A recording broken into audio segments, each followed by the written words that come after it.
Stand by for crime.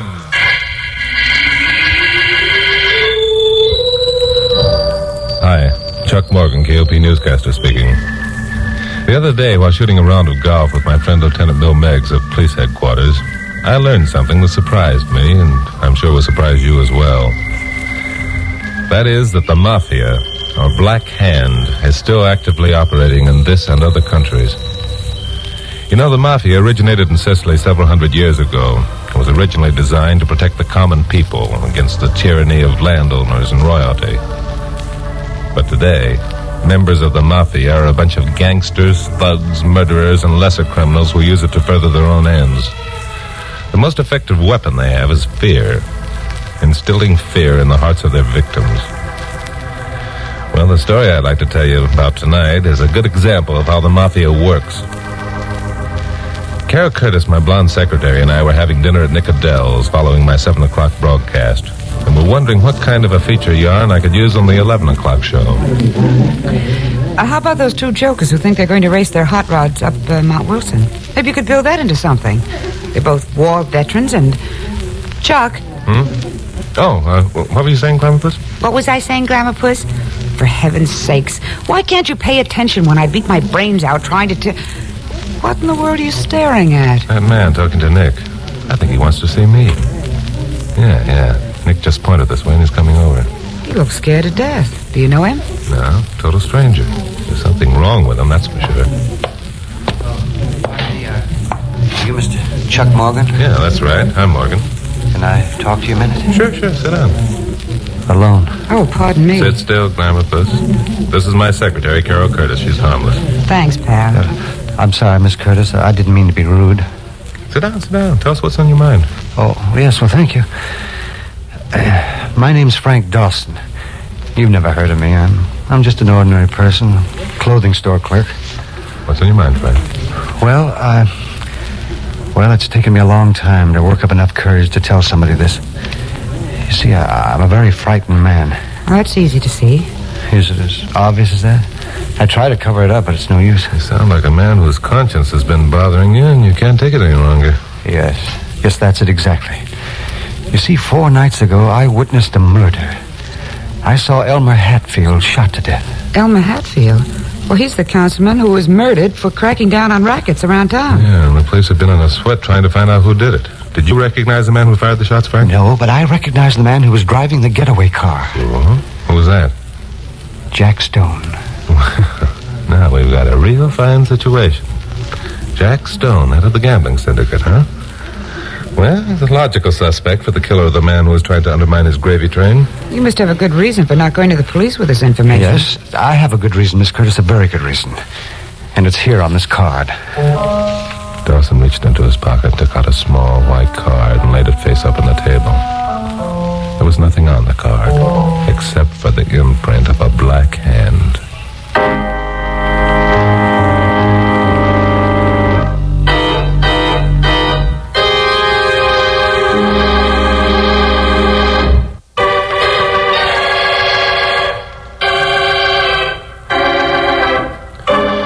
Bill Meggs hadn't told me that story about the Mafia or Black Hand. I would have thought this was some corny routine being played by a practical joker. But Bill had told me the story, and had showed me facts and figures. And here was this Frank Dawson looking dead serious and scared to death. And there was that white square of card with the imprint of the Black Hand on it lying between us on the table. Well, that's nothing but a picture of Black Hand. Does it mean something? Means plenty, Glamourpuss. Haven't you ever heard of the Mafia? No. Have you? Certainly. When? Last week. Oh, last week. Yeah. Well, how about that? Acting as though you'd known about it all your life. Well, my goodness. That's enough, Glamourpuss. So that's why you haven't gone to the police, eh, Mr. Dawson? You're afraid of what will happen to you if you do. Telephone call for Scrappy Lambert. Well, not what will happen to me. I think I could take it. But I have a wife and 2 kids. And I'd do anything to protect them. Even if it's refusing to do your duty as a citizen? My first duty is to my family, Mr. Morgan. Yeah, same old story. Same old runaround. It always works. Well, what do you expect Chuck to do, Mr. Dawson? And if he does it, won't you be endangering your family as much as though you told the police? Well, I hope that... Well, That I wouldn't let it be known you told me, huh? that somehow I'd have Jack Stone arrested and charged with Hatfield's murder without bringing your name into it. Just how do you expect me to do that? You're the only witness to the crime. The police haven't got enough evidence to arrest Stone on suspicion, let alone to convict him. No, I'm afraid without you to testify, Frank, it's a dead issue. I can't, and I won't. They'll take my little girl. They told me they would. Who told you? The man who gave me the card. I didn't know that they'd even seen me. When I heard the shots and saw what was happening, I ducked into a doorway. Then the man who had done the shooting came running out of an alley and jumped into the car that Jack Stone was driving. They roared away, and then the other people in the cars appeared, and all I could think of was to get out of there and go home. And so I started, running most of the way. I was almost there when a car came up behind me and... Hey, you! Hold it! Were you calling me? Yeah, I was calling you. What's your name? Well, I don't know why I have to answer that. Don't. What's your name? It's Frank Dawson. Where do you live? Come on, talk. 2 houses down the street. But don't hit me again. And talk pretty. Where'd you come from just now? From work. I'm a clothing store clerk. The store stays open Friday nights. Yeah? Where's this store located? It's on the corner of Melrose and Catherine. Melrose and Catherine, eh? Then you must have walked down Catherine to get here, that right? Yes, that's right. You're the guy, all right. What'd you see in that alley? I didn't see anything. What'd you see? Nothing. I didn't see a thing. What'd you see? Nothing. I didn't see... What'd you see? Don't hit me again. And talk. I saw the shooting. That's better. You got any kids, Dawson? Yes. 2. No kidding. Kind of make you feel bad if anything happened to them, wouldn't it? Oh, no. No, you can't. You mustn't. My kids didn't do anything. You can do what you want to me, but don't touch my kids. I thought so. You and your old lady'd be kind of put out if one of those kids should disappear and you never saw him again, wouldn't you? Why, you dirty... Not so fast, Jim. Just take it easy. I'll break you in 2. You want some more? My kids! Nothing will happen to your kids if you're smart. Now, let's have a little rehearsal. What'd you see tonight? I saw the shooting. You saw what? Nothing. I didn't see anything. That's better. Just remember, you didn't see nothing. Not a thing. You didn't even come home that way. You walked down another street. Get it? All right. I walked down another street. And don't forget it. You walked down another street and you didn't see nothing. Remember it and nothing will happen to your kids. Forget it and one of them will be dead. You get that straight? Yes, I understand. Good. And just so you won't have a lapse of memory, here's something to keep it...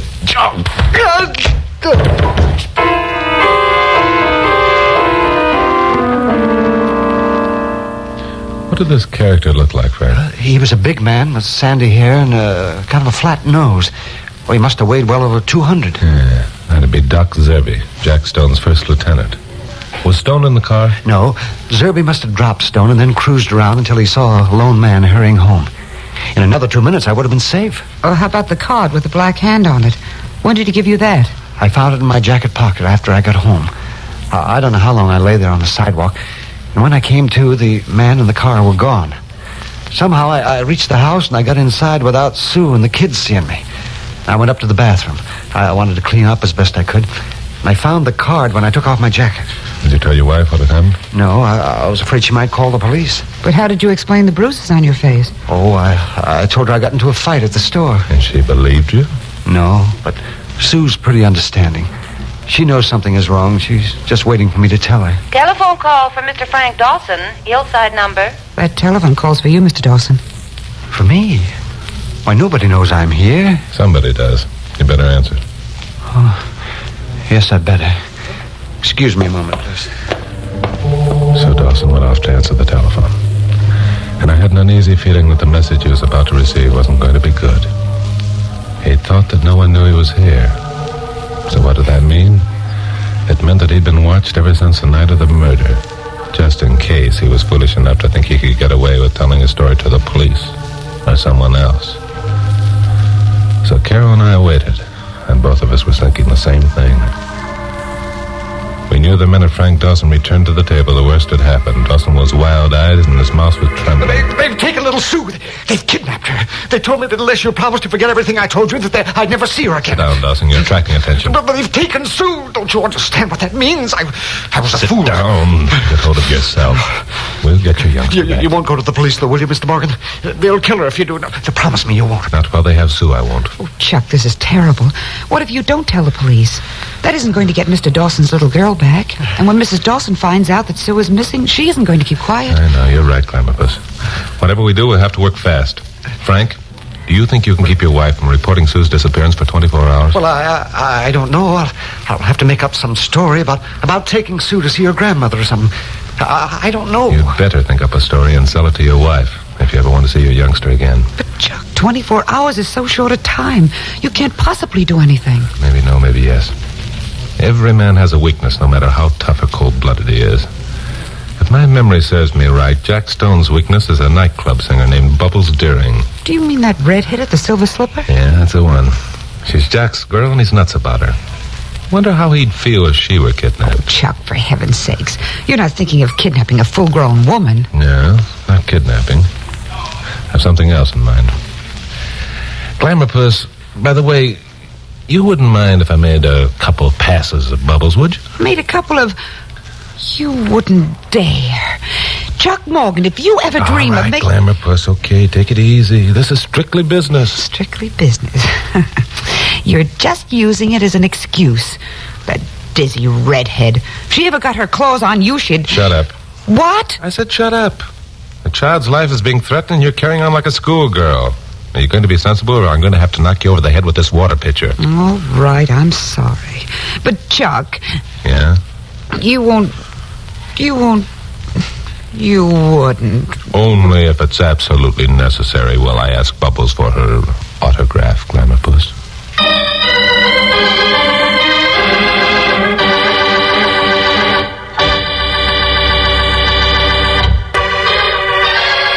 Now, the conclusion of Stand By for Crime.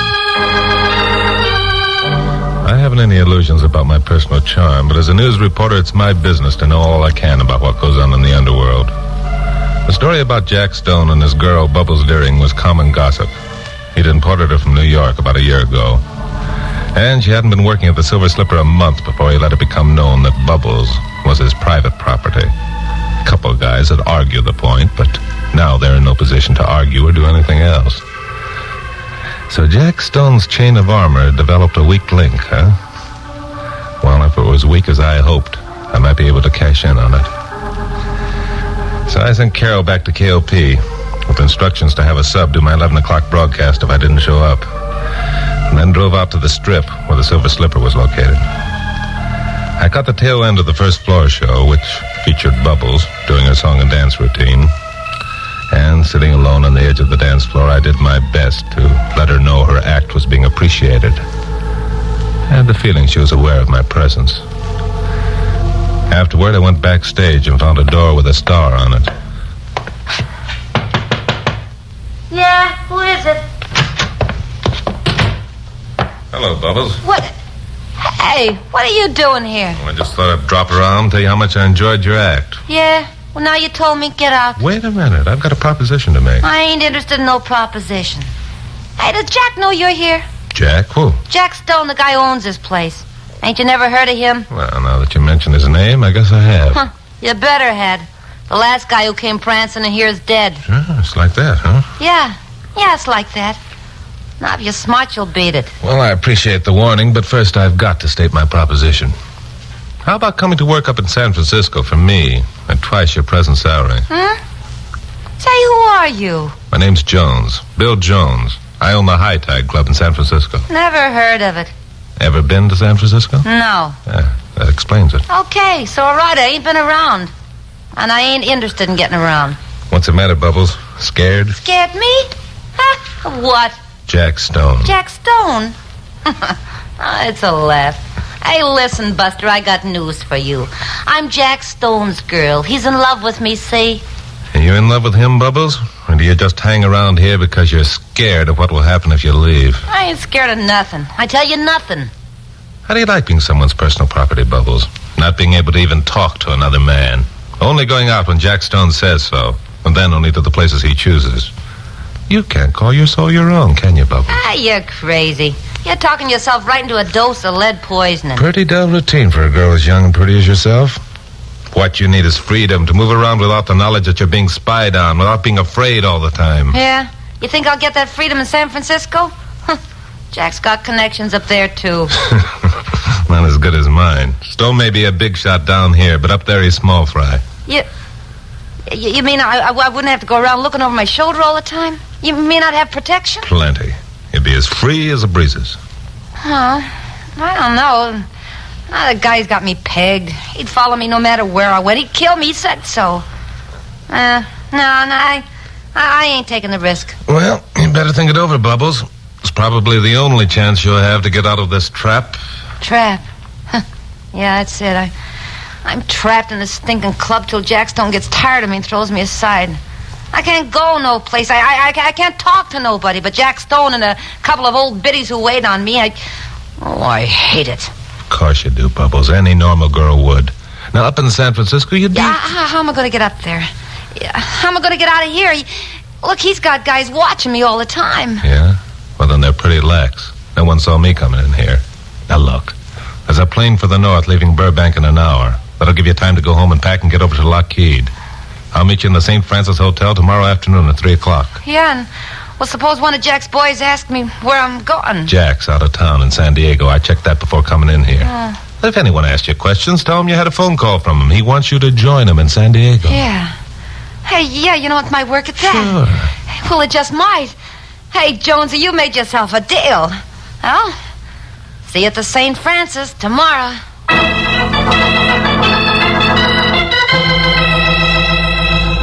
Well, maybe this would work, and maybe it wouldn't. Anyway, it was the best I could think of at the moment. I went outside, crossed Sunset, and got into my jalopy, which was parked on the other side. After a while, Bubbles came out of the alley that led to the stage door of the Silver Slipper and got into a cab. The cab started west. A sedan pulled away from the curb and followed. I made a U-turn and followed the sedan. Both cab and sedan turned left on Doheny, then made a right turn. The cab stopped in front of an apartment house, and Bubbles went inside. The sedan parked about a half a block up the street.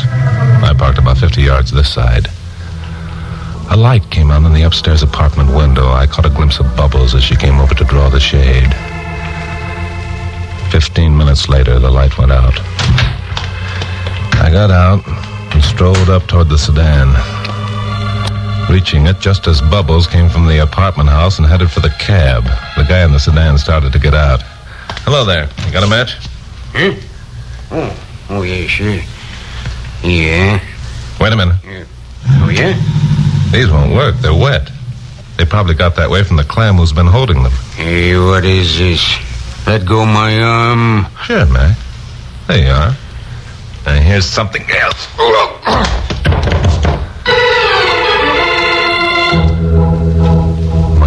so far so good. Bubbles was on her way up north and no one knew where she was going but me. I went back to KOP and found Frank Dawson in the waiting room of my office with Carol. Any luck, Chuck? Yeah? I'm doing all right, I think. Did Bubbles fall for that winning smile of yours? Oh, never mind that. Go find Pappy and tell him to put on a sub for my 11 o'clock show. Well, where are you going to be at 11 o'clock? At the Silver Slipper, picking up Sue. Now get going. And remember, both of you, not a word to anyone, not even Pappy. It would ruin everything. So I went into my private office and called Lockheed Airport in Burbank and asked if Flight 183 had gotten off all right. They said it was just leaving the ground. So that was that. The gorgeous Bubbles was out of reach for at least an hour and 3/4. So then I began dialing the Silver Slipper. Silver Slipper. I want to talk to Doc Zerby. This is Zerby. Who's calling? Chuck Morgan, KOP newscaster. Oh, yeah? What's on your mind, Morgan? Going to give us a little publicity for a change? Yeah, that's exactly what I have in mind, Doc. I don't suppose you have a guest over there named Sue Dawson. Never heard of her. Why? She's somebody important? Yeah, she is. You know, we've a guest over here named Bubbles Deering. Thought you might like to know. What the devil are you talking about? Just what you think, Doc. Shall we make a deal? You're nuts. Bubbles is on the floor right now doing her turn. Just so. Well, suppose you take a look and see. Well, hang on. Sure. So Doc took a look. I could hear a door bang and loud voices at the other end of the wire. Then Doc was back on the phone again. Morgan, you dirty rat. If you snatch that babe, you'll get a bullet through your head. You know that, don't you? And if Bubbles isn't at the Silver Slipper when Stone gets back from Dago, you'll get a bullet through your head. You know that, don't you, Doc? What's the deal? Bring the kid to that office where you are right now. I'll be over and pick her up in 15 minutes. What about Bubbles? As soon as Sue's safe at home, I'll give you a ring and tell you where Bubbles is. How do I know it won't be a double-cross? You don't. But the way I look at it, you haven't got much choice in the matter, have you, Doc? Okay. Be here in 15 minutes. We'll have the kid.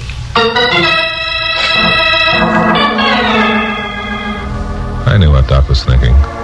He was thinking he could snatch one of Dawson's kids anytime, but he couldn't get Bubbles back anytime, and he wasn't hankering for a hole in the head. So I told Carol and Frank Dawson to sit tight, and I drove out to the Silver Slipper again. The second show of the evening was over, and the handkerchief-sized dance floor was mobbed. I wandered around until I found a door that looked as though it might lead to an office. It did.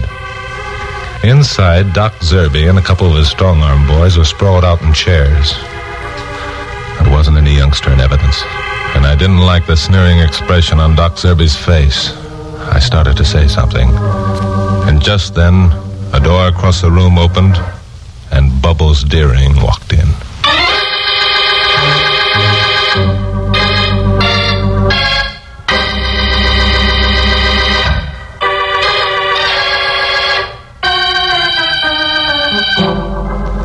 Well, there wasn't much time to figure out a plan of action. One thing I was doggone sure of.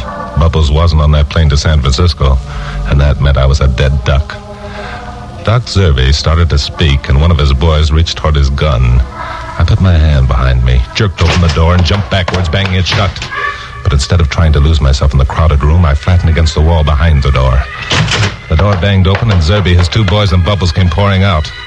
I jumped inside the office again, slammed the door, and locked it. Then I sprinted for the door through which Bubbles had entered, found myself in another room, and also found myself staring down at the tear-stained face of Susie Dawson. There was a window that opened onto an alley. I threw a chair through it, picked up Susie, and dropped into the alley. Just as the rear door of the club opened and Zerby and his boys came out. They started for me, and I started for Sunset Boulevard, holding Susie. A couple of bullets passed too close for comfort, then someone was yelling. Chuck, this way. It was Glamourpuss. She was getting out of a squad car that had just pulled up to the curb. Bill Meggs and a bunch of cops and Frank Dawson were all on the sidewalk. I was within 10 feet of them when, of course, I had to stumble. I went down and cracked my head on the pavement, trying to keep Susie from getting hurt. That was the last I knew for quite a while. When I came to, I was in the back seat of the squad car, my head on Carol's lap. A cop was driving. Oh, what the... Hi, Chucky boy. Oh. I thought I told you to stay back at the office. Aren't you glad I didn't? No. I mean, yes. How'd you know where I was? Well, you told me, remember? Besides that, I listened in on the extension phone to your conversation with Doc Zerby. Oh, you did? Yeah. And that's how I knew Susie would be at the Silver Slipper, and it would be all right to tell the police. I wonder why I didn't think of that. Because you're honest, Chucky boy. You made a deal with Doc, and you intended to keep it. You're honest and good and fine. Shut up. Where's Susie? She went home with her father. Where's Doc and his boys? In jail. Where's Bill Meggs? He went to the airport to meet Jack Stone. Where's Bubbles? Oh, she's gone somewhere to make reservations on a plane for San Francisco tomorrow. She said every seat was taken on Flight 183. And she says she has to be at the St. Francis Hotel tomorrow to meet a man named Jones. Oh, no. Mm-hmm. That's what she said. That reminds me. What? I have to be in San Francisco tomorrow myself. A very important date at the St. Francis Hotel.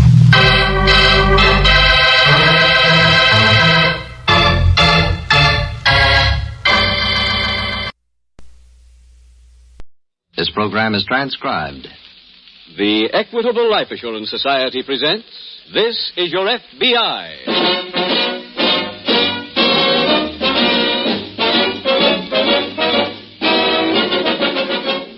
This is your FBI, the official broadcast from the files of the Federal Bureau of Investigation.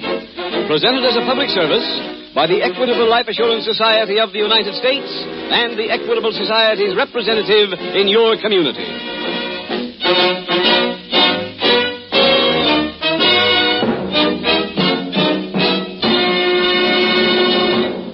In the Equitable Life Assurance Society of the United States, nearly 4 million members are banded together to build better futures for themselves and their families. Their reasons for becoming Equitable Society policyholders are many. But certainly, among the most unselfish and far-sighted Equitable Society members are those parents who have seen the wisdom of an Equitable Education Fund. Fathers and mothers, in just 14 minutes, the Equitable Society will tell you how to make sure that your children get the funds necessary for the education you want them to have through an Equitable Education Fund.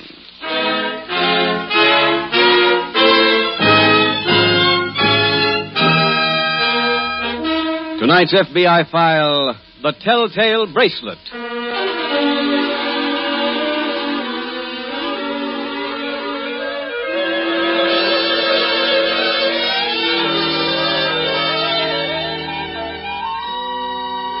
The summer vacation period is drawing to a close, and throughout the nation, businessmen are getting ready for the fall season.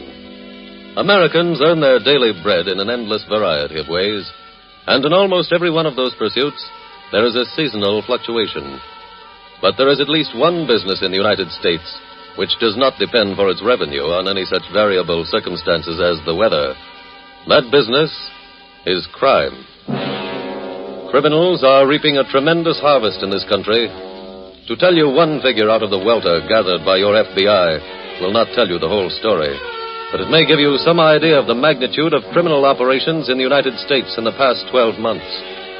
In that time, criminals stole property valued at a total of more than $113 million, or almost $10 million a month.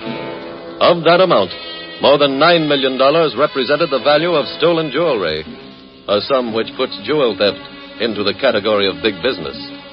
This would be a somber report if the theft of jewels was diminishing. The shocking fact that it is rising, and the end is nowhere in sight.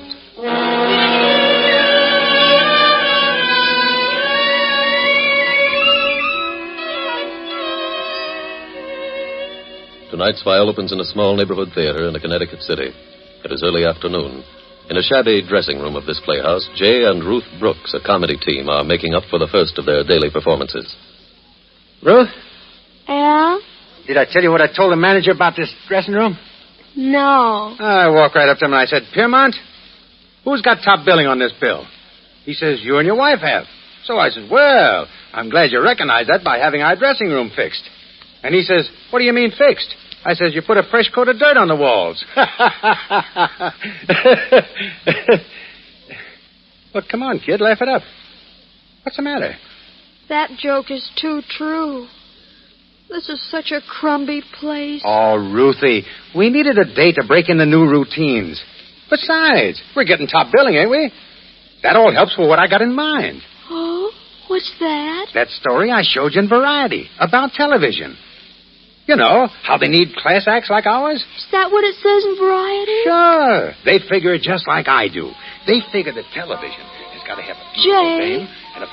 What? Listen. That's the music for the 3 balls of fire. That means they're on. I thought you spoke to the manager about them. I did. I said to him, Piermont, how can you expect us to get any laughs following a striptease act? What'd he say? Well, what could he say? We're the headliners, ain't we? Top billing? Why are we still following them? Well, look, Piermont couldn't re-routine the bill on such short notice. But after this first show, he'll put them on behind us. Why couldn't he do it now? Oh, honey, forget it, will you? We got important things to think about. There may be television scouts out front. Oh. Well, how do I look? Sensational. Like the bracelet? Where'd you get it? I borrowed it from Edna. Well, that's kind of junky. But leave it on. Come on. Let's get out on stage. You think there'll really be television scouts out there? Sure. Oh, I hope I remember the new routine. Well, what if you don't? Remember me? Ad-lib Sam. Oh, but I'm not as good as... Stop worrying. Come on, let's go down now and murder the people.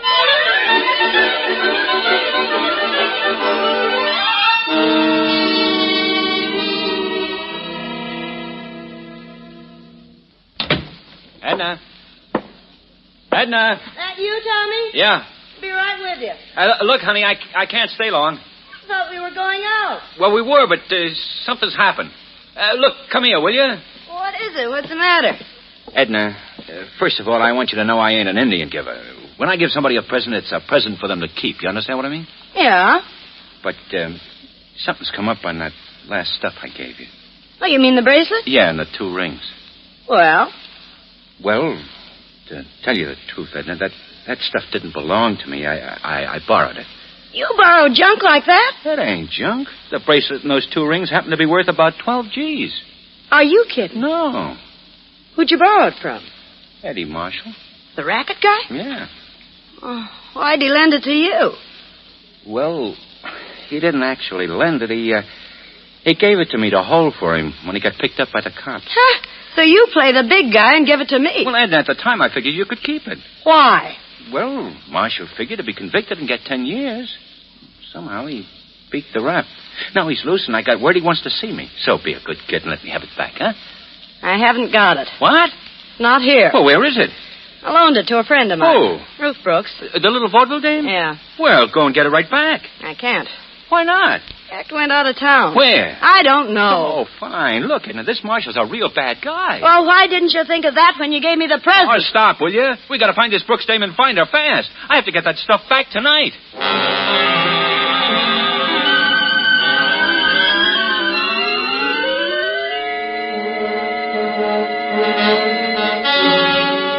Meanwhile, at the local FBI field office, Special Agent Jim Taylor is approached by Agent Leo Schuyler.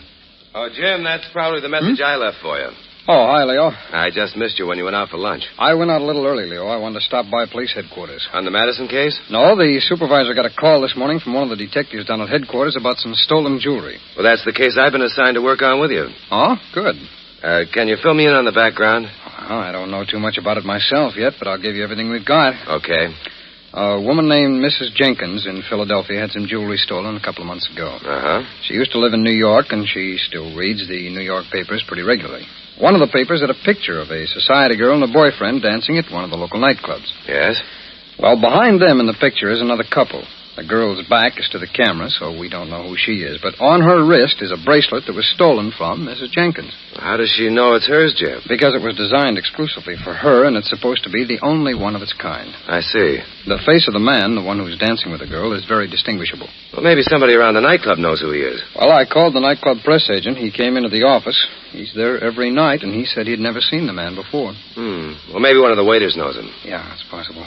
I'm having a couple of the prints of the picture blown up. Will you take one of them over to the club, Leo? Check with the waiters and the captains? Sure. I'll stay here and go over the files. I want to see if they can tell us the identity of the man in the picture.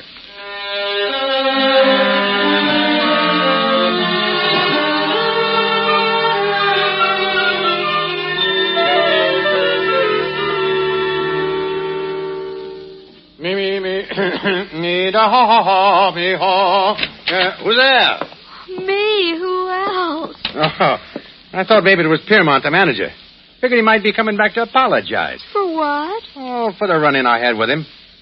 Where you been all this time? There was a phone call for me out in the box office. You knew that's where I went. Oh, yeah. Who was it? It was Edna Gilmer. She was calling long distance from New York. What did she want? It was about that bracelet and those rings she loaned me. She wants them back. She's sending her boyfriend Tommy up here for them tonight. Well, why all the hurry?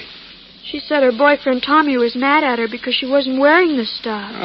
Why don't he stop trying to be Humphrey Bogart? Jay, why'd you have a run-in with Mr. Piermont? Oh, it was about making us follow them 3 balls of fire. Wouldn't he change us? Not at first. What do you mean? Well, he tried to wiggle out of it. He had some phony excuse about us not getting enough laughs the first show. We didn't get many. Well, that's because there wasn't many customers. That's what I told the guy. I said, you get us some customers, we'll get you the laughs. You notice how the musicians went for us, don't you? They were screaming. There were only 3 of them. Well, who cares how many? Those Petrilla guys are help. Oh, brother, and they're plenty hep, too. They love this smart material. Look, How many times do I have to tell you, honey? This is a class act. We're building it for television, not the yokels in this town. Now, come on. Hurry up and change. We're on in 10 minutes.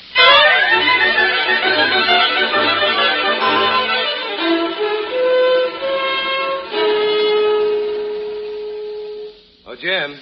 Yes, Leo? I went to that nightclub. No one could identify the man in the picture. Oh, I called you at the club, but you'd already left. We found out who he is. Oh, good. His picture turned up in the files. He's a petty larceny thief named Tom Wells. Oh, he shouldn't be too tough to find. Oh, not if he's still in town. He may have gone under, though, when the picture appeared in the paper. That's true. In any event, we've sent out a new alarm on him. Oh, here, I've got his record here. Have you had a chance to study it? Yeah. And I can't see how he could have been mixed up in the jewel robbery. You said he was a thief, didn't you? Yes, but he's never been arrested for stealing jewelry. I think this Jenkins job is a little out of his league. Why? Well, 3 of his arrests have been for booking policy numbers. And all the rest here are for peddling punch boards to high school kids. But there's no denying that the bracelet in this picture is the one that was stolen from Mrs. Jenkins. No, it's true enough. The jeweler who made the bracelet for Mrs. Jenkins positively identified it. Jim, I assume the police have already checked on the address Wells gave them when he was last arrested. Yeah, they have. It's a rooming house, and Wells did not return there after he served his time. The only thing to do now, Leo, is hope we get an answer on that alarm.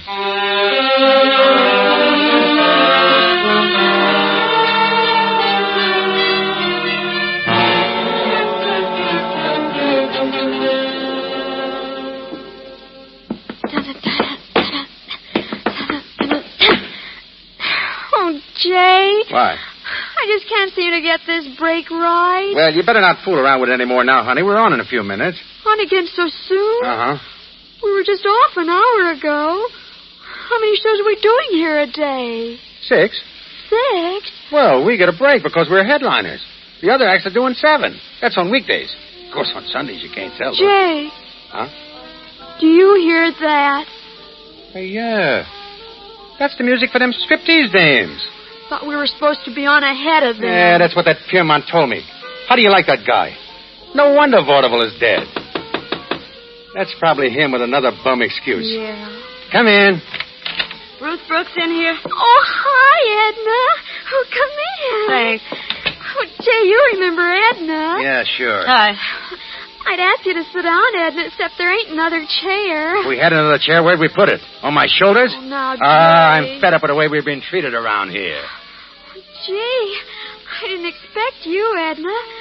I thought your boyfriend was coming to see us. I decided to come myself. How'd you know where we were playing? Called up your agent. Look, have you got the bracelet and the rings? Oh, yeah, sure. Could I have them, honey? Oh, they're not here. Huh? I went back to the hotel after the last show. I left them there. Oh, well, let's go over and get them. Okay.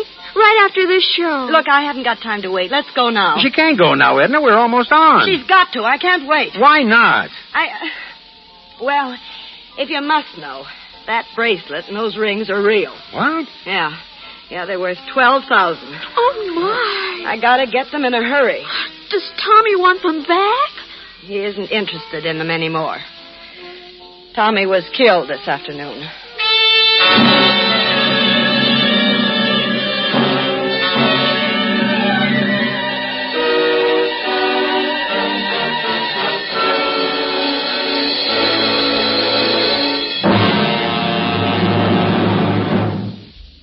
We will return in just a moment to tonight's case from the files of your FBI.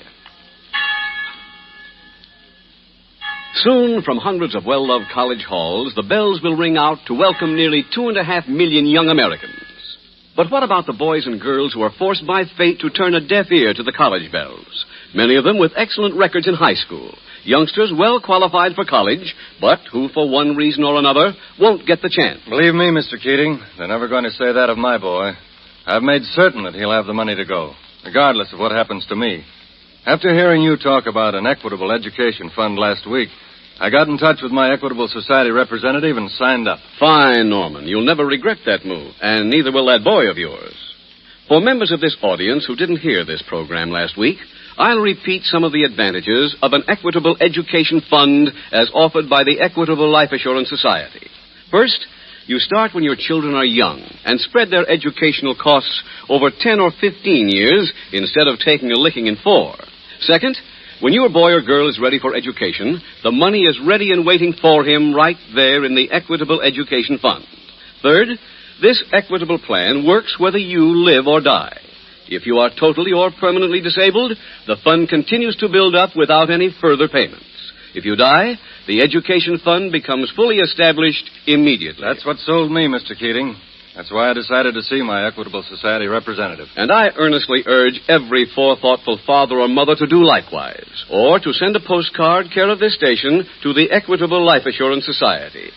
Yes, once you set up an Equitable Education Fund, you can be sure that when the college bells are ringing for the class of 1958 or 65, your boy or girl will be able to answer the call.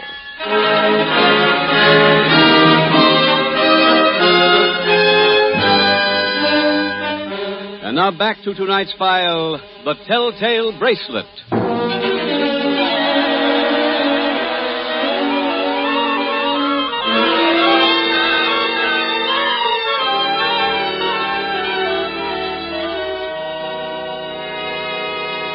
Tonight's case from the files of your FBI gives ample illustration of the basic inherent difference between the criminal and the decent citizen. The decent citizen, upon finding himself in possession of something that does not rightfully belong to him, makes every attempt to see that the property is returned to its owner. The criminal, on the other hand, has no such impulse. The decent citizen is one who recognizes the temptation of easy gain for what it is and has the strength to resist. The criminal likewise recognizes the temptation and succumbs, because the emotion which rules his every move is greed. To the criminal, getting something for nothing is the only important thing, for it is the keystone upon which his entire world is built. What his consuming greed and his overpowering egomania prevent the criminal from knowing is that getting something for nothing is an impossibility, and that you always pay for what you get. Another thing the criminal never learns until too late is that the price to him is always high, often his very life.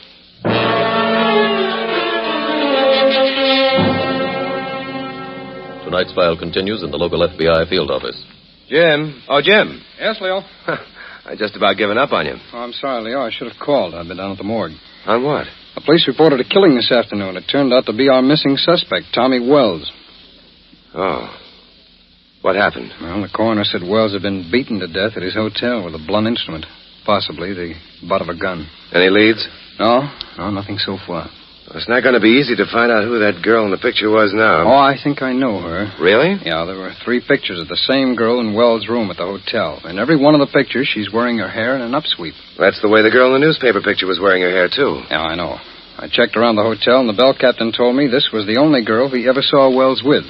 Did he know who the girl is? No, but the pictures were all made by the Black and White Studios. I took them down there, and they identified the girl as Edna Gilmer. Oh. Did they know where Miss Gilmer lives? Yes, they gave me her address, but when I checked, I found out she'd left town. She's gone to Hartford, Connecticut, according to her landlady. Well, Jim, we know her name, and we know what she looks like. I don't think we'll have too much trouble finding her. I hope not.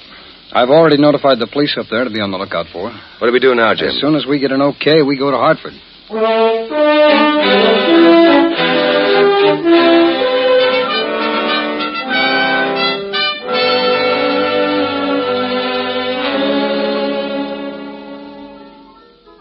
Edna, did I hear you right? Did you say that Tommy was killed? Yeah. How? He was beaten to death. By who? I think it was a man named Eddie Marshall. Well, who's he? A racket guy. Why did he kill Tommy? On account of the jewelry. What? It belonged to Marshall. Tommy had no right to give it to me. Oh. Are the police looking for Marshall? I don't know. Well, didn't you tell them about him? No. Why not? That's their business. Oh, but Edna... Look, we're wasting time. Let's go to the hotel and get the bracelet and rings. Oh, we told you, Edna, we're due on stage. Edna, what do you plan to do with the stuff when you get it? Turn it over to the police? Yeah, sure. Well, then what's the hurry? Look, I might as well tell you something. Eddie Marshall is smart to the fact that I know where the jewelry is. So? There's also a very good chance that he followed me up here to Hartford. You mean followed you here to us? Yes. When he finds out that you've got the stuff, you're in it too. Oh. So if you want to be in the clear, let's get over to your hotel. You're on. We're on, he said. Yeah. What'll we do? We do the act. Now, wait a minute. We've got to, Edna. Come on, Ruth. We'll sure get a lot of laughs this show.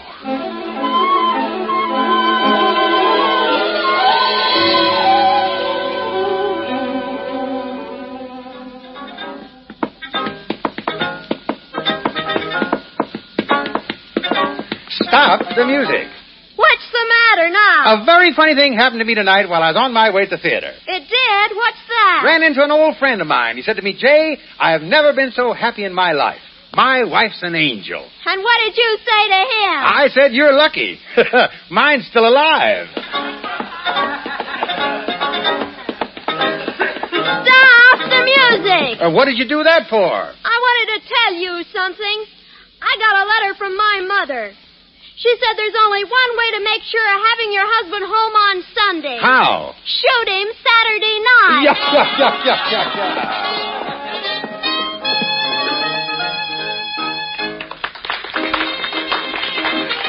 Oh, what a dog that was.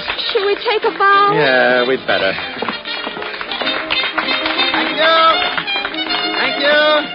Thank you. Oh, brother, I'm glad that one's over. What do we do now, Jay? About what? That gangster. Oh, honey, don't worry about him. But Edna said he probably followed her here. Oh, she's just guessing about him. Come on, let's go to the dressing room.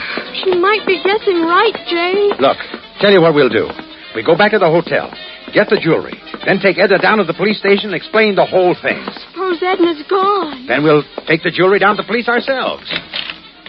Go ahead, honey. Okay.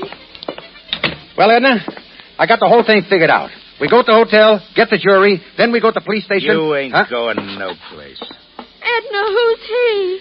That's Eddie Marshall.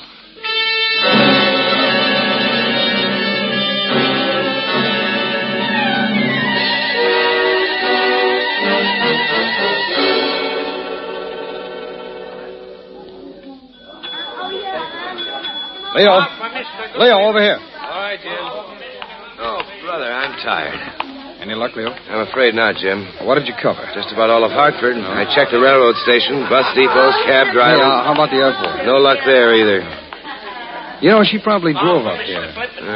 How did you make out of the hotel check? I didn't do any better than you did. This hotel was the last one on our list. What do we do now, Jim? Well, let's reconstruct this thing, huh? Okay. I think it's safe to assume that she was coming here to Hartford for a specific reason, to see someone. Yes? Now, she's not staying at a hotel, so it's probable that her visit here is going to be a short one. Which makes it that much harder. There are about 200,000 people in Hartford, Jim. If she did come to visit someone, we have a pretty wide choice. Yeah, but the field is narrower than that. Don't forget her landlady did tell us she came up here to see someone named Brooks. We've called every Brooks in the phone book. Yeah. You know, if we only knew her motive for coming here. Leo, why should an out-of-work chorus girl who comes from Council Bluffs, Iowa, suddenly leave New York for Hartford, Connecticut, and then disappear? Well, Jim, if we could... Hey, wait a minute. What? I know one angle we haven't explored. Come on. Where are you going? Over to the newsstand. We're buying a Hartford paper.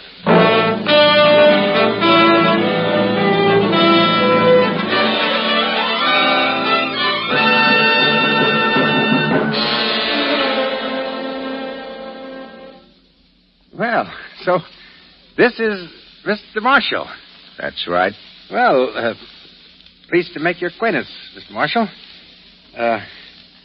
You ever have any relatives in vaudeville? Used to be an act called I Marshall ain't Kirk interested. Look, Mr. Marshall, this dressing room's kind of small, and we gotta change and all. I just want one thing. What's that? Jewelry.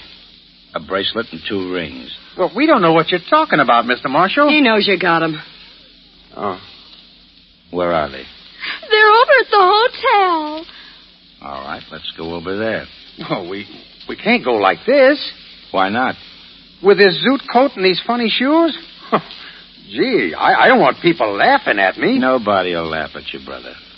I know. I just seen you act. What do you mean by that? Look, I got a gun here. I don't care what you got. Were you panning the act? Mac, I'm warning you. Jay, do as he says. Honey, he's knocking the act. He's going to use the gun, Jay. No, he isn't. Let it fall, Marshal. Go on. Drop it, I said. Well, who are you?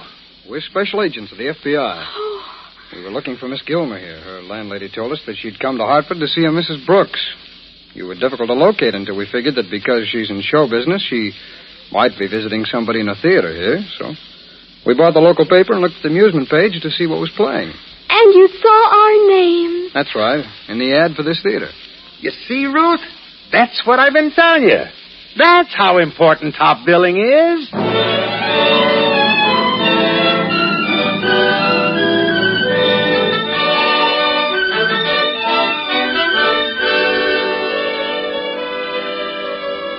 Eddie Marshall was turned over to local authorities, prosecuted, convicted, and sentenced to be executed for the murder of Tom Wells. And thus your FBI closed another case. And thereby solved two crimes, the Philadelphia jewel theft and the murder of Tom Wells. It is not an uncommon occurrence for the special agents of your FBI to solve more than one crime with one arrest, because it is an axiom among law enforcement officers that one crime invariably leads to another. Sometimes those early crimes are minor, but however trivial they may appear to be, and however far from you they may occur, they affect you directly. They affect you because the commission of every crime is an attack against law and order, and should those attacks ever prove to be overwhelming, it would mean an end to your personal liberties and to every shred of your security. That is why the battle against crime, a battle which your FBI fights 24 hours a day, is your battle, too.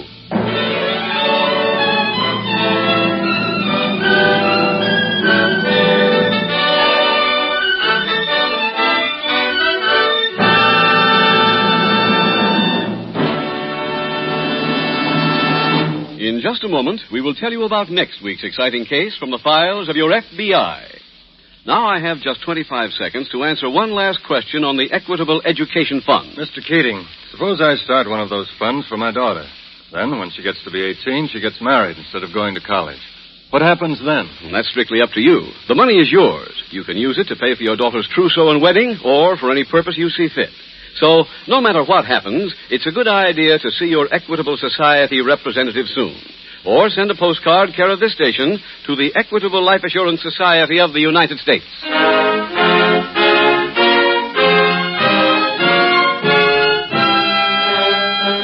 Next week, we will dramatize another case from the files of the Federal Bureau of Investigation. The exciting account of a relentless search for an international killer. Its subject, impersonation. Its title, The Great Deception. The incidents used in tonight's Equitable Life Assurance Society's broadcast are adapted from the files of the Federal Bureau of Investigation.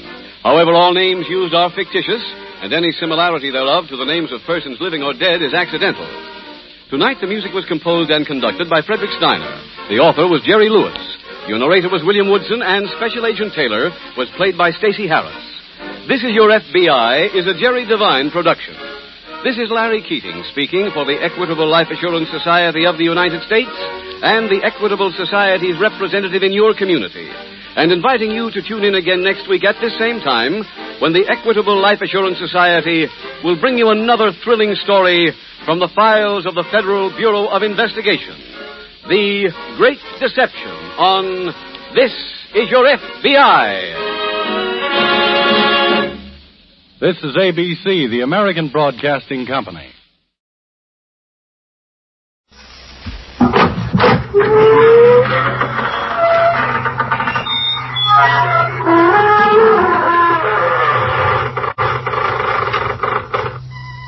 Good evening, friend Gore.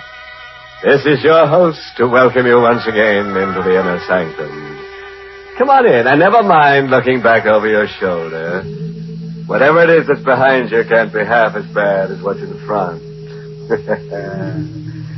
As the man whose throat had just been made the scene of an experiment with a razor while he slept said, I'm going from bed to hers.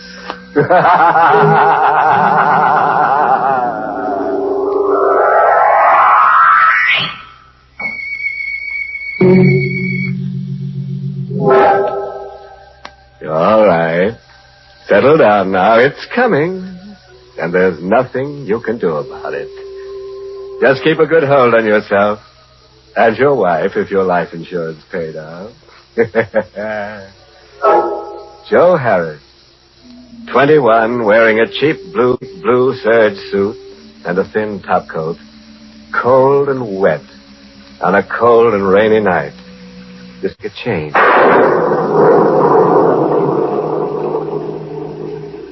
Kansas City's okay, but there's nothing there for me. I gotta get out. My wardrobe ain't built for a hard winter, so I figure it could be more comfortable on the coast, California. But I ain't paying for rail transportation this year, so I head for the KC freight yards. And I picked me out a nice long freight job that happens to have an empty car. And pull the sliding door over, leaving just a crack for air and finger hole for when we reach the land of oranges. The old boiler up front's got the steam up. And we're off. I relax. All I gotta do is let a couple of days slide by and... sunshine. Hey. What? I didn't notice nobody else was in the car. Didn't you now, Pally? No. He leaned back into the darkness of his corner so I couldn't see him very good. He was a young guy, maybe my age, maybe a couple of years older. My size, too. Same color hair and eyes. Almost close enough to be brothers, but there was something in his eyes that had never been in mine. I was... You know something funny? You look like me. Yeah, I kind of noticed that myself in a... Why? Well, lots of guys look a little like each other. No. I mean... Huh? Nobody looks like me. Well, okay, so I don't. You're trying to. That means you must be one of... One of what? They have ways of changing their appearance. You're one of them, you mean. Look, you're talking about... It's no use. You can't fool me. I'll have to punish you. Hey, watch out with that knife. I'm gonna cut the resemblance away and find out what you really look like. You're crazy. Stop it. Let go of my hand. I'm gonna cut you away. No! I got your arm twisted. And the knife is pointing at your heart. Now drop it. No, nobody's as strong as me. Stop it. I warn you. Stop it. No. Then I gotta do this. No. I told you. I told you. I told you.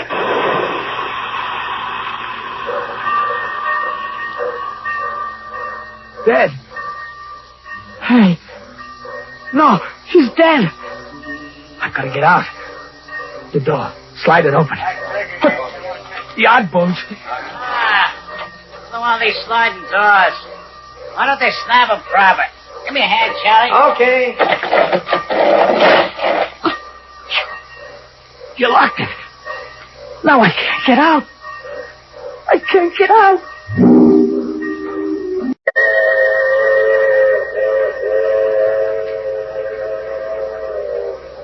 So there I was, locked in with him. In the dark. He was dead, so I wasn't afraid of him. At first. I even gave him a going over. His eyes were open, but I flopped him over. Went through his pockets. Just a couple of bucks and some small change and his draft card. Funny. He was 4F, just like me. His name was Martin Pell. That's a laugh, too. Finding out who a guy is after you kill him. Kill him? Yeah. I was a murderer. I just realized it. They'll hang me for that. No, it was self-defense, but what chance have I got of proving that? Me with a record, too. But maybe I can lose that record. Maybe. Yeah. So I switched draft cards with him. And now he's Joe Harris. And I'm Martin Pell. Martin Pell that says on his card, of Wisey, Oklahoma.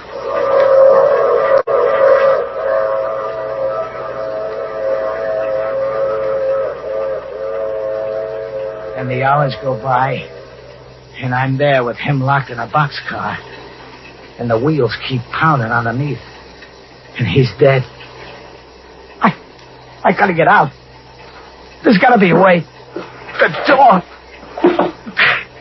Shut. I gotta think. Hey, wait. We're stopping. Now what? We're stopping. Yeah, he's covered up. Maybe they won't spot him. Anyways, I gotta get out. I'll yell and I'll pound on the door. Yeah, that's the way. Help! Help! Let me out! Let me out! Let me out! Somebody hear me! Somebody! They heard me. What's going on? Catching a ride, bum? Get out of here. Yeah, sure. Don't you know it's against the law riding a freight? Yeah, I know. Or maybe this will help you remember. No. Now get out of here. Get fast. Fast as I could, I got away from there. The yard bull took a quick look into the car, but he didn't spot the body under the sacking. And the train started up. And it began moving away. With Martin Pell lying under a pile of dirty sacking. With a knife in his heart. And a funny look in his eyes. Only I'm Martin Pell.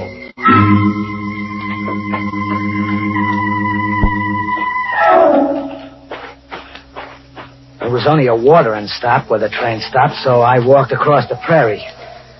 Not knowing where I was going and not caring much. Well, I keep walking across the dark face of the land until I spot a light. A couple of lights. A small town, it looked like. A small town. Somewheres. Where? Right on the edge of town, there's a lunch wagon, and it's open. And there's a light shining in it, and I'm hungry. So I go into the lunch wagon. Hi. How about something to eat, huh? Sure thing, Martin. Sure thing. What did you say? I said, sure, you can have something to eat, Martin. What'll it be? Martin? What town is this?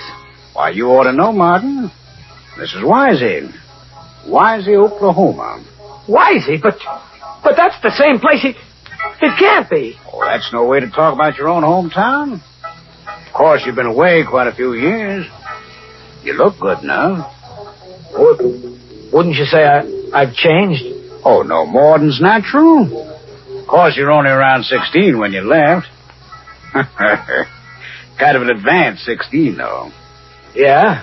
Ain't many kids that age would have stuck up the bank, knocked off the night watchman. I kill him? Oh, don't get modest, fella. Sure. Old man Henshaw. Hey, I was near forgetting. You said you're hungry. Not anymore. Oh, come on, have something to eat. Don't you believe in putting anything in your stomach before doing a job? Doing a job? Me? What? Why should I promise you $1,000? I don't remember. Oh, for Pete's sake, Martin. How many men have you killed that you don't remember a job like this? Never mind the act. Play it straight, huh? Okay. Don't get nasty. It's too late to talk business anyway. Come on, I got a room fixed up for you and back. Get a good night's sleep. We'll talk in the morning. About an old man that's lived way past his time, And about how you, going to take care of that. Martin, I sent for you because I need money. I ain't got any. My uncle has.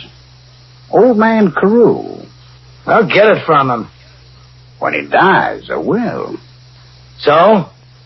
So I want him to die. Oh. I got $1,000 in cash. That's yours. For what? For my uncle dying a little earlier than expected. No dice. No dice? Martin, you take care of old man Carew, or so help me, I'll turn you in on that bank job. Go ahead. Turn me in. I can prove that I... And then I shut up quick. Blitz was watching me with those little pig eyes in his fat face.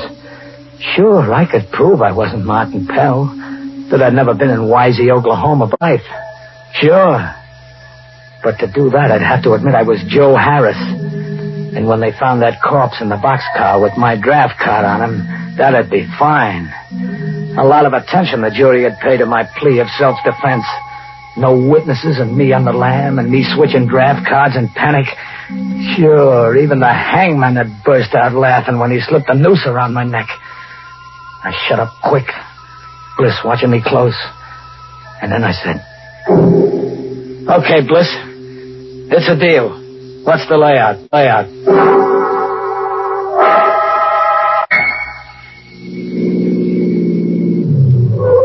I'll pull in here. Trees will cover the car in case anybody happens to be out late on the highway. Can't be too careful. Ain't that so, Martin? That's so. It's only a short walk. Let's get going. Oh, yeah. You better take this. What? Oh, a tire iron. I picked it up in a junkyard. They'll never trace it to me. It's for Old Man Crew. They bother you? I ain't used to them. Anymore, huh?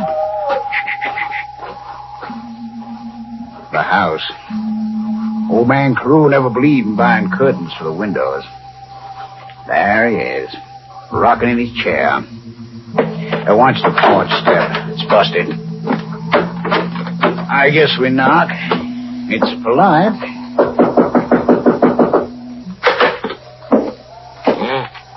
What's it now? Uncle Carew. It's me. What you want? Just to come in. Brought a visitor. An old friend of yours.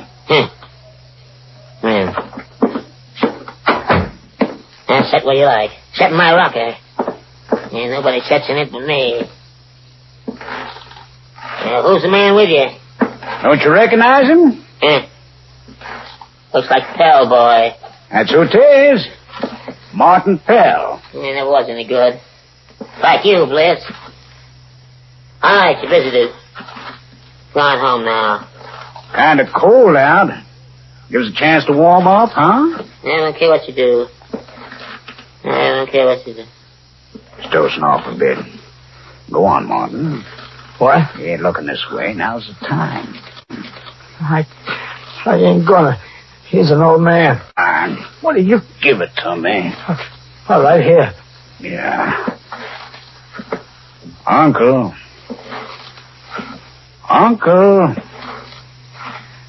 Yeah.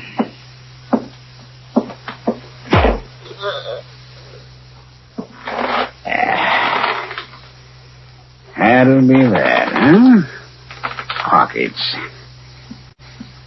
Yeah. Uncle was carrying quite a bit of dough on him. Martin. Here. Huh? Here, take the money. It's very important. Oh, I'll put it in your pocket myself. That's very important. When they find you here, knocked out, tripping over that busted porch step, they'll know why you killed old man Carew. What are you talking about? Sure, and knowing you're a wrecking Martin, they'll never look for anybody else. Now, when they find you on the premises with the old man's docket and your fingerprints on the tire iron... No! That's right.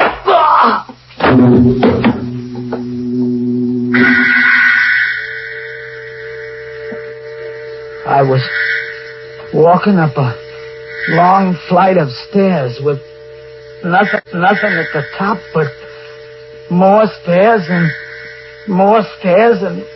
my head was hurting. And then I woke up lying outside of old man Carew's house with a blood-stained tire iron in my hand. I pulled myself to my feet, and then I heard cars. They were coming, and there I still was. I had to get away fast. I didn't know the country, but I was hunted, and the hunted animals got an instinct to hide, to run, and to hide from the killers. They didn't find me that day because I fooled them. I didn't try getting out of the county, the town. Oh, no. That's where they were watching for me. So I stayed put close to town, which fooled him. And also, I had a job to do. Who is it? Martin. Me. What are you doing here? I got paid for a killing I didn't do. So I figured maybe I better do a killing now for no pay at all. Stay where you are. No, we're alone here. I got this knife. No. Blitz, you got a pencil? Pencil? Yeah, sure. Then sit down and write a little note about how you killed old man Carew. No. I got the knife against your heart. Sit down and write. All right. Oh, just write. I killed my uncle because I wanted his money. You got it? Good. Got it. Now sign your name pretty. Yeah. I signed it. Take that knife away. Sure. After right? Yeah. Goodbye, Mr. Bliss. I'd better put the knife in your hand. Like this. Too bad your nerves went back on you. You committed suicide, Mr. Bliss. That's what you did. And now they'll stop looking for me.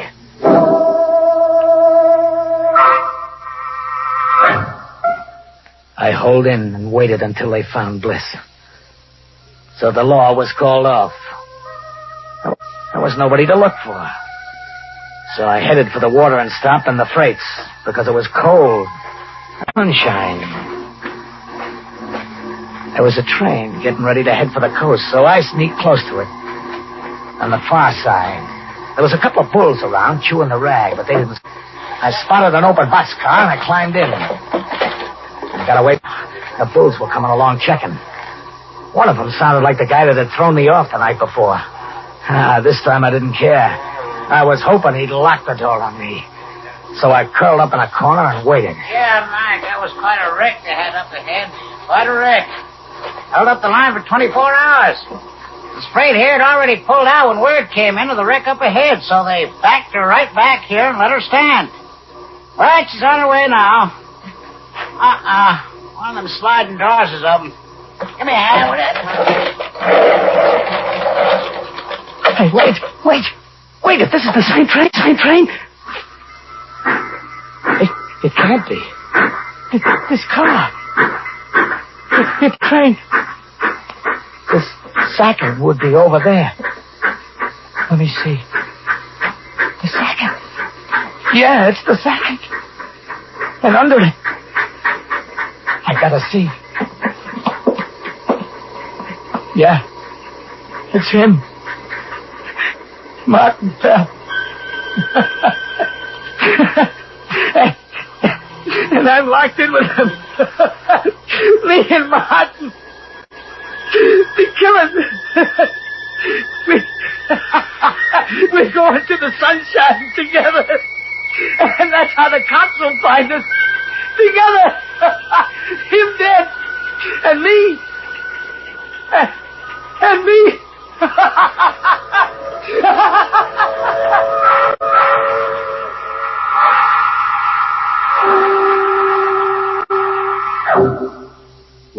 Well. Alas for poor Joe, who couldn't keep out of boxcars. He was a nice boy, but he couldn't stay put. I guess they'll give him the order of the Rolling Stone. Tombstone.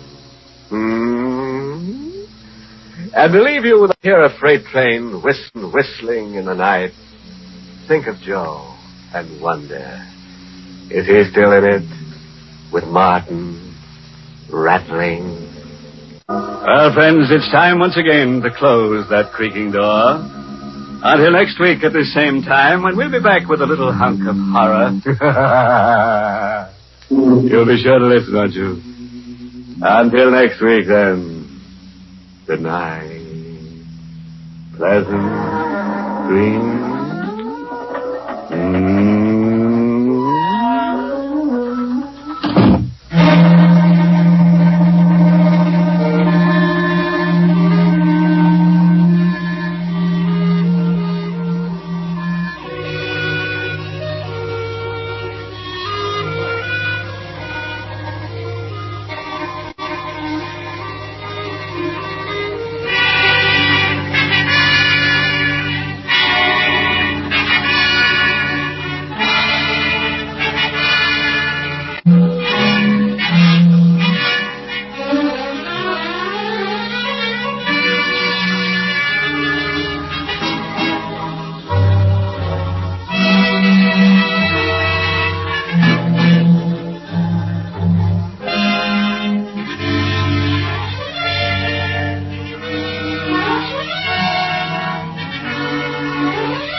Inner Sanctum has come to you through the worldwide facilities of the United States Armed Forces Radio and Television Service.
The Mysterious Traveler, written, produced, and directed by Robert A. Arthur and David Cogan, and starring tonight two of radio's foremost actors, Leon Janney and Charlotte Holland, in Operation Tomorrow.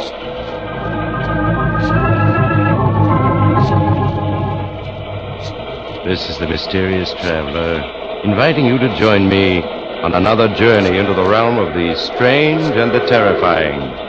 I hope you will enjoy the trip, and it will thrill you a little and chill you a little. So settle back, get a good grip on your nerves, and be comfortable, if you can, as we journey with a young scientist into the unknown future.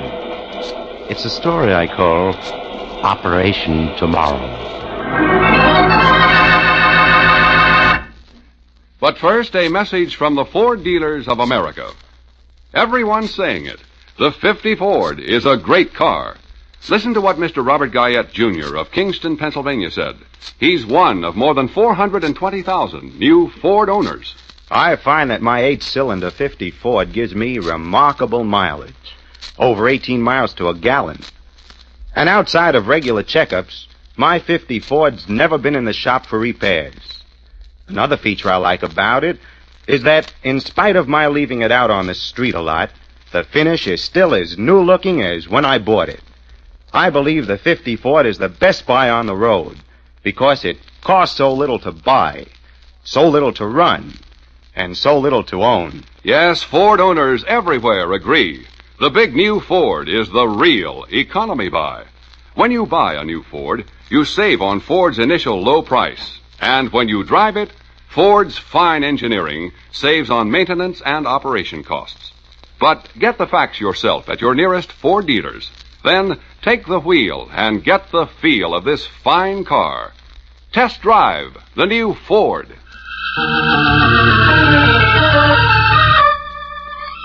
My story begins in a scientific laboratory cut out of the solid rock many feet beneath New York's City University.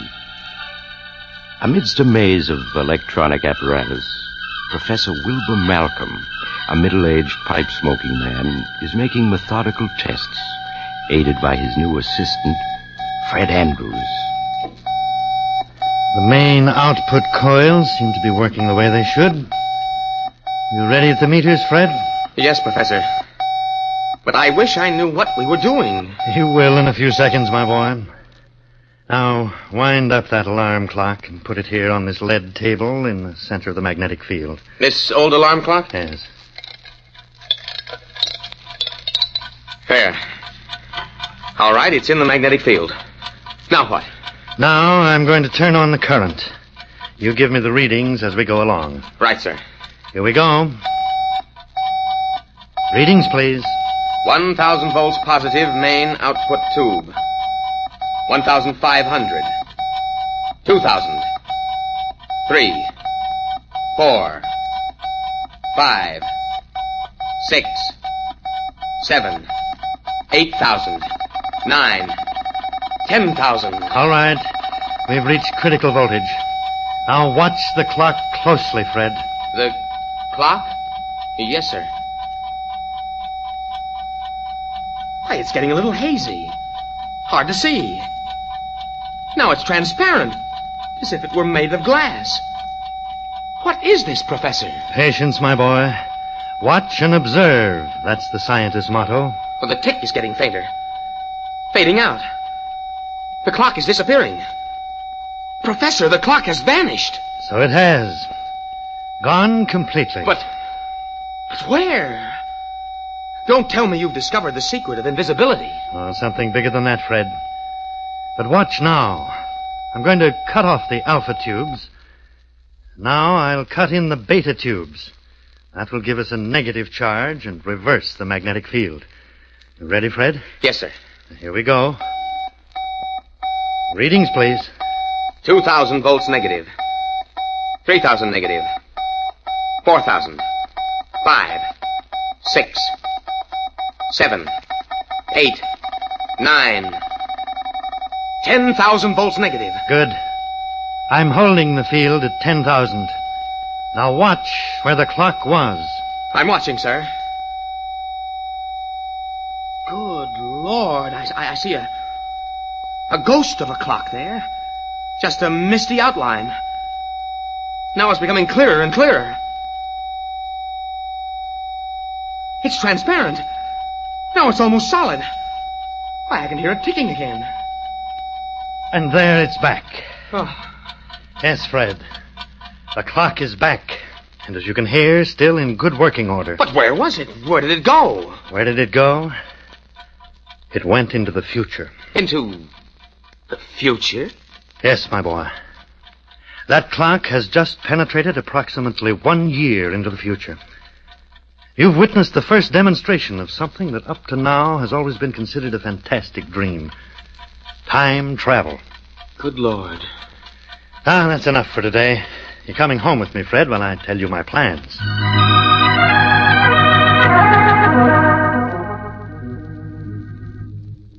How did you stumble onto this time travel effect, sir? Well, it came about almost by sheer accident.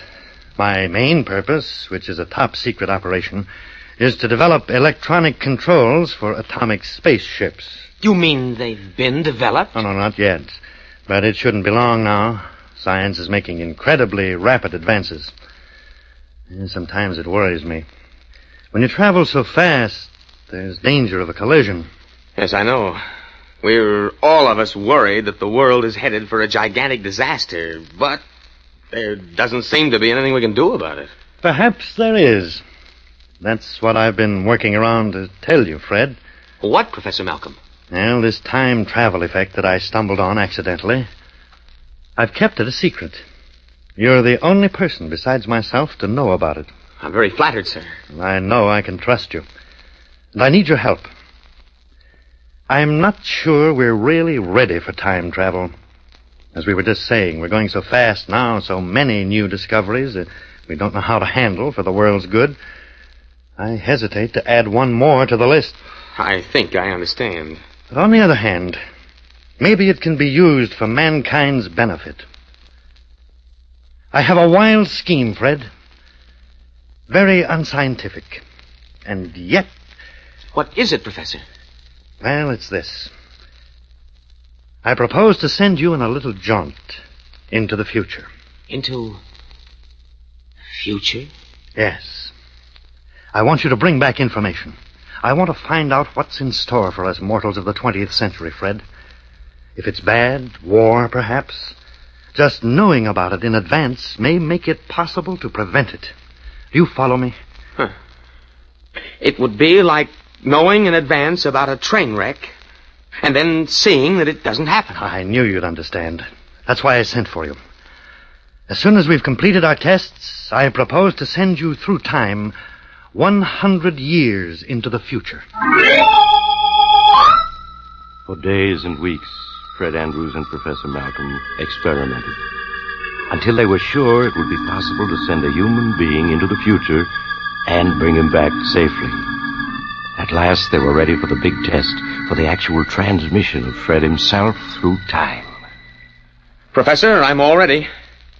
Why are you hesitating? Well, Fred, as we've been working, suspicion has been growing in my mind. What suspicion, sir? I don't think this is going to work. But, Professor, we've sent dozens of objects into the future and brought them back. Even live animals. Cats, dogs. Yes, but we've never brought back an object from the future itself. I mean, one we didn't send there. No, that's true. I wonder if... Well, no matter, we'll see. Now remember, gather all the information you can and get back to this spot 6 hours from now. I'll activate the return field then and bring you back to 1950. Yes, sir, I'll do my best. I guess that's all. Good luck, my boy. Thank you, sir. 5,000 volts positive. 6,000 volts. How do you feel? I feel fine, Professor. 8,000 volts. 9. 10,000. Critical voltage. You're beginning to move forward into time. You're getting transparent now. Can you hear me? Yes, Professor Malcolm. I can hear you, but you sound very far away. I can't see you any longer. I seem to be in the middle of a fog or mist. Now I'm just surrounded by blackness. I can't hear or see anything. He's gone. Pray heaven he comes back safely.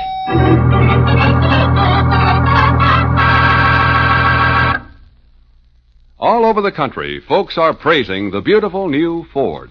And no wonder. For this car is a masterpiece of sleek fashion styling. But there's more than style in the new Ford, much more.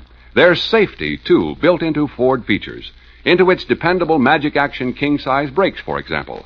Into its all-steel lifeguard body. And into its advanced steering mechanism. And the new Ford brings you economy, too. It's low in first cost and high in resale value. It's thrifty on gas and oil and inexpensive to maintain. So, before you buy any car, at any price, stop by your neighborhood Ford dealers. Look over the new Ford for beauty. Check its many safety features. Get the facts about Ford economy. Then discover the flashing performance and big car comfort of this great car. Test drive the 100 horsepower V8 or its companion in quality, the 95 horsepower 6. See, hear, and feel why the big new Ford is the one fine car in the low price field. And now, back to the mysterious traveler.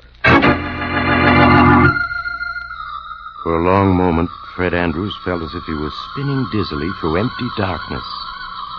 Then the feeling passed, and he cautiously opened his eyes to find himself standing in an empty room, the laboratory which he had just left 100 years ago. Unsteadily, he crossed the room and, with difficulty, opened the door. Then he gasped. Outside was a maze of corridors and stairways, brilliantly lighted, as if a whole city had been carved out of the rock of Manhattan Island. As he stood there, someone came walking swiftly past him. An attractive girl in full military uniform. I beg your pardon. Yes? But, can you What are you tell doing me... here? This section is forbidden to civilians. Forbidden to civilians? I don't get it. How did you get past the guards? Where are your identification papers? No, wait a minute. Since when does an American citizen have to carry identification papers? Ever since the war started, as you know quite well. Put up your hands. A gun? No. Look, miss, you don't have to threaten me. I'm harmless. Stand still. I want to see if you're carrying a weapon. Well, satisfied? The only weapon I have is a fountain pen. What's your name? Frederick Andrews, Ph.D. Your draft card, please. Draft card?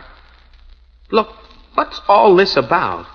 War, draft card, identification papers. All these tunnels that have been dug down here. I'm a stranger here. I don't know what you're up to, but no one can be that ignorant. You're coming along with me to see Colonel Phillips. Colonel Phillips? He's the security officer for this sector. And I certainly hope you have a good story to tell him.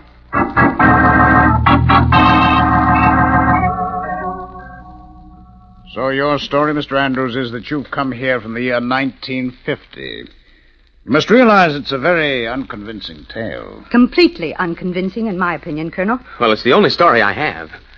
I was born in 1923, and in 1950, Professor Wilbur Malcolm of City University sent me into the future. Now I'm here, and, I forgot to ask the date. It's April 10th, 2050. Exactly 100 years. Professor Malcolm's calculations were accurate to almost the minute. Colonel, in my opinion, this man is a very clever spy. Spy? But, well, look at that stuff you took from my pockets. The notebook, fountain pen, my driver's license, dated 1950. Those coins and bills, the cigarettes.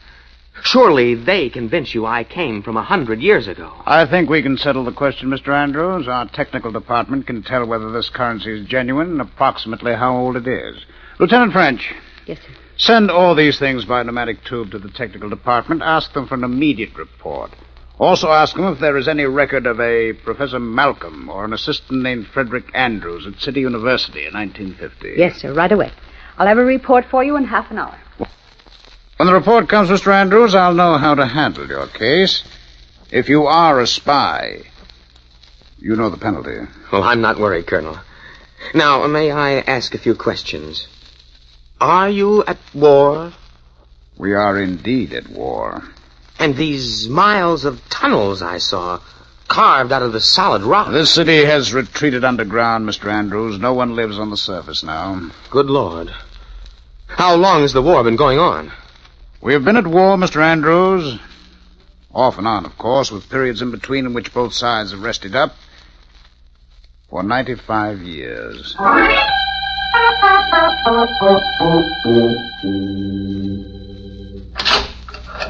Well, a visitor at last. Hello, Lieutenant French.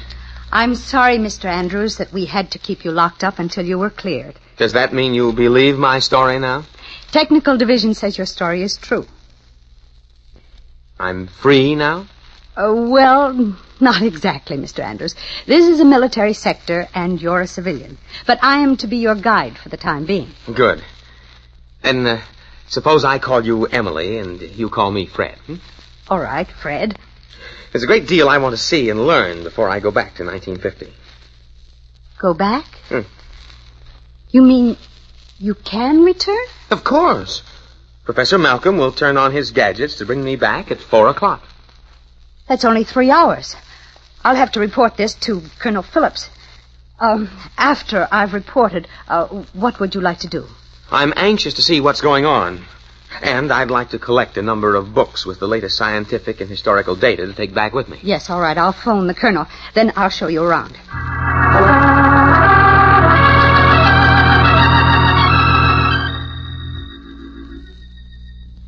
Fred, here's the plotting room for the flying bomb attack. Good Lord, it's as big as a theater. And as dark. What's that big board with lights on it? That's the chart board which records every flying bomb within 1,000 miles of American territory. Self-guided missile entering detection net over Greenland. General course south-southwest. I have it plotted. Send up interceptor rockets when it reaches Zone 4. Yes, sir. Rockets 34 and 35 successfully intercepted at Defense Zone 4. Now, you see, Fred, 2 lights just went out. That means we sent up destroyer rockets, which brought the bomb down. Rocket bombs 29 and 31 have eluded interception at Zone 3. Interception salvo at Zone 2. If they penetrate, use interceptor L-100 at Zone 1. L-100 is our new top-secret interceptor, Fred. Hardly anyone knows how it works, but it never fails. 4 more lights went out then. Mm-hmm. And here comes the report. Last 4 rockets successfully intercepted. Roger. Well, Fred, what do you think of modern Rocket warfare? 25 has penetrated Zone 2. Horrifying. Interceptor And L-100 everybody is being here launched now. seems to take it so calmly. You can't get excited when a thing has lasted for almost 100 years on and off. That light, number 25, it's still on and moving. But it should have been destroyed by now. Do you suppose... Rocket number 25 has eluded interceptor attack by L-100. It has, but it can't have. Report on 25, please. Detection base 103 reports number 25, apparently new type rocket, non-metallic construction, able to baffle sighting mechanism of L-100. Order technical crew to search for fragments after the hit. Send general warning to eastern seaboard area. Give plotted strike prediction. Very good, sir. All personnel in Eastern District, all personnel, bomb strike due in 10 seconds. Battery area, bomb strike due in 5 seconds, 4 seconds, bomb strike due in 3 seconds, 2 seconds, 1 second.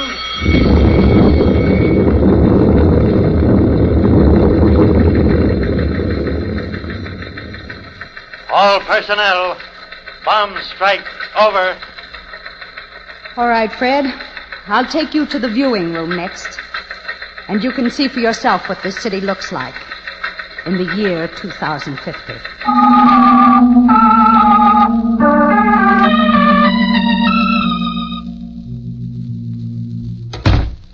Lieutenant French reporting back with Mr. Andrews, sir. Very good, Lieutenant.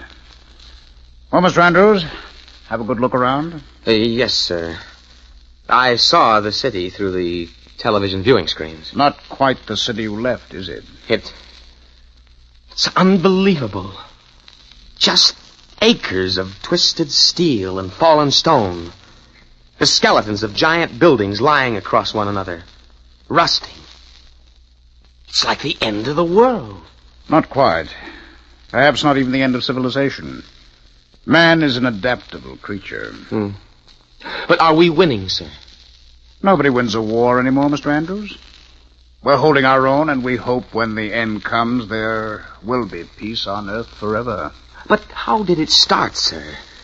We were trying so hard to prevent war back in 1950.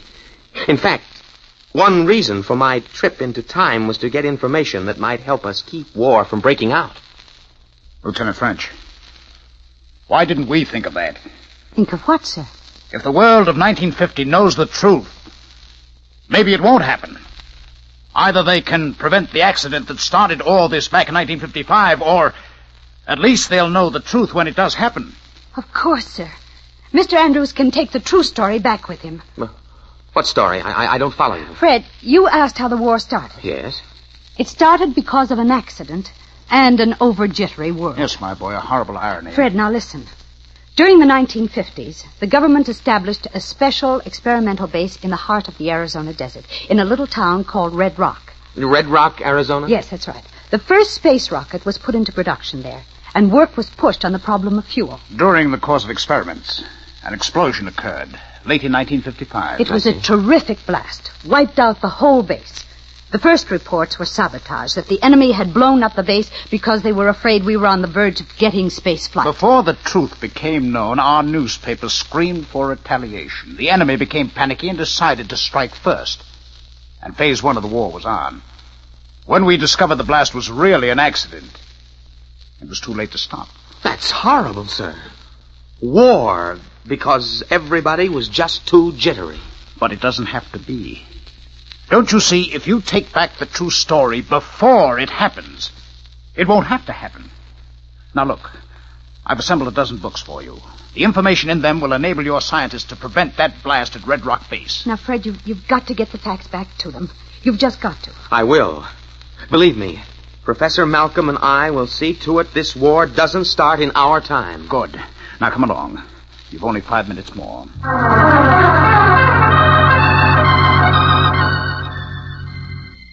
This is the exact spot where I was lying when I came through the time dimension, Colonel Phillips. You've only 30 seconds more, Andrews.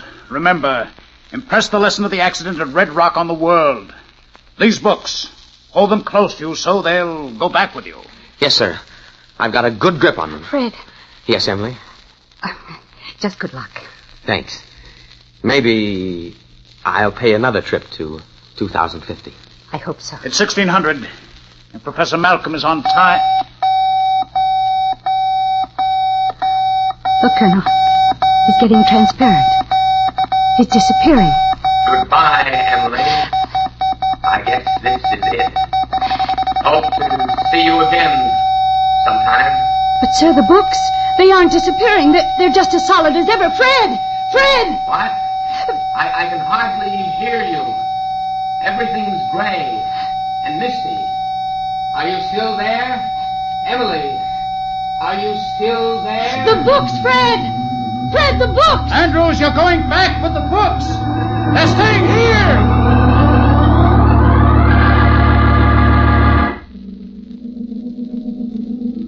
He's appearing. He's returning. Thank heaven he's safe. Fred, my boy. Fred, what's the matter? You're staring at me as if you didn't know me. Here, Fred, let me help you up. It's I, Professor Malcolm. Professor Malcolm? Yes. Don't tell me you don't remember. Professor Malcolm? Yes, Fred. What's the matter? Oh, my head feels so funny. I can't seem to remember who you are or what's happened to me. What am I doing here?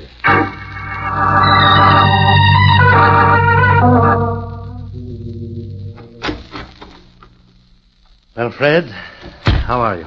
Oh, Professor Malcolm, it's good to see you, sir. I can't tell you how I've been blaming myself ever since the experiment. Oh, nonsense. I haven't suffered any harm.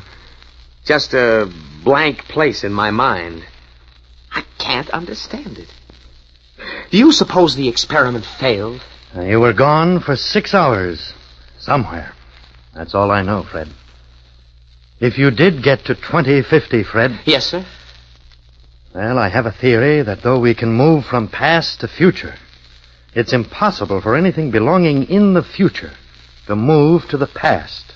The structure of time itself prevents that. I see. So, if you did try to bring back any books or papers, they stayed behind. You must be right. You can't remember because nothing that you didn't take with you could come back with you, even including sensory impressions on your brain cells. The very act of returning wiped out your memories. Maybe if I went again, we could find some way around the problem. There must be some way, sir. No, Fred. I'm dropping the whole subject for the time being. I've been transferred to a new assignment, and you're coming with me. Well, what is the assignment, sir? All spaceship research is being concentrated at a new base now being developed. You and I are going out there to help develop a fuel that will take a rocket to the moon. I see. Where is the base, Professor Malcolm? Oh, someplace in the west. I believe they call it Red Rock, Arizona. Red Rock? The name seems awfully familiar to me. I wonder why.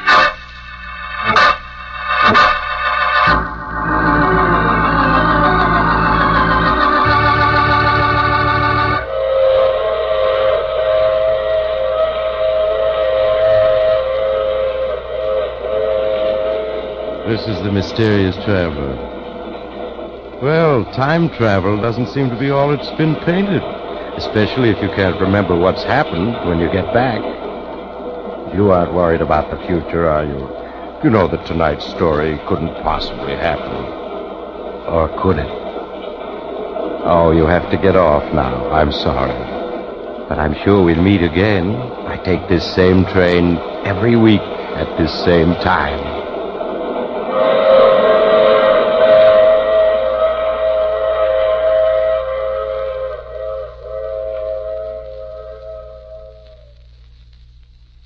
And now a final message from the Ford dealers of America. The car everyone's talking about is the 1950 Ford. Listen to what Mr. Leonard Boren, purchasing agent, one of over 420,000 new Ford owners, said about the new 50 Ford. A purchasing agent's business is to know a lot about quality, about the things which mean real satisfaction. I've purchased a number of 50 Fords for my company, and they're doing a real job for us. They're dependable, easy riding, economical, easy to park, and a real quality car all through. On top of that, the 50 Ford certainly has eye appeal. I believe the 50 Ford is the best value in its class. Yes, satisfied owners agree. For flashing big car performance and luxurious comfort, the new Ford is tops in its field. This great car brings you real economy, too. Economy of operating cost and economy of upkeep. And when trade-in time comes, high resale value. So, before you buy any car, at any price, visit your local Ford dealer and test drive the big new Ford.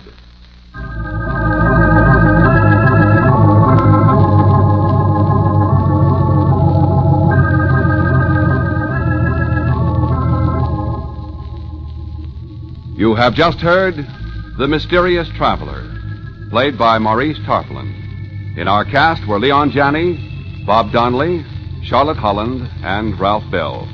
Original music composed and played by Al Finelli. All characters in this story were fictitious, and any resemblance to the names of actual persons was purely coincidental. This is Durward Kirby speaking. This is the world's largest network, the Mutual Broadcasting System.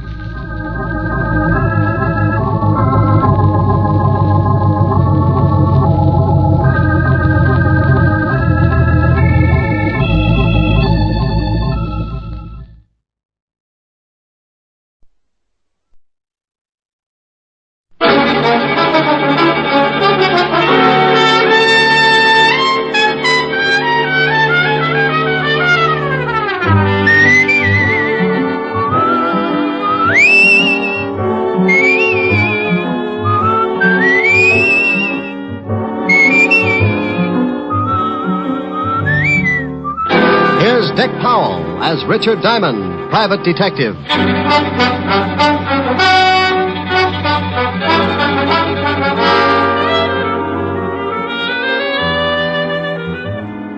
Hello there. This is Diamond. I have a little office on Broadway at 53rd Street. And if you happen to be in the neighborhood sometime, you might notice a sign on the door. It reads Diamond Detective Agency. Yeah, that's how I make a living, such as it is. I sit at my desk behind that door and wait for someone to come in and hire me. Eventually, trouble works its way into someone's life and gives him a shove in my direction. He tells me about it, and I listen with the attitude of a father confessor. When he's done, I dry my eyes and tell him what I think. What I think really doesn't matter, because it's just a shortcut to $100 a day in expenses. Sure, you can hire a guy for less money, but when I work, it's for a price I figure I'm worth.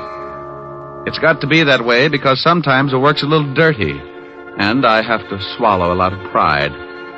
I get mixed up in everything from simple divorce to muscle-bound homicide, and when trouble can't find me a client, it starts working on yours truly, and I wind up in a corner. I guess trouble figured I was just about due for a squeeze play because one night last week, 2 lifers in the state pen started working me into their plans.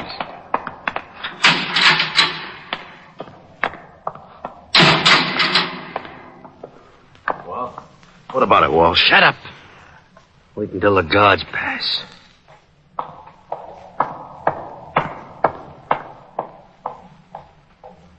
Okay. Drag out the cards like we was playing. Sure. Is it set for the night? Yeah. I got the car and everything. Yeah. We'll head for Florida and get across to Cuba. Oh, I'd be glad to get out of this 3 lousy years. Yeah, I got 8 behind me. I used every minute figuring how I'm going to take care of a guy. Oh, Walsh, you're not going to start that again? Forget it. Be glad you're getting out. You knock off that guy and you'll never make it to Cuba. Now, look, I figured this whole thing out. I paid out a lot of dough just to make it come off. And when it does, I'm going to kill an ex-cop. And you're going to help me. Me? Yeah. Unless you want to rot here. Oh, you're out of your mind. If this break comes off, it'll be the neatest trick in years, and you want to louse it up by knocking off some guy on the outside? You can stay here and rot if you want to. The only way I take you along is you help me to get a guy named Diamond. Yeah, but you waste a lot of time in New York. You'll have the roads covered by then. Look, just because this Diamond guy knocked off your brother on that bank job, you bust out of here, it's on my terms. Now make up your mind, it's getting late. Okay. Give me the layout.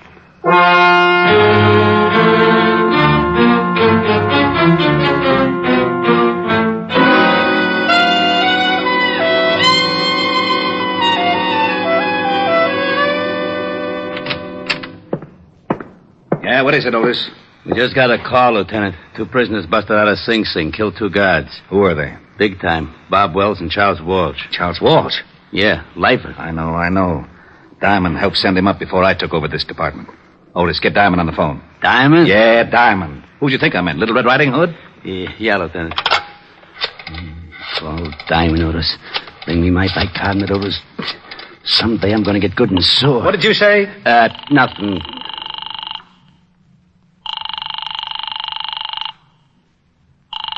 Nuts. Now what's the matter? His office don't answer. Give me that phone. We've got to find him before Walsh does. Maybe he's over at Helen Asher's house. All right, Otis, stop standing on one foot. You can leave.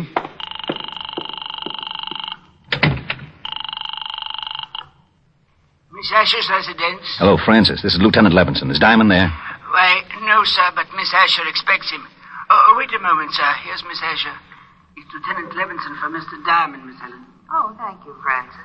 Hello, Walt. How are you, Helen? I was looking for Rick. Oh, I was just talking to him. He should be here in about 20 minutes. Why? Will you have him call me right away? Something wrong? No. Just tell him an old friend of his is in town, and I have to talk to him about it. Oh, all right, Walt. I'll tell him. Thanks, Helen. It'll be at least 20 minutes. He's walking over from his office.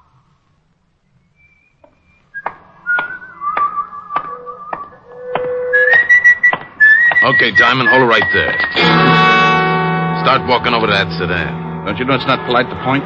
Look, laughing boy, I got a big gun in my pocket. Well, I'm proud of you. I thought it was a crossbow. Get moving. Okay. I'd never seen him before. He was a tall guy with a scar in his chin. He walked me over to the sedan and opened the door. He moved in close and shook me down. He relieved me of my .38 and motioned me into the front seat. I slid in, and he started to follow, so I kept one leg out in front of me and kicked him in the face. I couldn't get enough leverage to cool him, but it gave me enough time to get out the other door and start making like a miler. I looked over my shoulder and saw him climb out holding a bloody nose. I knew he wouldn't take a shot unless he got close enough to make it count, so when he started after me, I ducked into the subway. I found a dime and went through the turnstile. A train was getting ready to pull out, so I pushed my way on just as the gunnet came down the stairs. He certainly wasn't happy to see me go. He didn't even wave goodbye. Wait a minute, you! Wait! Oh, nuts. My nose. Got away from me. How do I call like that?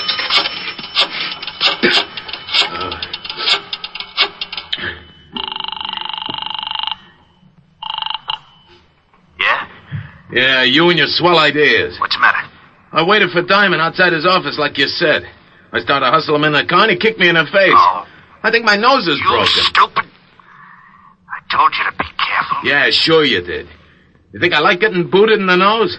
Look, if you want Diamond so much, you get him yourself. Maybe you can tell me how you're going to get to Cuba without me? Huh? Oh. Well, what do you want me to do now? I still want Diamond. Yeah, but he jumped the subway train. How am I supposed to find her? I found out he's got a dame over on Park Avenue. Pick her up, bring her over here. Pick her up? I'd give you the chair for kidnapping. I'll use her to get Diamond. Pick her up if you want to get out of the country. Yeah, but a now, snitch. Look, I busted you out of the store. I can bust you right back in. No. Now, pick her up. Her name is Helen Asher. She lives at 975 Park. Well, what if someone else is there? What if there is? You want me to stop over making a fourth for bridge? Get him out of the way and bring the dame to me.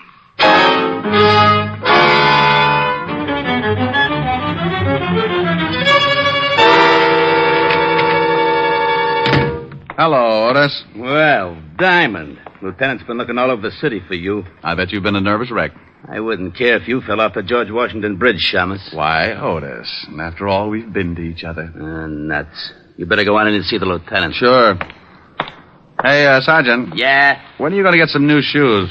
If yours turn up any more in front, you'll have to ski to work. Hello, Walt. Rick, we've been looking all over for you. Why don't you cops get on the job?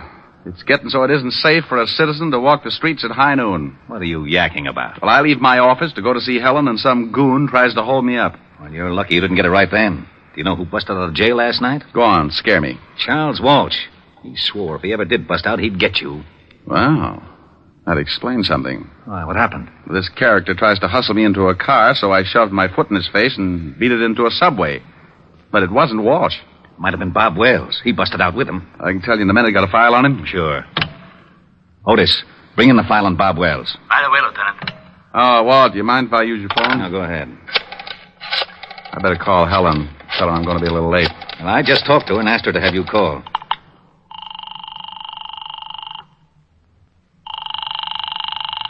Where is everybody?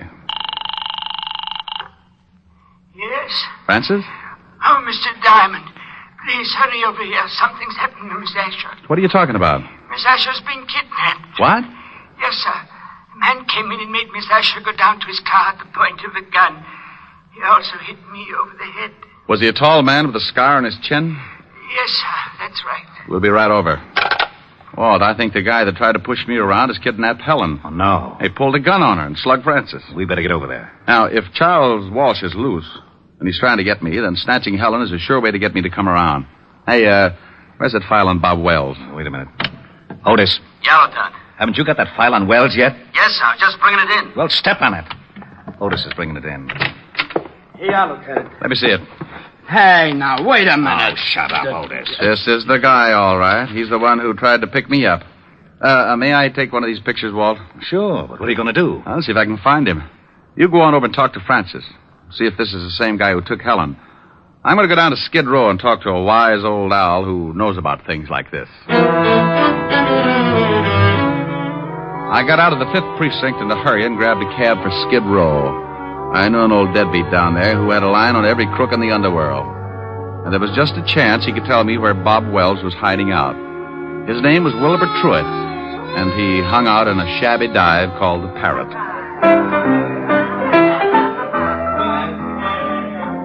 Hello, Wilbur. What? Egad, you at the piano, strike up a chorus of My Buddy, for the wandering boy has returned. Look, Wilbur. I would rise and bow from the waist as befits the occasion, but I fear that some sterno I accidentally came in contact with has rusted my spine, and I am forced to remain in a sitting position. I haven't got time to listen to the routine, Wilbur. I'm looking for someone. Here, take a look at this picture. Ever see this guy? Unless I have my morning constitutional, Buck, I can bring nothing into focus but a large bottle and a straw. Oh, waiter. Waiter, give me a bottle. You have arrived in the nick of time. I get that wonderful warm glow when you ask for a whole bottle. A snap comparison would be that of a happy mother smiling blissfully at a nursing babe. Okay, Wilbur, now tell me, do you know this man? One sip of strength, and I shall have the eyes of a carrot-stuffed feline.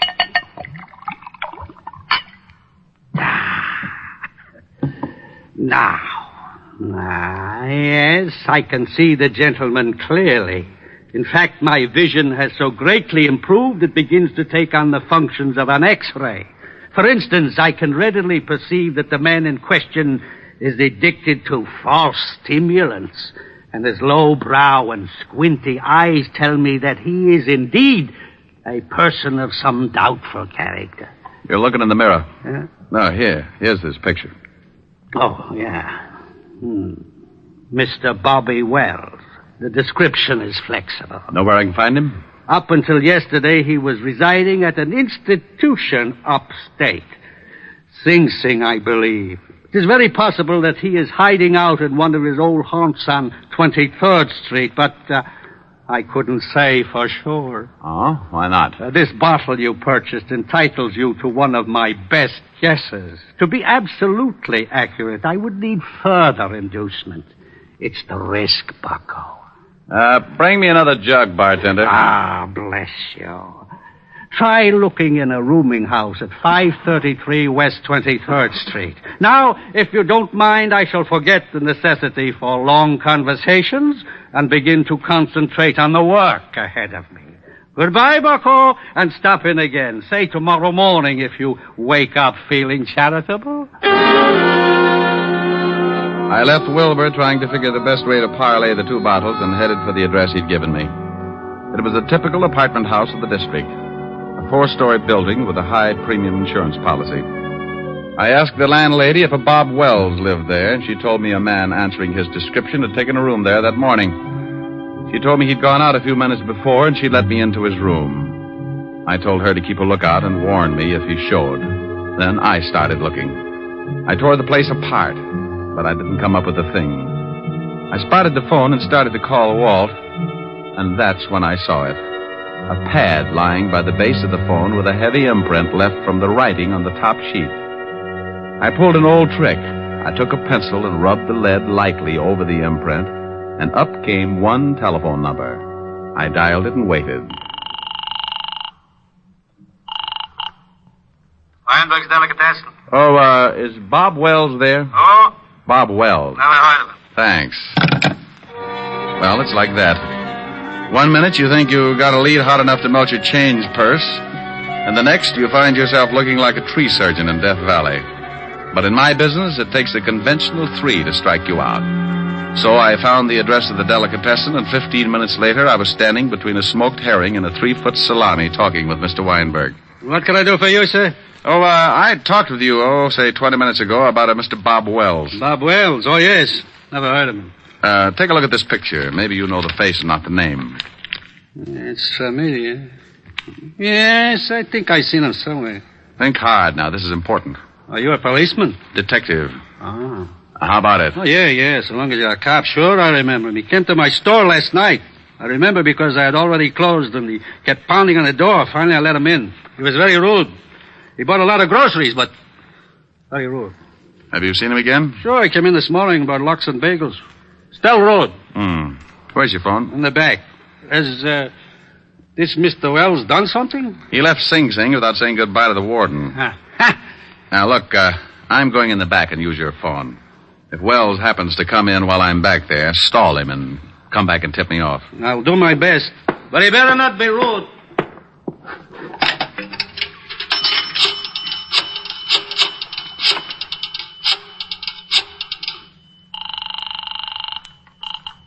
Homicide, Lieutenant Levinson. Hey, Walt, I'm in a delicatessen over on 24th Street. Yeah, Rick. I traced Wells this far, found out he's been buying food here, probably for Walsh.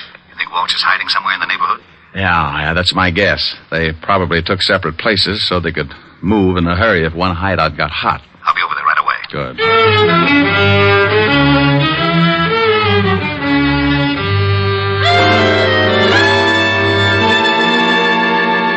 Make yourself comfortable, honey, but no yelling, or I'll have to stuff up that pretty mouth. I don't understand this. Why did you kidnap me? I've been having a hard time getting in touch with your boyfriend, Diamond. Figure if his girl's in trouble, he'll come looking. I don't have a boyfriend. Sure. Play it straight. But you watch. Tonight I call your butler and tell him we got you. If Diamond wants you alive, he comes to a spot I got picked out. And he comes alone. I don't know any Diamond. Ain't she cute, Bobby? Yeah, cute. Want me to fix her so she forgets how to lie? No, I don't care if she claims Diamond's her uncle. Go on down to the delicatessen and get some food. I'm getting hungry. Okay. But I still think we ought to be getting out of town. In 1 hour, I call this dame's house. At 12 o'clock, I meet Diamond in the park. Then we get out. Why do you want to see this Diamond? Oh, we're old friends, baby. He set me up for life. And he shot my kid brother full of holes. I just want to see that Diamond gets everything that's coming to him. You talk too much. You've got some bad habits yourself. Now get that food. And if you're too lazy to walk downstairs, I'll show you a shortcut. 3 floors, straight down. You can jump for it. Okay.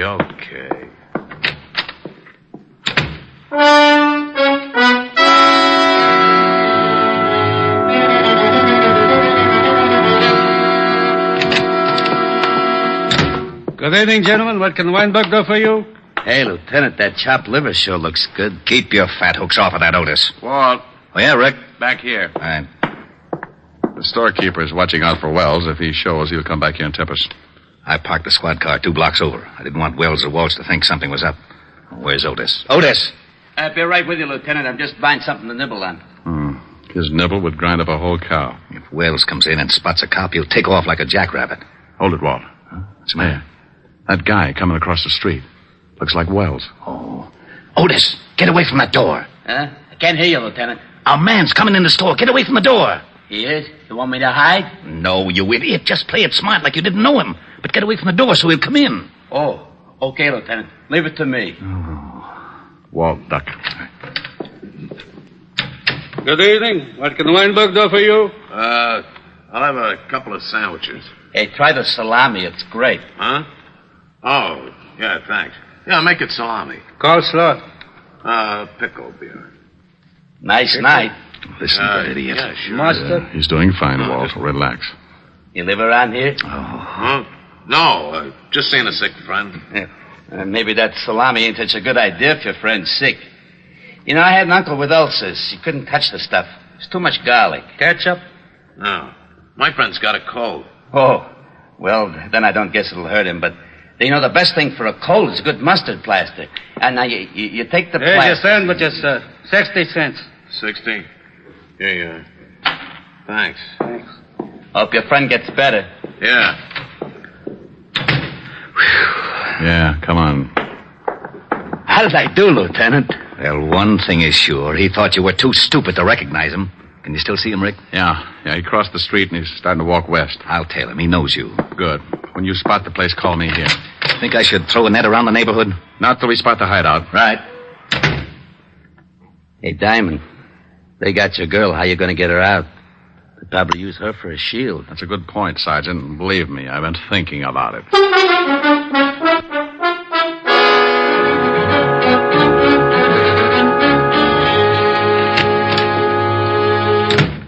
Here's the sandwiches. Swell.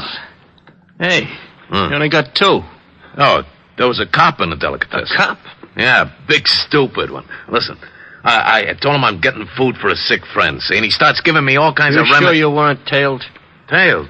No, who tailed me? Cop stayed in the delicatessen. Okay. Here, honey. Have a sandwich. I'm not hungry. Oh. Suit yourself. Here, Bobby. Oh, thanks. Hey, when are you going to put in that call to this dame's butler? Right after we eat. Then we go to the park and wait for Mr. Diamond.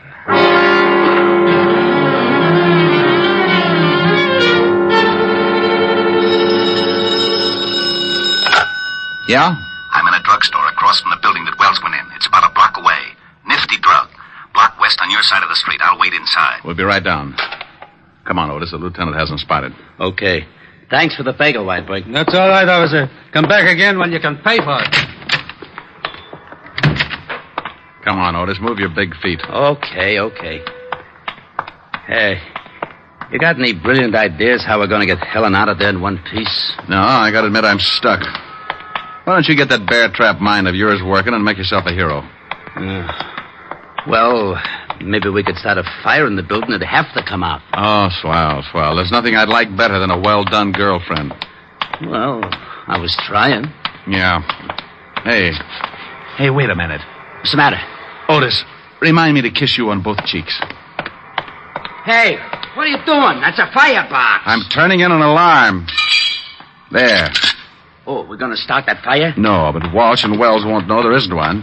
When the trucks come and the firemen bust in the place, they'll think it's burning down around their ears. Yeah, maybe then they won't watch Helen too close, huh? That's the idea. Well, here's the nifty drugstore. Yeah.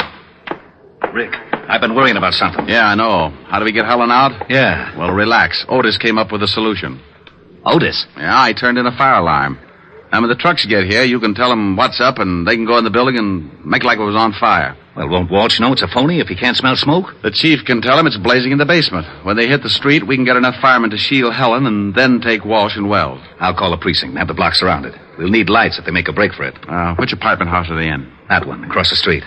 After I call the boys, we better go over and find out which room they're in. Quietly clear the rooms on both sides in case the shooting starts before we expect it.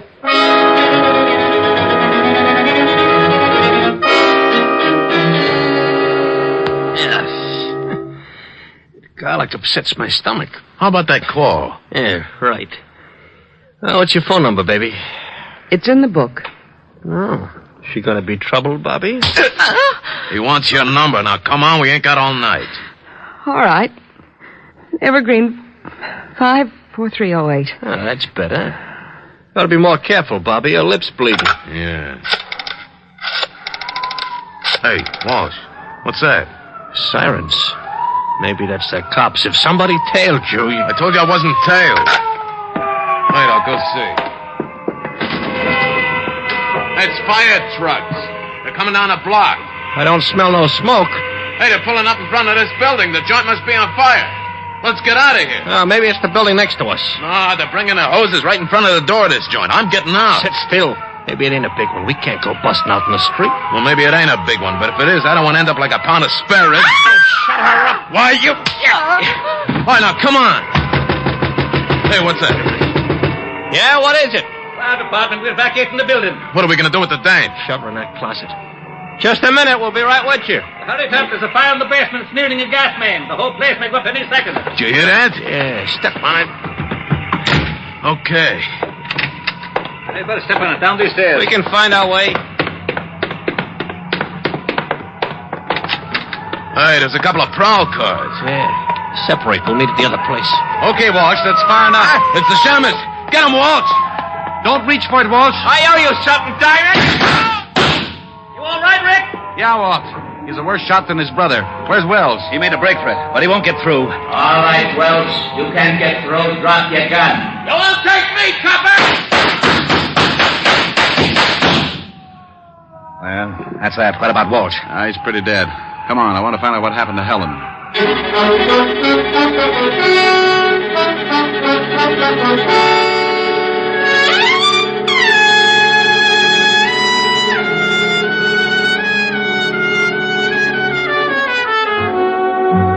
Well, Walt and I went up to the room and found Helen in the closet.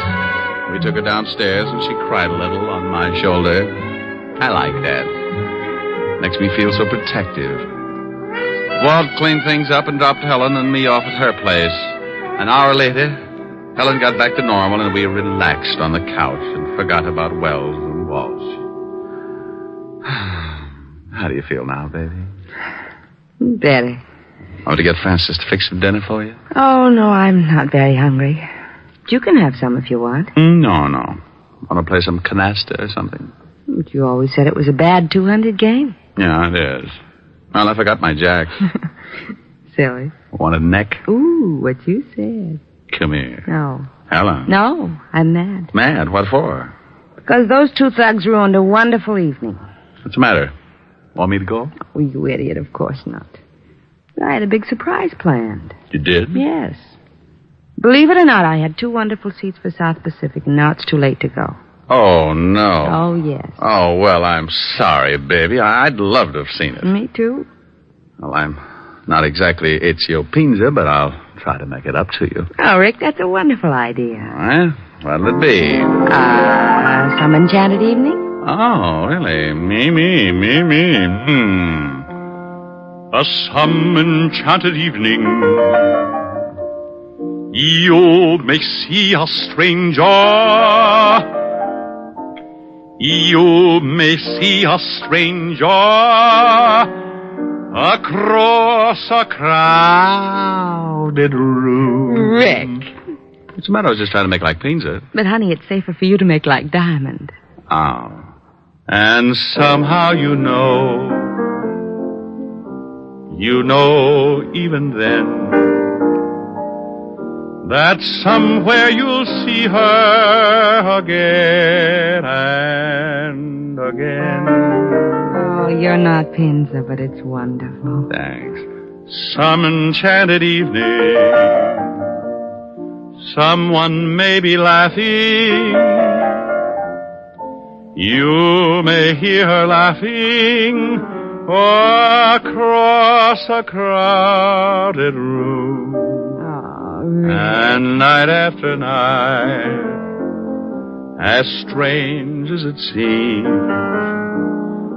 the sound of her laughter will sing in your dreams. Rick. Who can explain it? Who can tell you why? Ricky. Fools give you answers wise men never try. Oh, honey, what's the matter? I was just falling in love with myself. Come here. You never let me finish. Do you mind? Oh, well, no. And I'm sure Mr. Peenza doesn't either.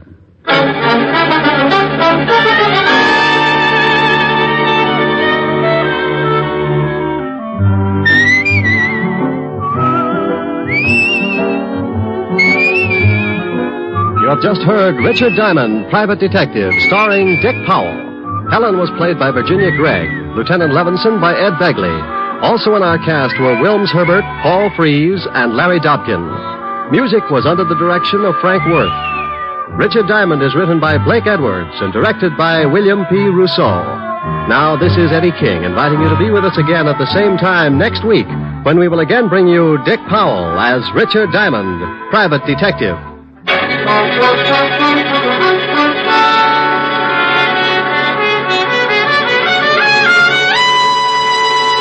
This program has come to you from Hollywood. This is NBC, the national broadcasting company.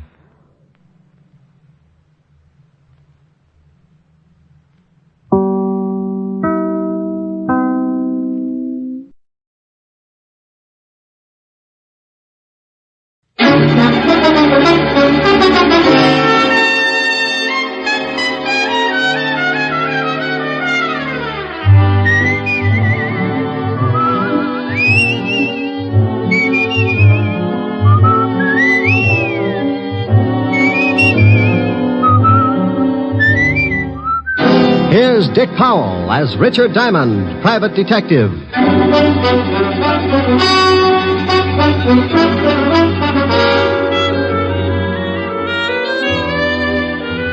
Hello there, this is Diamond. About the most strenuous effort I might give out during a working year is maybe chasing some thug up the escalator at Bloomingdale's department store. But last week I really outdid myself.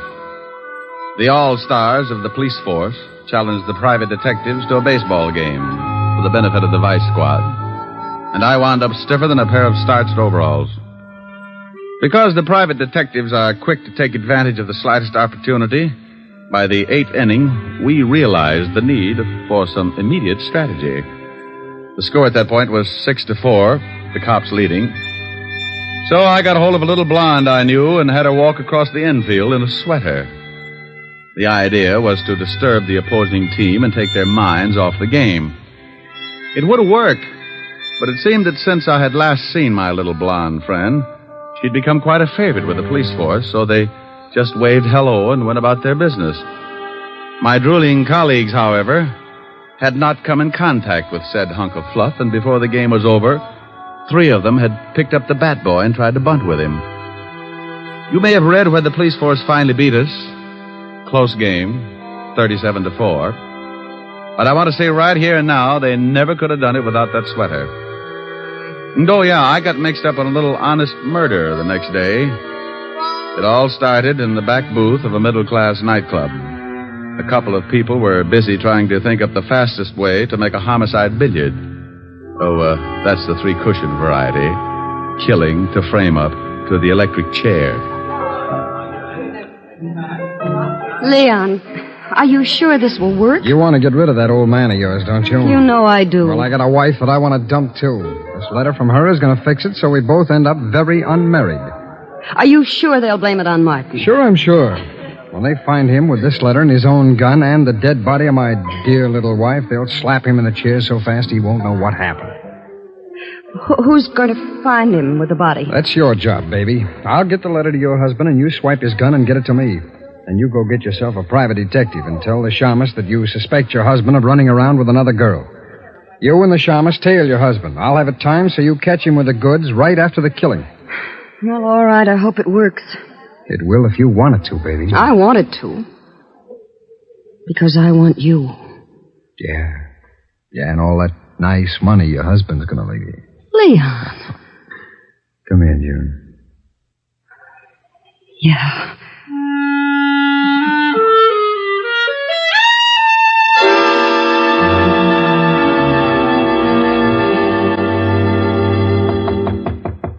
Come in. Mr. Diamond? That's right. I want to hire a private detective. Well, good for you. Sit down. Thank you. What is your fee? Hmm? What's the matter? Oh, stand up and sit down again. They're 52 gauge, Mr. Diamond. Like them? Oh, you'd look good if they were sweat socks. I don't think they'd go with a high heel. You've got a point. Now, what were you saying? I wanted to know what your fee is. Oh, $100 a day in expenses. Isn't that a little high? I stopped eating at the automat 6 years ago. All right, I'll give you a retainer. Oh, wait a minute now. Wait a minute. What's the job? I think my husband is running around with another woman. What do you want me to do? Hustle him off to the nut house? Oh, aren't you nice? I want you to go with me as a witness. You know, any other time I might get shy, but I'm really interested in seeing a girl who could beat your time. When do I start? Meet me in front of my house at 10 minutes to 8. My husband leaves around 8. What's the address? 521 East 58th Street. My name is HYERS, Mr. Diamond. June HYERS. All right, June. I'll see you at 10 to 8. Now, excuse me, but about that retainer. Oh, yes, that. Here's $100. Is that enough? It'll keep me interested. What's your husband's name? Martin. I'll see you this evening, Mr. Diamond. Oh, one more question. Yes? Why haven't you and your husband been getting along? A lot of reasons. By the way, Mr. Diamond, how old are you? Oh, well, I'm frisky, but I passed the foolish mark when I was 3.5. Did you? Goodbye, Mr. Diamond. I wonder if I did. Diamond Detective Agency, with men who know the corpses best, it's Diamond 2 to 1. Rick. Oh, Helen. Hello, baby. What are you doing? What gauge nylons do you wear, dear? 52. Why? Oh, nothing. Oh, Rick, are you going to buy me a present? Oh, you never can tell. I was just looking at a pair a few minutes ago. Rick. Yeah? Where were you looking at them? Now, what kind of a question is that? A very good question. Have you got a girl up in that office? Helen. Don't you Helen me, have you? Well, I give you my word I haven't. All right, was there a girl in your office? Was there? Well, a client. I got a $100 retainer. I don't care if she gave you the George Washington Bridge. You were obviously looking at her leg. Well, I couldn't help it. She sat on that way. Now, look, honey, she's just another client. With 52-gauge nylons. Would you do count the threads? Oh, can you do that? Oh, you wolf. Yeah, but you're the only one who gets the benefit of my talents. You can put the soft soap away. When am I going to see you? I got some business at 8. I'll be over later. Well, I'm going to stay mad until you get here. And you're going to tell me all about those nylons. I'll be sure and do some research. Bye.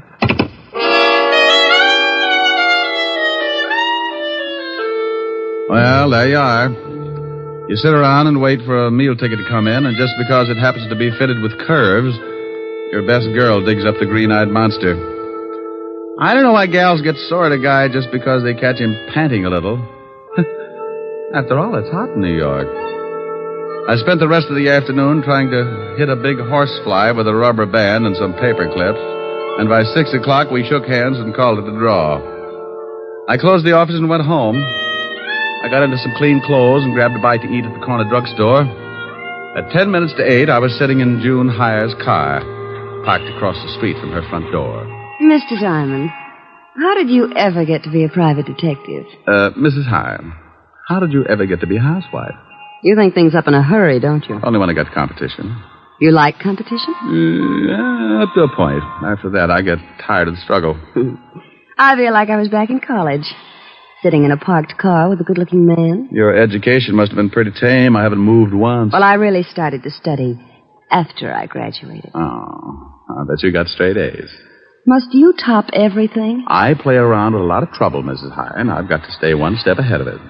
Do I look like trouble? When's your husband coming out of that house? Any minute now. You didn't answer my question. I'll tell you as soon as I see your husband. Well, how will that tell you? If he's wearing a beanie with a propeller on it, I'll know you've been giving him a lot of trouble. So I've been giving him trouble. That mean I'll do the same for somebody else? What's the difference, a husband or a private detective? They both got their names from a guy named Adam. Oh, look. A cab pulled up to the front door. Yeah, I see it. And here comes Martin. He's getting into the cab. Well, what do you know? What's the matter? No beanie. We both sat and watched while Martin HYER got into the cab and it pulled away. Mrs. HYER put her car in gear and we started the tail, keeping it a safe distance. He led us across town to a middle-class apartment house and we stopped the car and waited up the street. He's getting out and going into that building. Come on. Oh, what for? Shouldn't we let him get up there first and then... Look, baby. Do you know who this gal is? No, of course not. Well, then come on. I want to see what door he goes in. But, won't he see us? Honey, I don't tell you how to put your lipstick on. Now, don't tell me how to make like a bloodhound. Oh, the lobby is empty. Now, watch the elevator. Oh. It's stopping on the 4th floor. Hadn't we better go up? Look, lover. The 4th floor probably comes equipped with a lot of doors. Now, if you want to just knock on any of them, go hire yourself Humphrey Bogart. Well, then what do we do? You stand by and watch like you... make like you knew what I was doing. See, the little old elevator's coming back down. Now, you just hold it there while I look at the mailboxes. Mrs. B. Callahan. Mrs. Lillian McEdward. Mrs. Mike. Well... and Miss Sally Maxwell. Okay, now we push the button for the 4th floor and away we go. Fun? How do you know where to go? I got the name off the mailbox. But you said yourself there must be a lot of people on the 4th floor. Elementary, my dear girl. Process of elimination. We're lucky this time. Only one single girl on the 4th floor. Sally Maxwell. Come on. It's 406. What if there'd been more than one single girl? So I make some new friends. Now stop asking questions and stick close. I'd love it. Now, here it is, 406. Now hold it down. Can you hear anything? No. Yeah, somebody's moving around. Oh, Duck. What? Too late. What the... June. Good evening. I represent the Great Nothing Life Insurance Company. What are you doing here, June? I might ask you the same thing. Do you mind if we come in? I'd like to interest you in our indemnity clause. Stop pushing. Get out of my way. Oh, you don't know what you're missing. You get $3 million if a python bites you in the middle of Times Square. You can't force your way in here like that. You... Oh, now you've hurt my feelings. Take your hands off me or I'll strike you again. Sure, but you need 2 more to put you out. Here, have one on me. Now, the next time you go striking people... Mr. Diamond, look. I looked past the little guy and spotted the body. She was blonde, and I didn't know why she was hanging onto the rug that way. She wasn't going anywhere. All right, you. Get out of my way. Huh? Oh, what a lovely gun. Martin, you killed that girl. No, I did not. I came in here and found her like that, but I didn't kill her. She's been shot. I know that. I found the gun by her body. You don't think I'd kill her? I was in love with her. Martin. Is that the gun that did it? Yes. I mean, no. I don't know what I mean. But you stand right there. Don't take another step. That's your gun, Martin. You shut up. I didn't kill Sally, but I know I haven't got a chance of proving it, so if you come any closer, I will most certainly shoot you. I hate to look like an idiot, but it's against the law to shoot people. Mr. Diamond, be careful. Come on, Martin. Give me the gun. You don't think I'll shoot, do you? Come on, give it to me. Just one more step. Look out, he's going to shoot. Come on, open up in there. What? Better drop it, Martin. You got company. Stay back. Stay back. This is the police. Open up or we'll break the door in. Police? Give me the gun, Martin. No. Let him in, June. Before Levinson tears down the whole wall. I've got Martin. Yes, all right. I didn't do it. What's going on in here?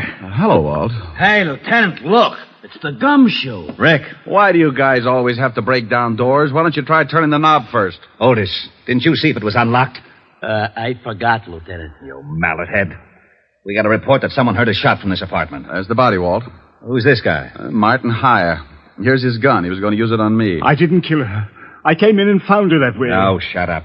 Who's the girl with you, Diamond? This is Mrs. HYER. Martin is her husband. I don't say. The old triangle, huh, Rick? I engaged Mr. Diamond to follow my husband. That's right, Walt. We caught Martin trying to sneak out on the corpse. I told you I didn't kill her. And I told you to shut up. Is this your gun? Yes, but I found it lying by the body. I knew I'd be blamed if someone found my gun, so I put it in my pocket. You search him, Rick? Haven't had time. Shake him down, Otis. Yeah, Lieutenant. I want my lawyer, and you get away from me. You open your trap just once more. Okay, but hold still. Please, Mr. Diamond, I'd like to get out of here. Sure. Okay, Walt? Yeah, but I want to talk to both of you down at the station later. Here's something, Lieutenant. What is it? Letter. Are you coming, Mr. Diamond? You go on down. I'll be right with you. All right. Walt, what does the letter say? It says you can't continue this way. I've decided to break it off once and for all. It will do no good to see me, so please stay away and leave me alone. Signed, Sally. Let me see that. Yeah. Well, what about it, you? Is the dead girl named Sally? Yes. I don't know why she sent it. We were both in love. Sure. What were you going to do about your wife? I was going to tell her this evening. Then I received this note. I came right over to see Sally, but believe me, I didn't kill her. Tell me something, Martin. Is this the way you received the letter? Yes. Why? Now, you wait a minute, Rick. I'm very happy with what I've got, so don't start making like Sherlock Holmes. Oh, well, I guess you're right, Walt. He admits it's his gun, and this letter is certainly motive enough. Yeah. Otis, call for the wagon and put the cuffs on HYER. Right, Lieutenant. Walt, why would someone send a letter after tearing off the top of it? Huh? See, the top of this letter is missing. The part that usually reads, Dear Julius or something. So what? Do me a favor, will you, Walt? Oh, what is it? Give me 3 minutes and then have Otis fire a shot from this apartment. What? Is that all you can say? Have Otis fire a shot in about 3 minutes after I leave. I will not. The police department can't go around making like it was the 4th of July. You want to solve a murder, don't you? I have solved it. What more do I need? I got a suspect, the murder weapon, and a good motive. Walt, if you just killed someone and a guy caught you at it, what would you do? Knock him off, too. Well, I caught HYER in the act, and he didn't pull the trigger. Well, you said yourself he was going to. But he didn't, and he took too much time thinking about it. Walt, I can't remember hearing a shot when I came in this building. So you didn't hear a shot. Maybe you couldn't. Well, that's what I want to find out. I was right behind Martin all the way up to this apartment, and I didn't hear a shot. Maybe you didn't kill her. That's right, I didn't. Please, I didn't kill her. You see, Walt? Oh, you always start something like this. Martin, did your girlfriend Sally have any enemies? No. At least she never told me about any. Now, where are you, brain trust? Just a little more sure of myself. First, Martin can't make up his mind about shooting me. Then he claims that the murdered girl didn't have any enemies. Does that sound like a killer trying to cover up? You've run into smart killers before. I'm surprised at you, Rick. I called the station, Lieutenant. I'm proud of you. Go on in the other room and shoot that cannon of yours off when I tell you. The what, Lieutenant? You heard me. Shoot it into a mattress, but don't muffle a shot. Okay. But not till I tell you. You might think it's fun and blow up the whole building. Thanks, Walt. What are you doing? Just looking around this desk to see if I can find the top piece of this letter. Martin, are you sure that your girlfriend didn't know anyone who might want to kill her? She never said she was in danger. But you might ask her husband. Her husband? Oh, swell. Why didn't you say something about her husband before this? You didn't ask. Oh. Who is her husband? His name's Leon Fisk. The gambler? Yes. Oh. Bye, Walt. Now, you wait a minute. Have Otis start making like a Roman candle 3 minutes after I leave. What's that you've got in your hand? Huh? Well, it's a piece of stationery from the desk that matches the stationery this letter was written on. You can't take that letter. It's evidence. What is? That letter the murdered girl wrote to this guy. Well, how do you know she wrote it? Because this guy said so. Yes, but I'm not sure. It could be forged. See, Walt, maybe she didn't write it. Well, that's why I want it. The lab will be able to tell from other samples of her handwriting. Tell what, Walt? Who wrote that letter? Well, don't you know? Of course I don't know, but we found it on this guy and it's police evidence. Why? Why? Well, because it just is, that's all. Well, anybody could have written it. You could have written it, Martin. Yes, I guess I could. And send it to yourself? Why would I send it to myself, Lieutenant? You wouldn't. That's why it's important. You mean the letter itself or the fact that he couldn't have sent it to himself? Both reasons.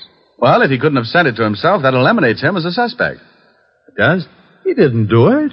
Did you, Martin? No. See, Walt? Now, wait a minute. Why do I always get into something like this? You asked me if I sent the letter to myself. You shut up. And you said he couldn't have. That's right, he couldn't. Then someone else did. Of course they did. Okay, then as long as you're not so sure it's important, I'm going to take it with me. Who says it's not important? Well, if he didn't send it to himself, then someone else did. And if someone else did, the murdered girl couldn't have, so anyone could have sent it. Isn't that right? Say that again? He said if I didn't send the letter to myself, then I couldn't have gotten it. No. He said you couldn't have sent the letter to... No, wait a minute. You couldn't have written it to... To myself. Yeah. So someone else wrote it and sent it to the murdered girl and... No. Send it to me. You're crazy. I distinctly heard him say... Walt. Yeah? After you figure it out, be sure and have Otis fire that shot. I'm going to see Leon Fisk. Okay. Now, let's start it again. If I didn't... If somebody didn't... If you didn't... If I didn't what? Lieutenant? Oh. What is the matter, Lieutenant? He did it again. And you helped him. You rat, I'll see that you get the chair even if you didn't kill her. What did I do? You shut up.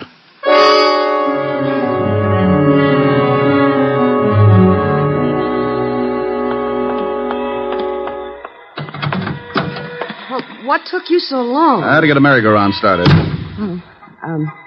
Can I drop you somewhere? Just relax for a second. I've got to think something out. Well, I didn't ever think Martin could kill anyone. Yeah. What was that? Just a backfire. Look, drive me across town. I want to talk to a guy named Leon Fisk. Leon Fisk? Yeah, runs a nightclub with an iron claw in the back room. What's the address? 222 East 45th. I remember it because when I was on the force, I used to raid his place for exercise. Thinking of doing some gambling? That's the way it'll probably end up. Let's go. She drove me across town, and 10 minutes later, we pulled up in front of a low building with a flight of steps leading down to a basement door. A large sign over the door read Cellar Club. I got out and thanked June for the lift and watched her drive off. I went down the steps and through the door. Something I can do for you? Yeah, I'd like to see Leon Fisk. Maybe you don't want to see her. What's the name? Just tell him Diamond. Okay. You got a phone booth? Yeah, right over there. Thanks. I found the phone booth and went in. In my business, you work with hunches, and sometimes they pay off. I knew that the torn letter had to be sent to someone the dead girl was going to slough. I didn't think it was HYER, so the next best prospect was her husband, Leon Fisk. I didn't have a thing to pin on him, but a good bluff can open a lot of doors. I took out the letter and copied the handwriting on the other piece of stationery. I wrote the name Leon at the top, and then the words, "We can't continue," so they'd correspond with the first part of the original. Yeah? What was you writing? What's it to you? You don't have to get sore. I just thought maybe you was getting a tip on the horses, and I sure could use a winner. The nags have been beating me to death. Oh, no tip. Okay, the boss will see you. That door right over there. Thanks.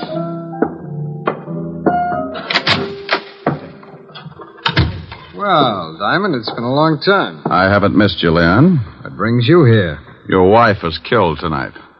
Sally? One's usually the limit. That's too bad. How did it happen? I thought maybe you could tell me. I don't know anything about it. Ever see this letter before? Hey. What's the matter? That's your wife's handwriting, isn't it? Yeah. It says, Leon, we can't continue. Then the writing stopped. Oh, so what? Well, the guy the police are holding got a letter from Sally, too. It started the same way, but it wasn't addressed to anyone. The top was torn off. You know what I think? No, tell me. I think she started one letter to you, then threw it away and wrote another one. I think you sent the second to Martin HYER after tearing off the name Leon.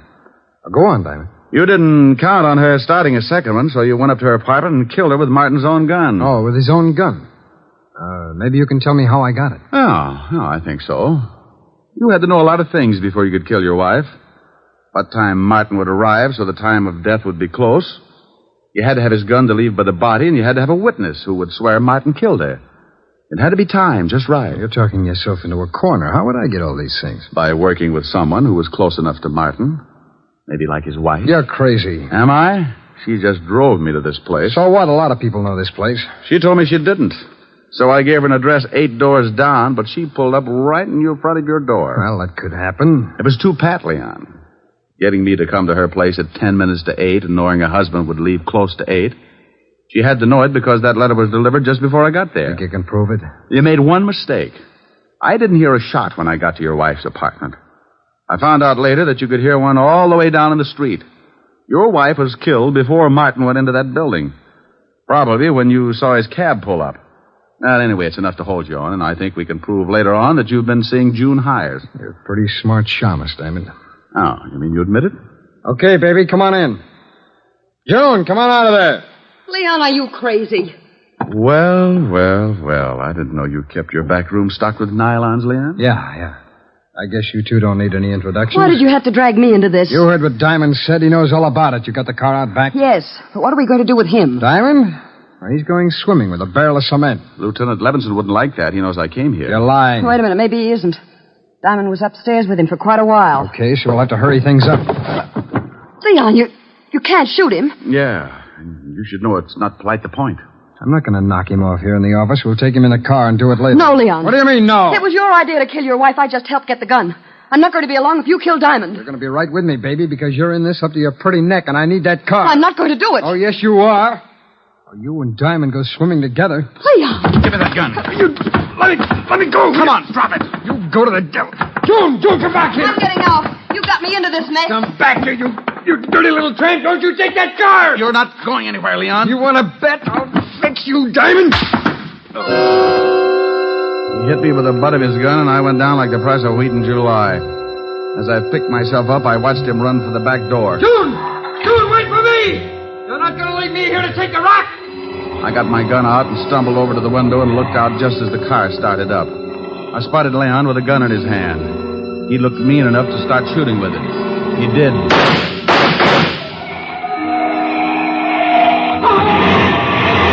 He started running up the alley then. I suppose I could have said something like, "Stop or I'll shoot," but I was too tired.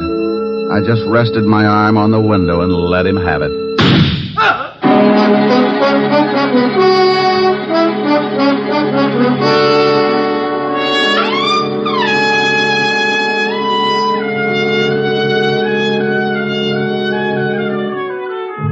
Well, Walt finally showed and cleaned things up. I was bleeding again, so I headed for 975 Park Avenue and my usual first aid station. Yes? Hello, Francis. Miss Asherin? Oh, my goodness, Mr. Diamond. Come in, sir. Come in.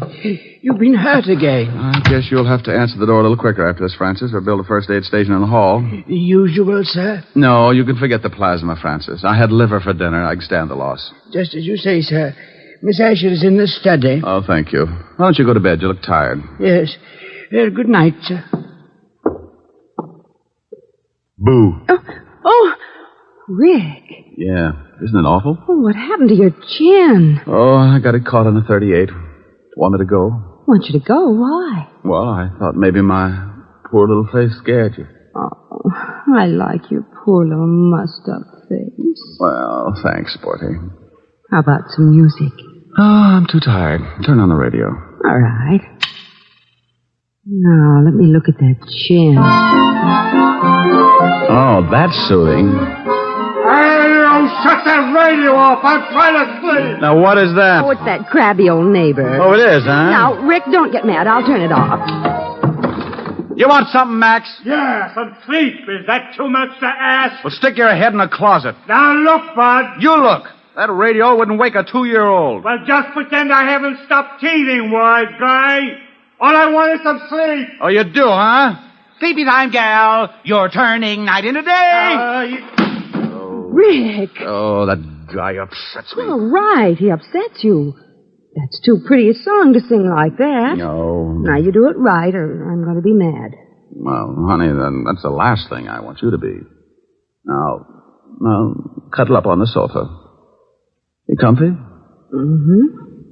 Don't be mad now, baby. Sleepy time, gal, you're turning night into day.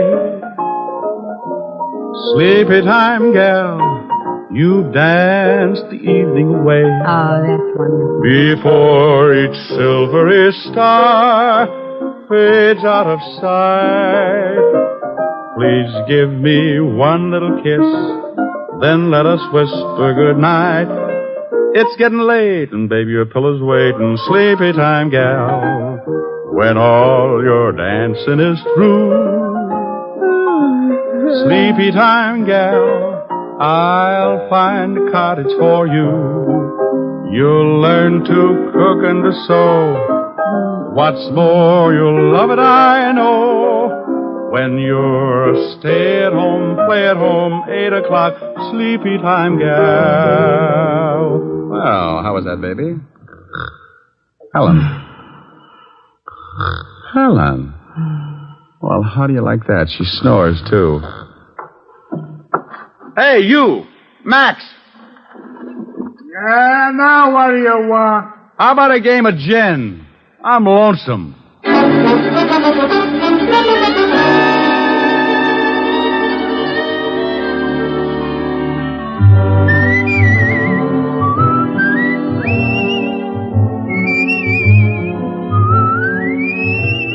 You have just heard Richard Diamond, Private Detective, starring Dick Powell. Helen was played by Virginia Gregg. Lieutenant Levinson by Ed Begley. Also in our cast were Wilms Herbert, Jay Novello, Joan Banks, and Stacey Harris. Music was under the direction of Frank Worth. Richard Diamond is written by Blake Edwards and directed by William P. Rousseau. Dick Powell soon will be seen in the screen version of the best-selling novel, Mrs. Mike. Now, this is Eddie King inviting you to be with us again at the same time next week when we will again bring you Dick Powell as Richard Diamond, private detective.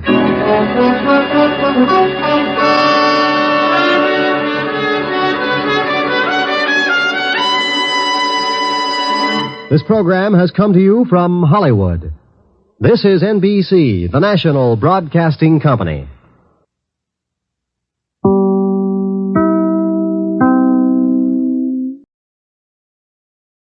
Here is another in NBC's great parade of new shows.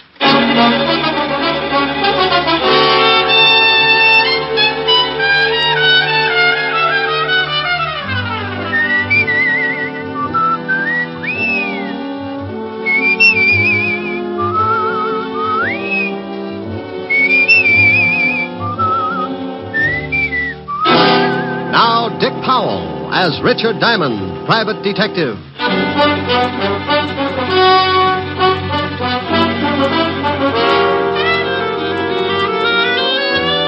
Hello there. This is Diamond. You know, I'm sure a lot of you people have never seen this big city of New York that I live in, but you ought to. It's really worth seeing.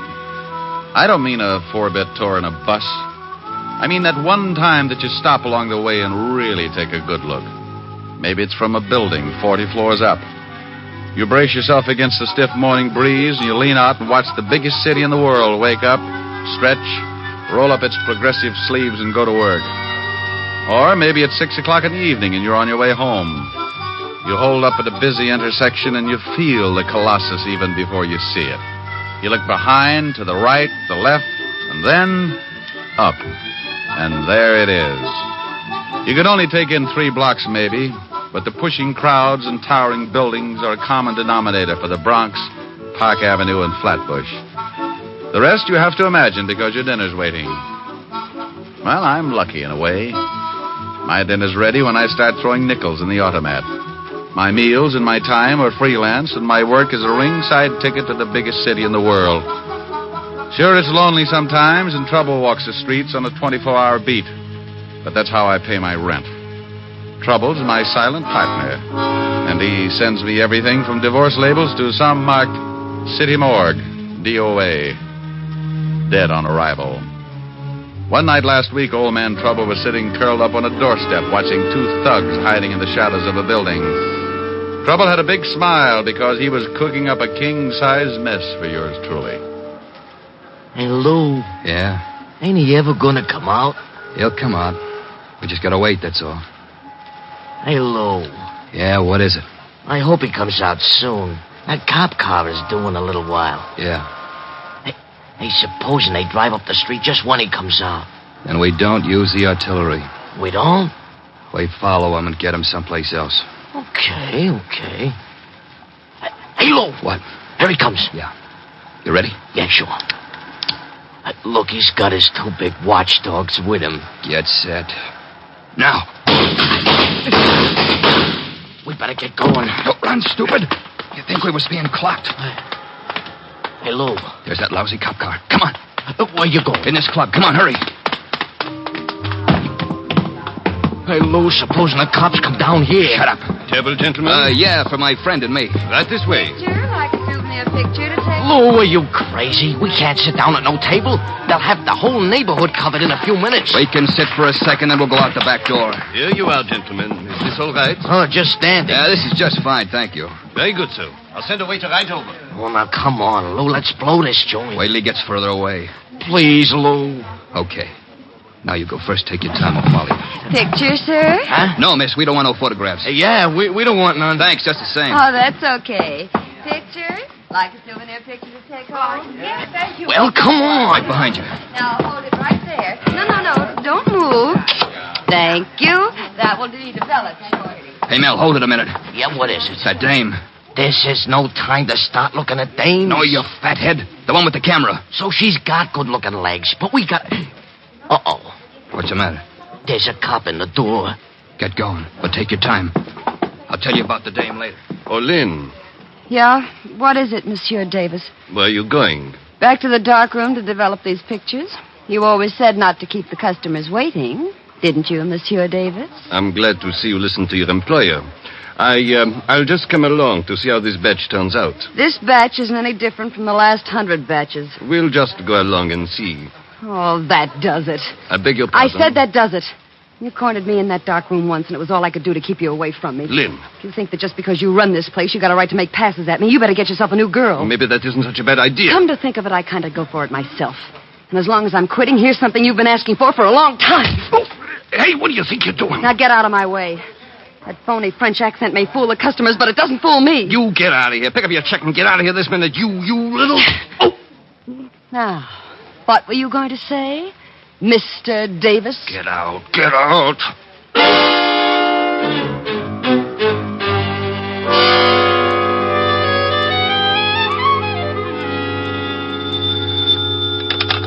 Diamond Detective Agency, if you've lost a body, let us dig it up. Oh, Rick, that's awful. Depends on who we dig up and how long he's been there. Rick, Hello, Helen, baby. you're simply gruesome. I know it, but my tongue matches my shirts. What do you do when you wear stripes? I tell everybody I've been licking barber poles. Oh. Nah, thought you'd catch me, didn't you? No, I don't think I'll ever get you. Oh, I think you're the prettiest little old gal in the whole dang breasted state. Flattery will get you nowhere. Have we got a date tonight? Only if the elevator's still running. Mr. Diamond? Oh, I'll call you back later, honey. I think I just sighted a client. Mr. Diamond, please, I've got to talk to you. Well, honey, go back and shut the door. If too much smoke gets out of here, the ceiling will cave in. What? Oh, yes. All right. Rick, did I hear a girl's voice? I think so. But maybe she just wears those clothes because her mother never had a haircut. What does she look like? I can't tell you right now. I'm parked behind a curb. Where? The door is closed, Mr. Diamond. Now may I speak with you, please? Helen, I'll call you later. I don't care if she is a prospective client. You face the window when you're talking business. Well, there's a cigarette ad out there. Why look out at an ad when the slogan's right here in my office? Slogan? Yeah, you know. So round, so firm, so... Rick. Bye, baby. Now, you were saying... I want to hire you to protect me, Mr. Diamond. I know an easier way. Wear a diving suit. Mr. Diamond, put your eyes back in your head.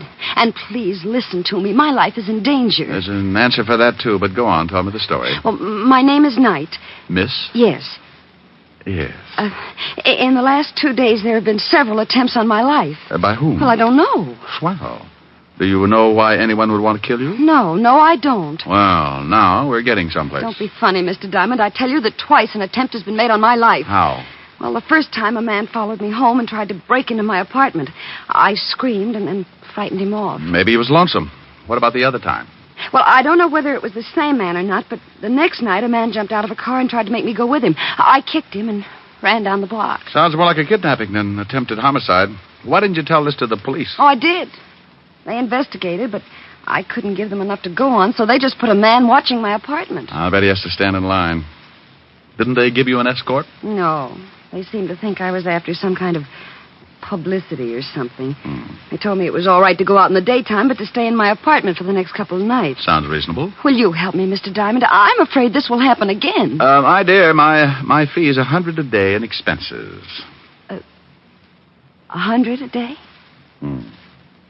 Oh, Mr. Diamond, I don't have that kind of money. Well, neither do I, but if I starve, I do it with dignity. I can't lower my fee, Miss Knight. I never have. Well, then, I'll have to find another detective agency. There are a lot of good ones. I'm sorry, the rule might bend a little, but it won't break. If I took the job knowing you couldn't pay half the fee, 10 minutes later, some guy from Texas with an oil-soaked wallet might want to hire me to count his gas stations. Sorry, but it's a tough world, Miss Knight. Yeah. Well, thanks, Mr. Diamond. Maybe you could recommend someone? Oh, any of them are good. Just close your eyes and open the classified. Well, goodbye, Mr. Diamond. I'm sorry. So am I. My conscience just slit its throat. Like you said, Mr. Diamond, it's a tough world. The toughest. Goodbye. Yeah. No, nuts. Yeah, what is it? Diamond? He's hiding his head in the desk. I'll get him for you. Come on out, you heel. Look, I don't know who this is, but put Diamond on the pipe. This is Diamond. Wait till I get the bad taste out of my mouth. Look, you can wet your whistle later. I've always wondered what happened to people who said that. Is there a dame in your office named Knight? Well, there was. She left just before you called. Well, let me give you a little tip. If she hired you, you're going to start feeling overworked right now, so tell her you don't want the job. Oh, I am, huh? Yeah. Or your nearest relative is going to have to come down and identify the body. You know something? No, what? A couple of minutes ago, I proved that a good businessman can start looking like a big fat heel for a lousy $100 a day in expenses. Huh? Don't work on it too long, but stop in sometime, Buster. I'd like to help you spit out your teeth. You better listen to what I say, Shamus. You're way out of your class in this one. I'm always out of my class when I talk with slobs. And if you don't like it, look me up. I'll be working for Miss Knight. I went out of my office in a hurry. When somebody tries to push me around, it's like giving a kid a slingshot in a hothouse.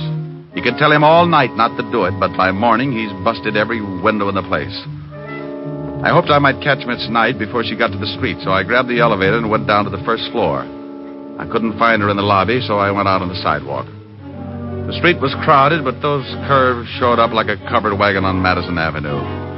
She was just starting across Broadway when a big black sedan pulled up and a guy climbed out after her. I took off as fast as my little 175 pounds would carry me and cut kitty corner across the street with an eye on the black sedan. The guy had her by the arm, and I knew when she stopped struggling, he'd showed her his gun. I was on a dead run, going to make like a big hero, but his .38 changed my mind. He missed with the first one, then he shoved the girl away from him and tried again. I could hear the slug whine past my head, so I hit the sidewalk right next to the girl. He jumped for the car. I just lay there and watched him drive off. Did you get the license number? Oh, it was covered with mud. Gee, I guess you must look pretty silly just sitting here. Yeah. Got some jacks? I'm a whiz at forces. Maybe you believe me now, Mr. Diamond. Yeah. Here, let me give you a hand up. Thanks.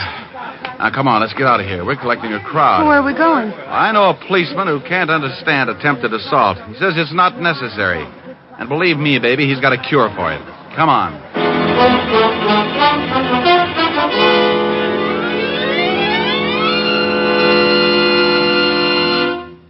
In just a moment, we will return to Richard Diamond, Private Detective, starring Dick Powell.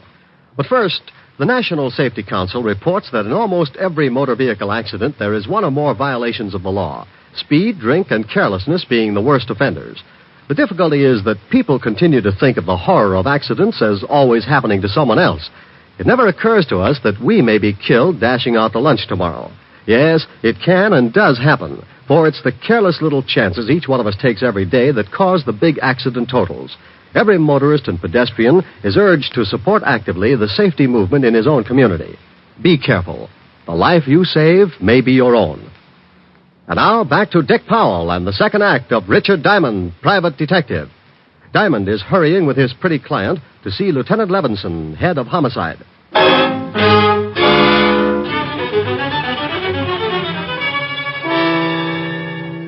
I hailed a cab, and 10 minutes later, Len Knight and I were walking into the 5th Precinct Police Station. Sergeant Otis looked up and started to say something, but when he saw what I was with, he changed it to a low whistle. Oh, stop puckering, Otis. You look like you've been unstopping sinks. Oh, very funny, wise guy. How about the introduction? Miss Knight, Sergeant Otis. Homicide's answer to mercy killings. Hello, Sergeant. Yeah, don't pay no attention to him, Miss Knight. He was born with a nasty disposition. Is the lieutenant in, Sergeant? Yeah, go ahead. He'll see you.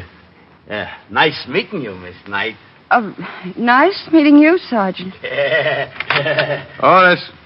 Yeah? Stop clucking. You'll have every rooster in town in here. Hello, Walt. Who's that with you? This is Miss Knight. Is she dead? Walt, say something nice to the lieutenant, dear. After that last remark? Oh, look, Miss Knight, I'm sorry, but this guy you're with has a talent for finding homicides.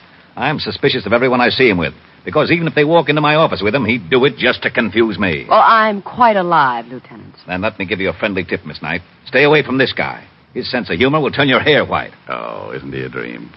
Walt, Miss Knight wants protection. Yeah, I see what you mean. Walt, now stop gnawing on the desk and listen to me.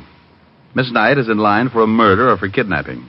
I knew it. She wants protection, and you're going to give it to her. That's not my department. This is homicide, isn't it? Of course it is, but you know very well we don't go to work until you're dead. Well, honey, I guess you'll just have to run out and get yourself killed. It's the only way. Now you stop that. Send her to another department. They'll give her all the protection she needs. She's been there. They stuck a guy out in front of her apartment. Now, look, I just saw Hood try to muscle her into a car. He took a shot at me, and you know bullets give me that let-down feeling. Now, put one of your boys with her until I can do something about clearing this thing up. What's your full name, Miss Knight? Lynette. Lynn, for short. Where do you live and where do you work? I live at 419 West 48th Street, apartment 309. I quit my job 3 days ago. Where was this job? The Circus Club on 52nd Street. I took pictures. Took pictures? Yeah, you know. Souvenirs of the customers. Oh. Why'd you quit? Well, my boss got grabby. I slapped him around. Hey, wait a minute, honey. Did you say Circus Club, 52nd Street? Yeah, what about it? Walt, didn't somebody gun down Al Rigoletta and two of his boys right near there? Say, you're right. 3 nights ago. You didn't see that shooting, did you, Miss Knight? Well, no, but I read about it the next day. Well, if you didn't see it, they couldn't want to get at you just because you were a witness. Oh, this is screwy. What have we got to work on? You just put a man to guide her. I'm going to see what I can do. All right, but only because I owe you a favor. Otis. Yeah, Lieutenant? Get in here. Otis? Yes, Otis. He's not as stupid as he looks. Want to bet? He couldn't be and live. You want me, Lieutenant? Not for keeps. I want you to stay with Miss Knight here until I tell you to come home. Somebody's trying to get rough with her. Got it? Yeah. Walt, have you found any eggs around the office? Eggs? Otis, where do you hide your nest? Oh, Lieutenant, make this guy lay off from me. Yeah, Rick, lay off the poor guy. Otis. Yeah, Lieutenant. Stop standing on one leg and wait outside, you mallet head. Oh, yeah, Lieutenant. Walt, I'll keep in touch. Okay. Mr. Diamond. Yes? Thanks. I'll make it up to you some way. Don't strain yourself. I like an obligation to be fun. It will be. Rick. Yeah? Bye. I left the 5th precinct and headed for the Circus Club. It was a small place with sawdust on the floor and colored decorations like the inside of a circus tent. The place was still closed, but a short, dapper little guy in a gray business suit answered my knock. Yes, you're from the police? Why? You need them? I just put in a call. Someone burglarized the place last night. Oh. You know a girl named Knight? Lynn Knight? That's it? I most certainly do. I fired her 3 nights ago. If she's in some kind of trouble with the police, she deserves it. You must run this place. That's right. My name's Davis. Would you like to take a look at the room that was broken into? I certainly would. What did they steal? That's just it. I don't know. They turned it upside down, but I can't imagine what they were after. It's a dark room. A dark room? Yes. I have several girls that take pictures of the customers. They developed the prints in the back of the cafe. Right this way. Forget it. But I thought you wanted... I'm not from the police, Mr. Davis. I'm a private detective. Tell me, did Miss Knight turn in all her film the night she quit? I fired her. Difference of opinion. Did she turn in all her film? I know. As a matter of fact, she didn't. She left with her camera, and several customers got rather angry when their pictures weren't developed. You mean her last roll was still in that camera? It must have been. She didn't leave it in the dark room. I looked. Where's the phone? Right over there.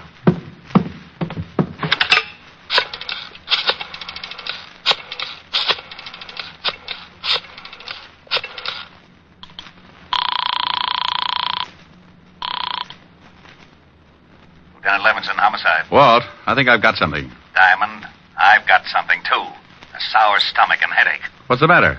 Otis followed that night dame halfway home when some guy stepped out of an alley and split his head with a sap.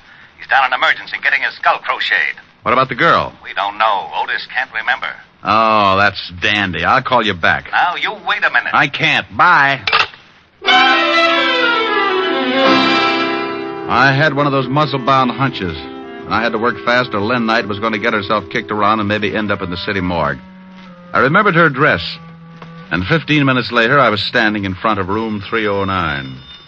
I could hear the phone ringing from somewhere inside, so I waited to see if anyone answered it. On the 3rd ring, I tried the door. Well. Hello? Who is this? This is Diamond. Oh, thank goodness. This is Lynn Knight. Well, where the devil are you? Lieutenant Levinson said you'd disappeared. I'm in a bar on 50th Street. That man who tried to shove me into his car this afternoon hit Sergeant Otis on the head, and I've been running ever since. How did you know I was here? Oh, I didn't. I called your office and got no answer, so I just took a chance maybe you'd gone looking for me. I was, but I was looking for something else, too. Tell me, baby, have you got a camera? Why, I did have. Did have? What happened to it?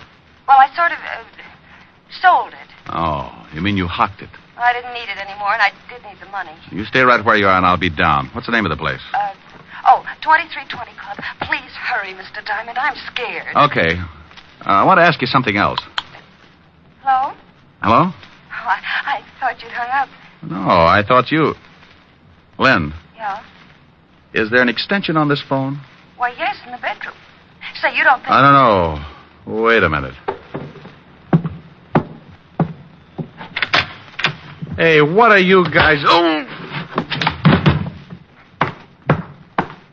Mr. Diamond? Mr. Diamond, are you still on the... Okay, Mel. Let's go get the dame. Hey, that was pretty smart waiting around and listening in on the extension, Lou. What do you want me to do with the shamus? He looks like he can still hear things. Well, turn them off. Sure. Okay. Okay, let's go. What are you limping for? I kicked him with the wrong foot. I got a lousy ingrown toenail. I laid there trying to crawl back to a more sensible way of life. He'd kicked me so hard that it shook my eyes loose and they'd run back into my head to hide. Everything was suddenly crammed into a long funnel that disappeared into the floor, and I felt pretty sick. I was stuck in an acre of colored molasses, and trying to get myself loose was like pulling a pillow through a garden hose. When I finally made it, I stuck my head under a sink and let the cold water bring me back to normal. Then I headed for the 2320 Club in a hurry. Something I could do for you? I'm looking for a girl, but I don't see her. They come and go. It's like that around here. She had on a green skirt and a jersey blouse. Couldn't miss her unless you don't like girls. Oh, her.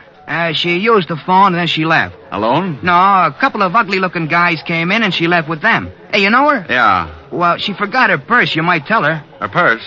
Let me see it. Oh, no. Here's the badge, Buster. Oh, okay. He handed me the purse, and I went through it. Nothing much but a pawn ticket. I looked at it, and that hunch started biting my leg, so I took off for the pawn shop. Good afternoon. Here's a ticket. I want to claim the article. Sure. A11249. Here it is. Lovely camera. Bingo. Did the girl sell it to you? No, she just wants me to claim it for her. Well, be careful. She said there was still some film in it. She wanted to come back and get it when she got a new job. $15, please. Here you are. Is there a place around here where I can get the film developed? Right across the street. You can see it from here. Thanks.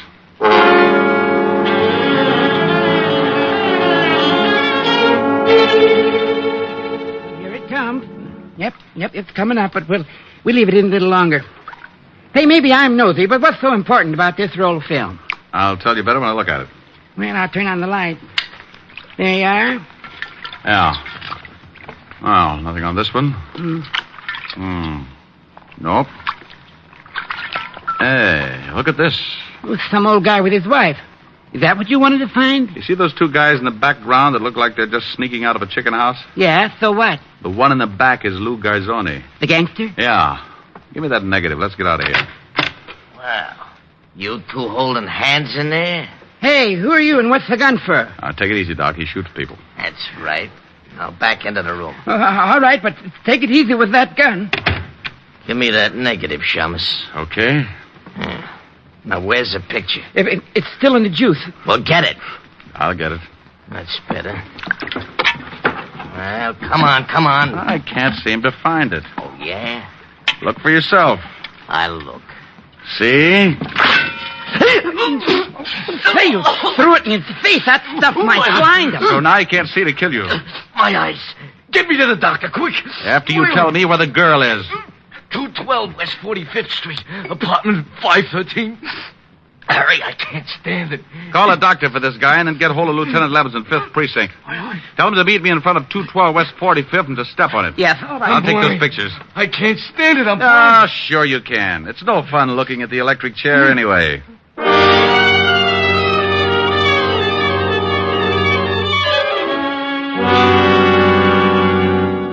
Apartment 513, he said? Oh, here it is. Yeah.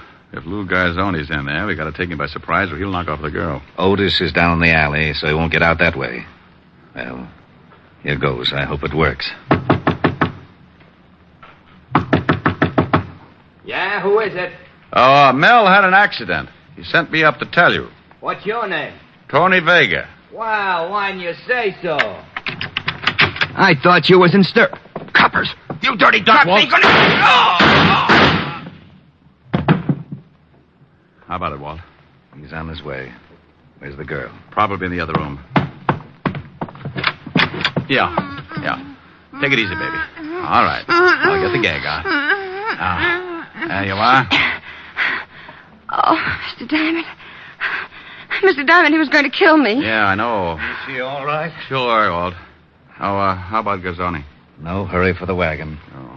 Now, will you please tell me how you knew Lou Garzoni was in this apartment? Well, he and his boy were after a picture Miss Knight took. Here, this one.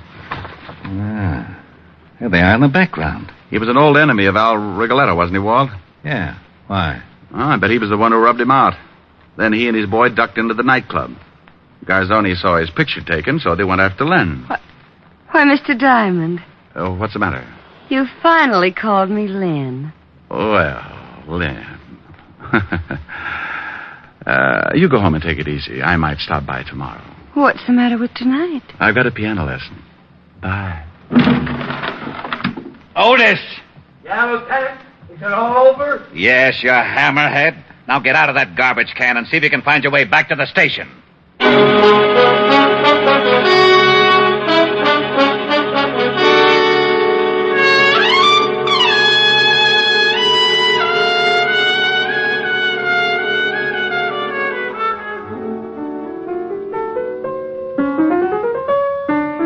Oh, Rick, stop it. Okay. Rick, tell me about the girl in your office. Oh, nice kid, lovely eyes. I'm jealous. Good for you. And I'm mad. You're so busy. You like the new piano? Oh, yes. It's a big one. Must have taken a herd of elephants to make the keyboard. Sing something. What does Rita Baby want? I don't care. Okay. Oh, I don't care. I don't care. Rick. Well, that's what you said. You said that. Yes, you did. Something nice. All right. Everywhere you go, sunshine follows you. Oh, that's such a beautiful tune. Really? Everywhere you go, skies are always blue. Rick. I'm going to finish it. Children love you, they seem to know.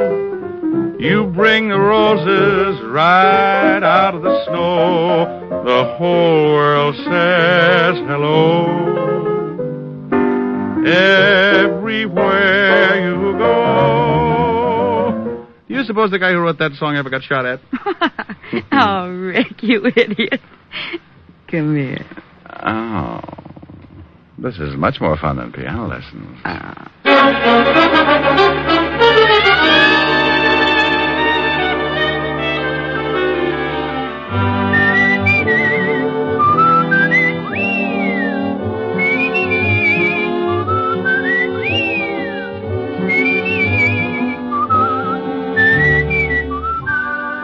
You have just heard Richard Diamond, Private Detective, starring Dick Powell. Helen was played by Virginia Gregg, Lieutenant Levinson by Ed Begley. Also in our cast were Wilms Herbert, Joan Banks, Paul Dubov, Herbert Ellis, and Sidney Miller. Music was under the direction of Frank Worth. Richard Diamond is written by Blake Edwards and directed by Richard Sandville. And now, Dick Powell. Friends, I want to remind you of the wonderful group of programs NBC has on tap for tomorrow afternoon and evening. Shows like Hollywood Calling, Guy Lombardo, Four-Star Playhouse, The Ethel Merman Show, and the NBC Symphony. For the best in radio listening tomorrow and always, keep your dial tuned to your favorite NBC station. Dick Powell soon will be seen in the screen version of the best-selling novel, Mrs. Mike. And don't miss the interesting story, My Mr. Powell and His Mr. Diamond, in the September issue of Radio Mirror, now on your newsstand. Now, this is Eddie King, inviting you to be with us again at this same time next week, when we will again bring you Dick Powell as Richard Diamond, Private Detective.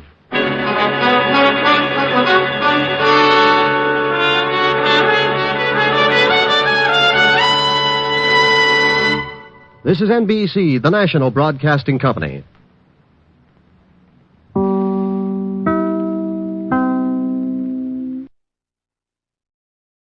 Here is another in NBC's great parade of new shows.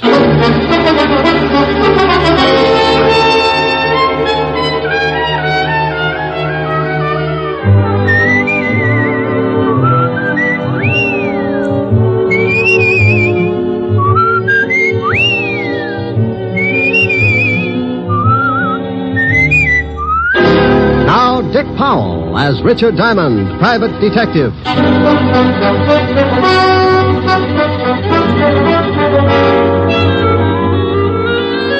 Hello there, this is Diamond. You know, there are a lot of people in a big city like this, good ones and bad ones. They walk down Broadway and rub elbows and you can't tell them apart. Why can't you? Because a lot of them were poured out of the same mold. Brought up in the middle of garbage cans and gang wars. Weaned on the smell of slums and conditioned to the taste of dirt and a kick in the ribs. By the time they get old enough to raise their fist, they're given two choices. Two ways to beat the gang wars and garbage cans. One guy picks himself up, shakes off the filth, and jumps over on the right side of the fence. The other guy picks himself up, too. But when he does, he raises that fist and shakes it at the whole world because he wants things the easy way. He continues to shake his fist until someone shoves a gun in it. Then he's a swaggering giant. Sometimes he climbs over with his little bag of rot and hides in the lap of society. But take away the gun, and he ends up right back in the middle of the garbage cans with his face in the dirt. And what about the guy on the right side of the fence? Well, you rarely ever hear of him, unless he becomes president or gets mixed up with the guy on the wrong side of the fence. Like the case I bumped into a couple of days ago. It all started in Central Park.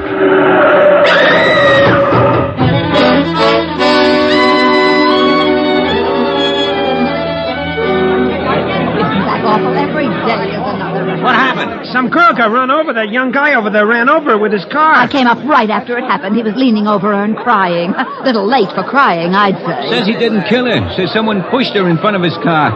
Ain't that a good one? All right, everybody back. Here comes the ambulance. Come on, you. But I tell you, I didn't kill her. I was in love with her. That's the last thing you should have said. But I swear I didn't do it. I was going to meet her about a half a block up the street, and someone pushed her out in front of my car. I couldn't stop in time. Look, I just got to write a report and take you down to the station. You can tell it to the inspector. Now look out. Here's the ambulance. Hello, Crockett. You're too late. The body's ready for the morgue. Ah, Central Park's turning into a graveyard. I'm going to start taking my girl someplace else. What do you mean? Somebody else got run over in the park? Somebody got shot full of holes. Call came in just for this one. That gangster Chino Scabo. Scabo got knocked off. He was due, wasn't he? Please, officer, can't I get to a phone? Shut up. One of the biggest gangsters in town gets rubbed out, and I gotta show up at the station with you. You know, Sonny, I'm not pleased with you at all.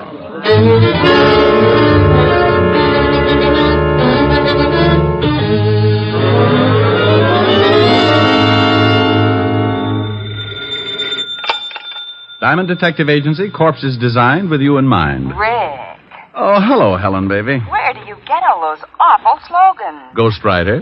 Ho, ho, ho. Get it? Rick. Wasn't a riot. No, Rick.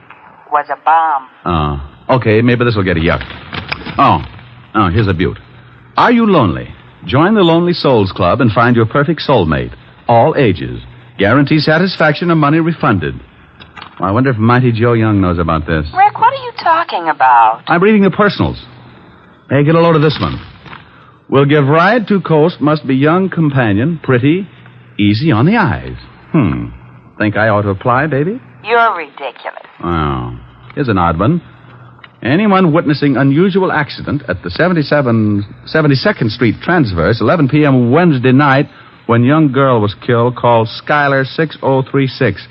Urgent. That's in Central Park. Yeah, somebody's got troubles. Mr. Diamond? Hold it a minute, baby. Yeah, I'm Diamond. What can I do for you? I want to hire you. Helen. Yes, I know. Bye. $100 a day in expenses, sir. That's your fee? Yep. I like to give it to the prospective client first. If he turns green and faints, we both save a lot of time and talk. How do you feel? About the fee? Fine. Well, what else is bothering you? My son is being held on a manslaughter charge. Well, if he killed somebody, that's a job for the police. But he didn't do it intentionally. The girl was shoved in front of his car. That's his story. Yes, it is. And I believe him. Who was the girl, and why do you think anyone would want to kill her? Her name was Jean Cooper. My son was in love with her. Why anyone would want to kill her, I really can't say. Uh-huh. Your name and your son's name, where he's being held? My name is Cook, Earl Cook. My son's name is Tom. He's at the 5th Precinct Police Station. Oh, wouldn't you know it? I beg your pardon? Forget it. What's your business, Mr. Cook? Politics. Where can I reach you? I live at 261 Riverside Drive. My phone is Skylar 6036. Hey, wait a minute. What's the matter? I don't know. That phone number's familiar. Where did your son run over this girl, Mr. Cook? The 72nd Street Transverse. 11 o'clock Wednesday night? Why, yes. How did you know? I read the papers. This your ad in the personal column? Yes, it is.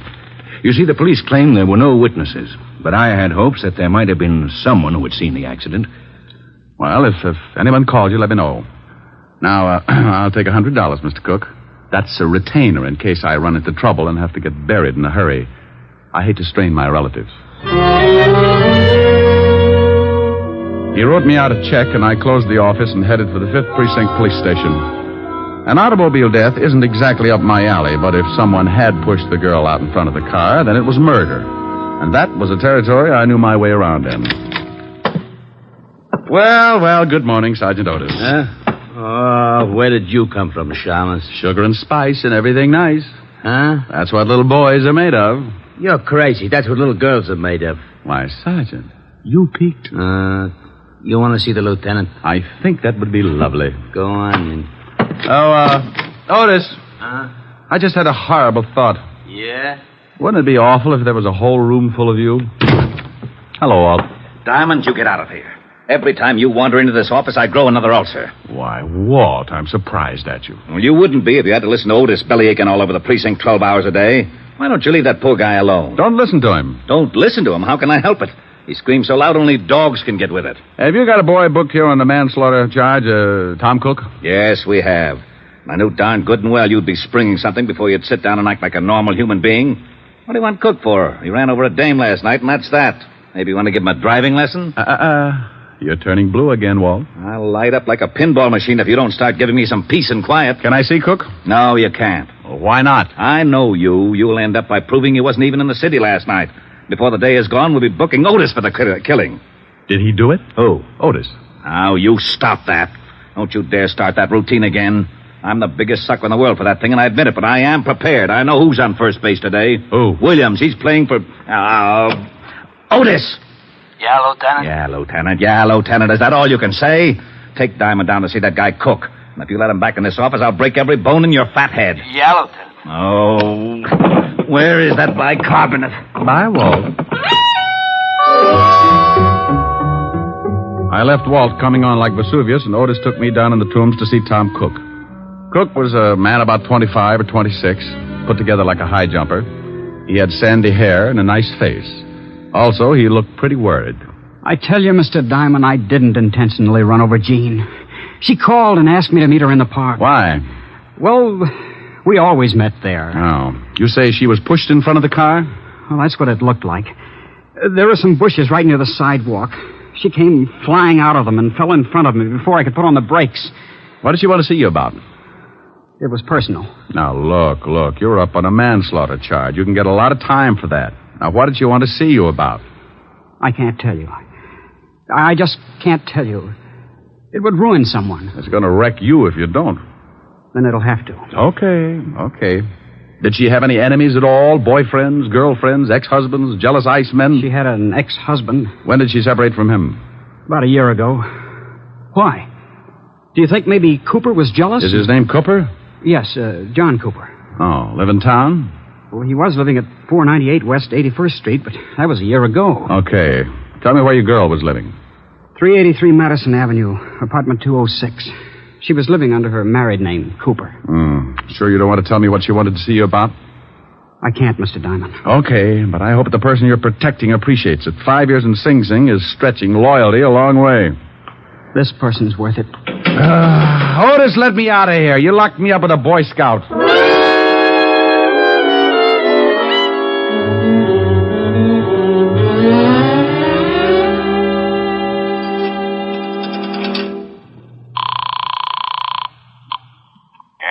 Mr. Cook? Yes? Who's this? This is Diamond. Diamond, I'm so glad you phoned. Oh? Remember my ad in the personal columns? Yes? Well, I just received a call from someone who claims he saw a man push a girl in front of my son's car. Oh. He said he was in a hurry, so he didn't wait around to see the rest. Can you imagine that?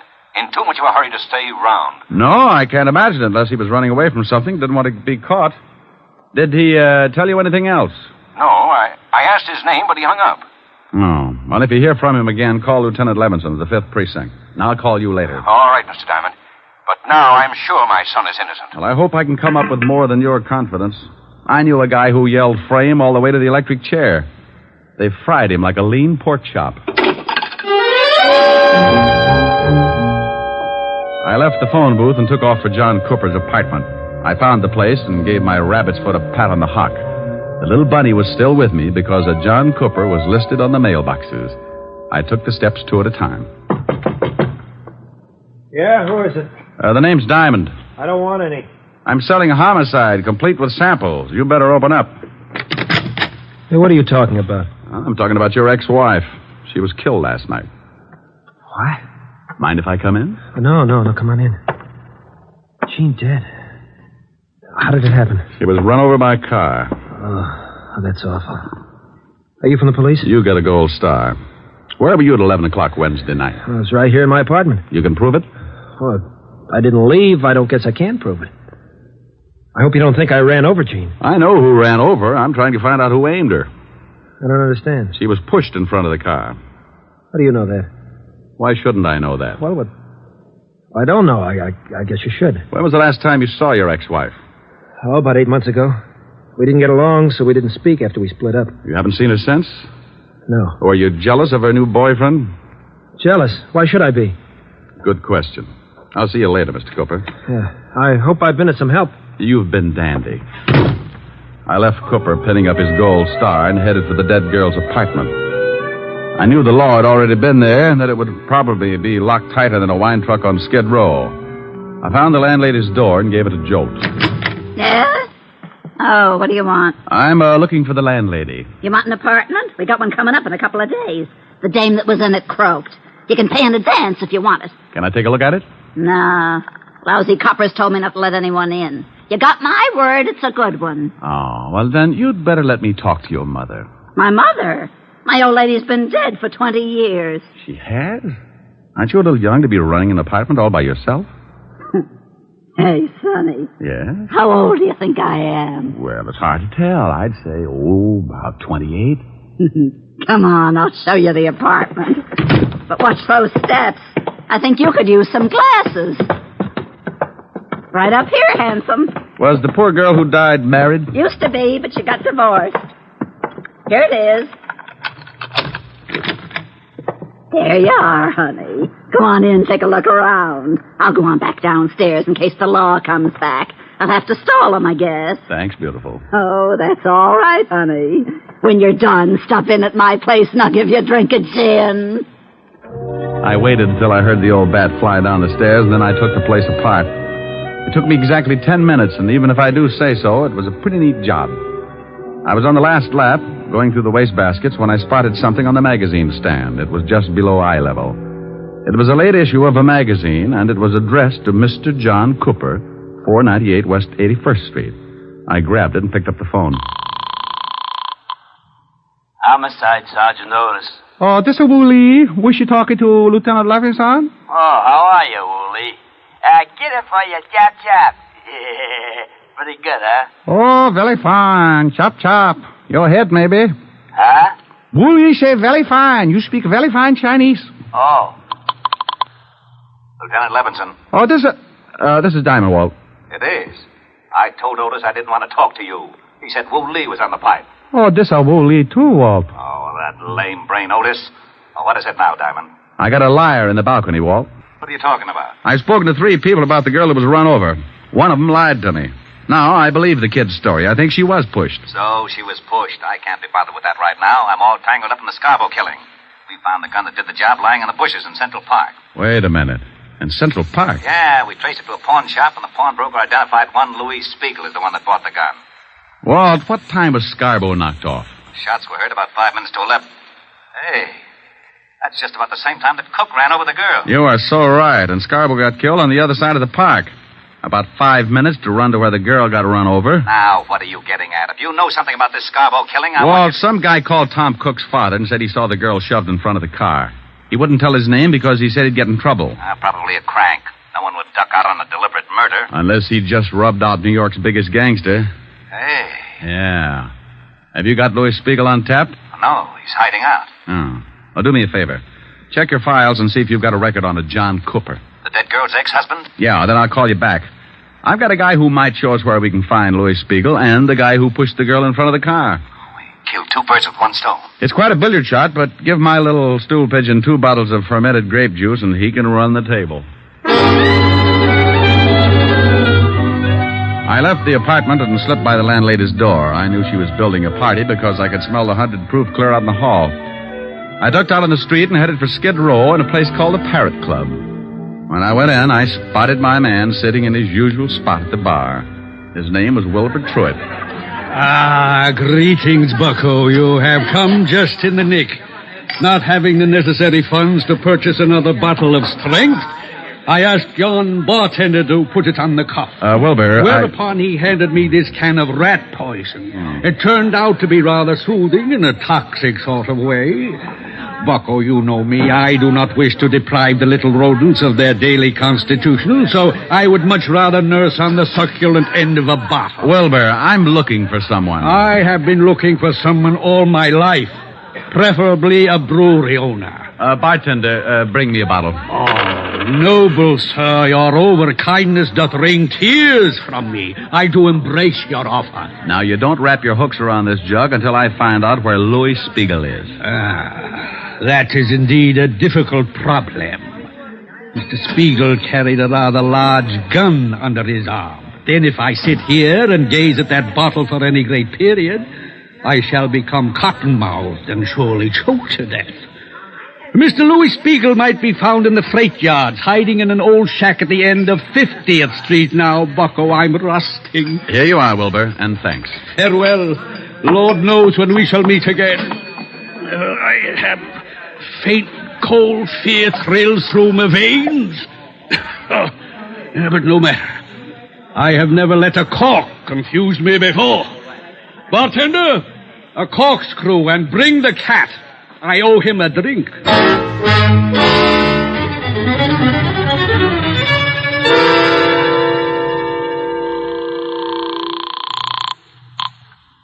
Homicide, Lieutenant Levinson. Diamond, Walt, what did you find out? John Cooper has no record. Uh-oh. But George Kingsley has. Oh, alias? Yeah. George Kingsley, alias John Cooper, did 10 years for embezzlement. Oh, fine. Thanks, Walt. Now, here's the pitch. Lou Spiegel is in a shack in the freight yards at the end of 49th Street, North River. Get some men to surround the place and have Otis pick up John Cooper and bring him down there. I'll be there in half an hour and give you a couple of killers.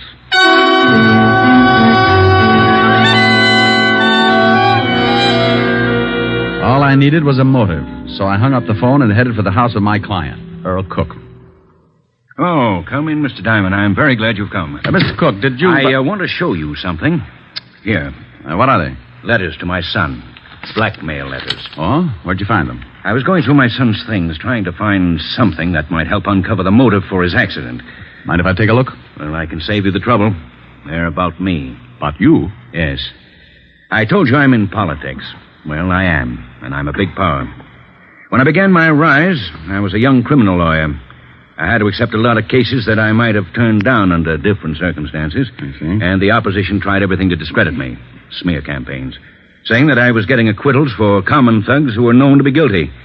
And later, when I became a judge, they switched the campaign and said that the men I sentenced were innocent. Were they? Of course not. But in those letters to my son, the blackmailer said that he had definite proof that could ruin me.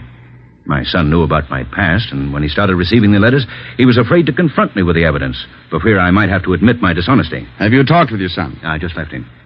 That's why he didn't tell you anything. He thought he was protecting me.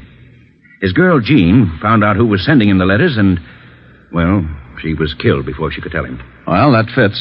If the girl found out, then the blackmailer would not only have to know your son pretty well, but he'd also have to know her. You think you know who he is?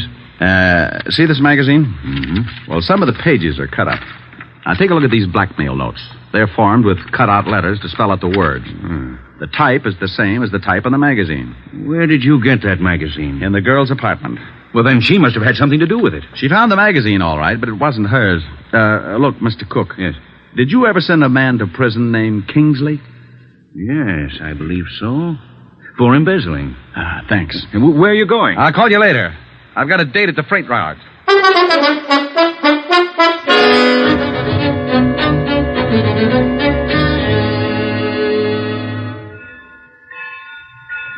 Oh, hello, Rick.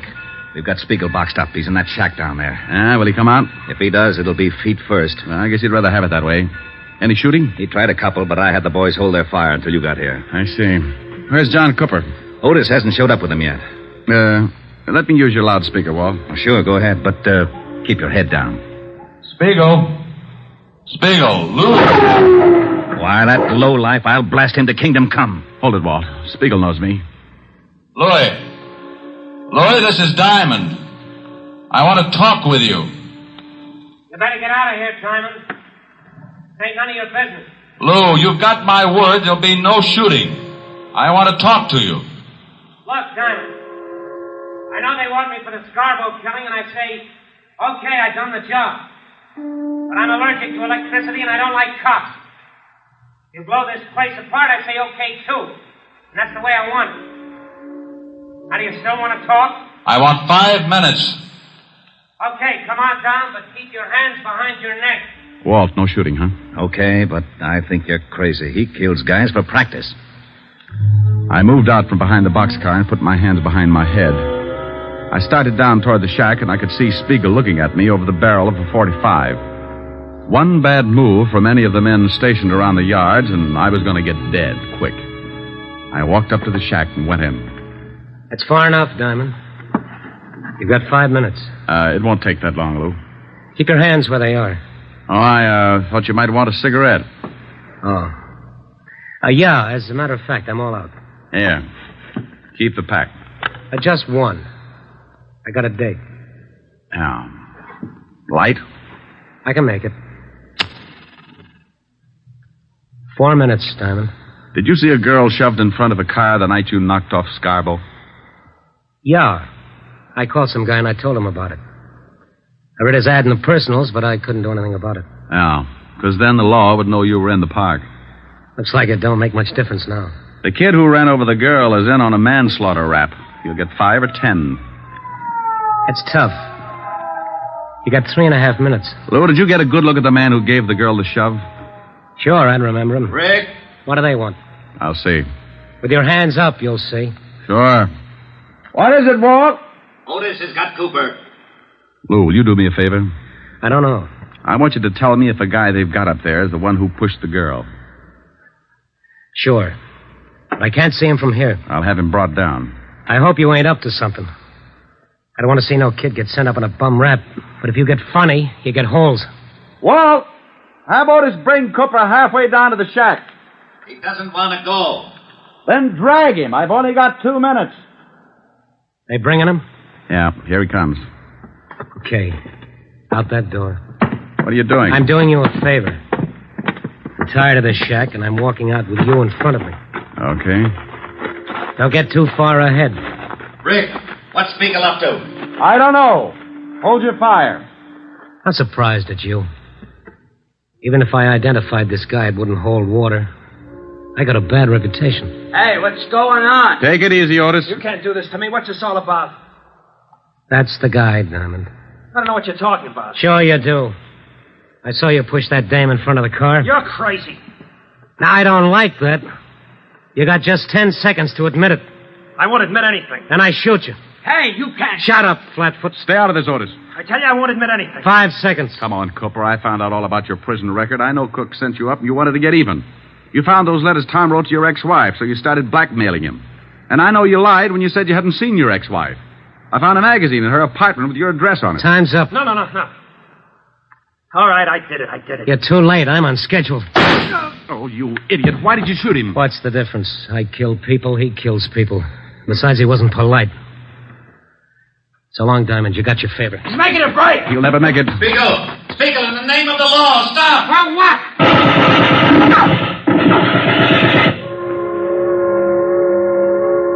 Yeah, they got him. They sure did. You know something? He wasn't such a bad guy. Wasn't he? I guess he's killed 12 people in his time, but maybe you're right. Maybe he kissed them all goodbye before he pulled the trigger. Well, I got a right to an opinion. Yeah, and it scares me a little. You're lucky you didn't try to pull a gun on him.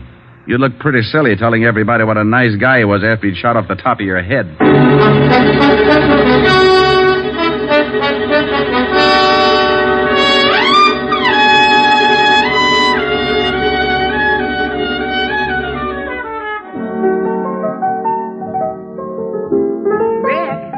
How do you want it? Lots of lemon, honey. What's that you're playing? I don't know. It says on the sheet music for kazoo and voice. You idiot. Here, see how this tastes. That's swell. But can't you drop a mussel in it or something? No, that's plenty strong. Oh. The last time you complained about my weak drinks, Francis had to carry you home piggyback. Yeah, remind me to buy him a saddle. I hear they let the cook boy out of jail this evening. Well, how the dickens did you know that? Never mind, I find out things. You have been snooping. Well, you won't tell me anything about your cases. How did you find out? Helen? No. You'll be sorry. Here. You sing this, and I'll tell you how I found out. Well, I don't know whether I can. Your lips tell me no, no, but there's yes, yes in your eyes. I've been missing your kissing just because I wasn't wise. I'll stop my scheming and dreaming, 'cause I realize your Rick, lips. that's wonderful. Oh, okay, now make like a truth serum, or I sing 20 courses of McNamara's band. Well, I was looking for you, so I called Walt Levinson. He told me all about it. Very elementary, my dear Diamond. Oh, get her. Do I look smug? Close your eyes and let's see. Now, that's silly. Why do I have to close my eyes? Close your eyes. Oh, that's better. Rick, aren't you nice? I certainly am. But people always notice my dimples first. Come here. Helen, you're looking smug again.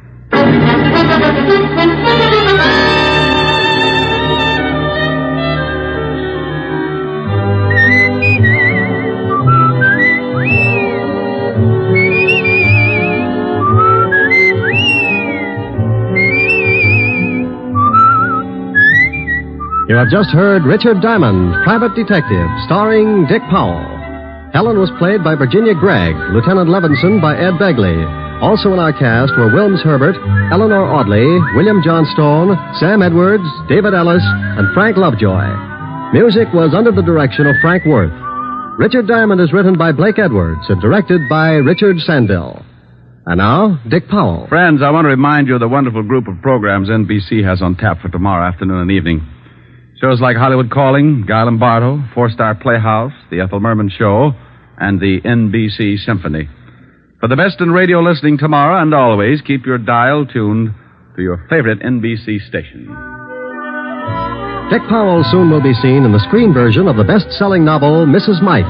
Now, this is Eddie King inviting you to be with us again at the same time next week when we will again bring you Dick Powell as Richard Diamond, Private Detective.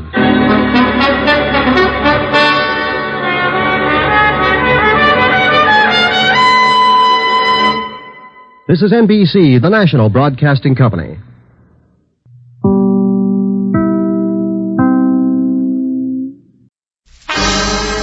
Time now for Rocky Jordan.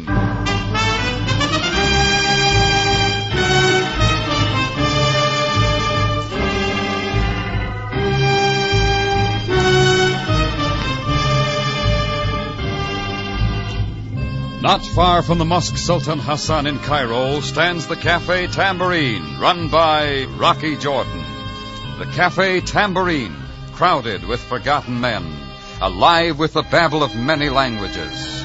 For this is Cairo, where modern adventure and intrigue unfold against a backdrop of antiquity. Tonight's story, Desert Betrayal.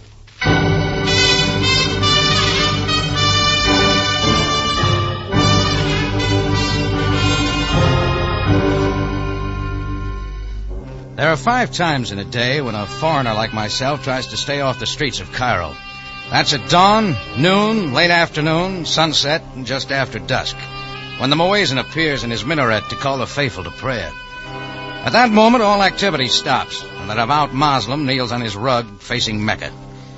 Keeping away from them at those times is one respect we can pay their religion, and they appreciate that respect. But I guess I wasn't watching the clock this particular evening. My cafe tambourine still held the intense heat of the day, so I got out and walked down the crowded Sharia Nagoon toward the Nile to try and catch a cool breeze. I just stopped to glance at a big poster, something about a rally for the politician El Marmad Bey, when I heard the voice of the muezzin in the minaret high above me.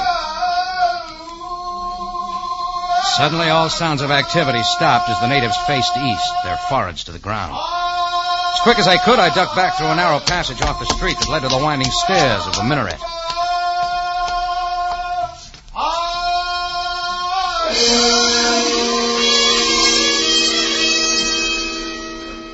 I waited there until sounds from the street told me prayers were over and the Cairenes were again about their business. Then I was about to be on my way when the scream came from the minaret. As I turned and looked up, I saw the bearded muezzin in his flowing robe stagger out of the tower, pitch headlong down the winding stairway. He rolled over and over, and he didn't stop till he sprawled at the bottom, almost at my feet.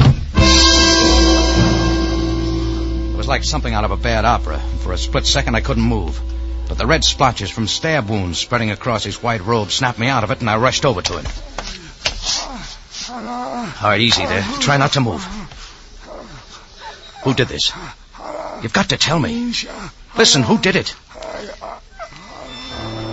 I guess he figured he was done for, and there was a look almost of ecstasy on his kindly face.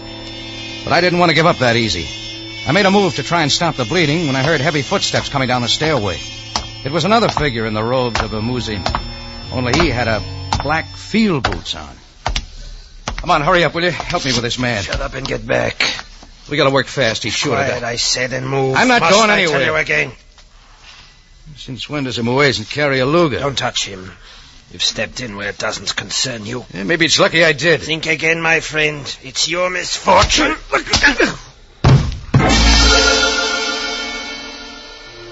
I felt the blow of his heavy luger across my face, and that was all. Only a roaring like a constant in the desert, and me spinning with the wind, till it seemed to pitch me back down to the foot of the minaret. The pain in my head drove me to my senses, and when I opened my eyes, it was pitch dark. The dead body of the kindly muezzin lay beside me. Just as I realized I was clutching something tightly in my hand, a flashlight stabbed right in my eyes. So, it is you, Mr. Jordan. Get up at once. Well, good hunting, Greco. Who called you? There was no police call. Ali! Sergeant Greco. Take the knife from this man. Knife? The one in your hand, Mr. Jordan. You need not feign surprise. You do not deceive me. Getting ideas already, Greco? Hand over the knife. I'll take it. I don't use knives. Indeed. However, it was in your hand, stained with the blood of the sacred muezzin lying dead by your side. Look, don't you know a plant when you see one? Enough. This time you have overstepped yourself, Mr. Jordan. Okay, arrest me. Get it over with. Perhaps that will not be necessary. I need only to call the people in from the street to witness this thing. What are you getting at? When the news spreads that their revered religious leader has met violent death by the hands of an unbeliever, you will be disposed of very quickly. You'd like that, wouldn't you? I would be helpless against the mob. You see, Mr. Better Jordan? get some sense now, Greco. If the muezzin's death gets out, there'll be a lot of repercussions. You think Sabaya'd put another stripe on your sleeve if that happened? My personal ambitions have nothing to do with this. Think it over. Mr. Jordan, you will understand that I had no intention of disclosing this to anyone, not as yet. Sure, Greco, sure. Ellie, bring another man. You will take the muezzin to the minaret and hide his remains there. It will be done. One moment. Under no circumstances will you breathe a word of this to anyone. Is that clear? It is, Sergeant Greco. Quickly now. And you, Mr. Jordan, will come with me. Greco waited only long enough to watch his aides lift the muezzin and carry him carefully up the steep winding steps to the tower. As they disappeared into the dark, he gave me a shove and I walked ahead out into the street. Neither of us spoke a word on our ride to headquarters. I was taken to Sabaya's office, and a couple of guards held me there for maybe half an hour till Sam made his appearance. Greco was with him, and they motioned the guards outside. It was all just a little too deliberate. Greco been telling you things, Sam? Keep silent until spoken to, Mr. Jordan. Then let's get at it. Jordan, I have Greco's statement.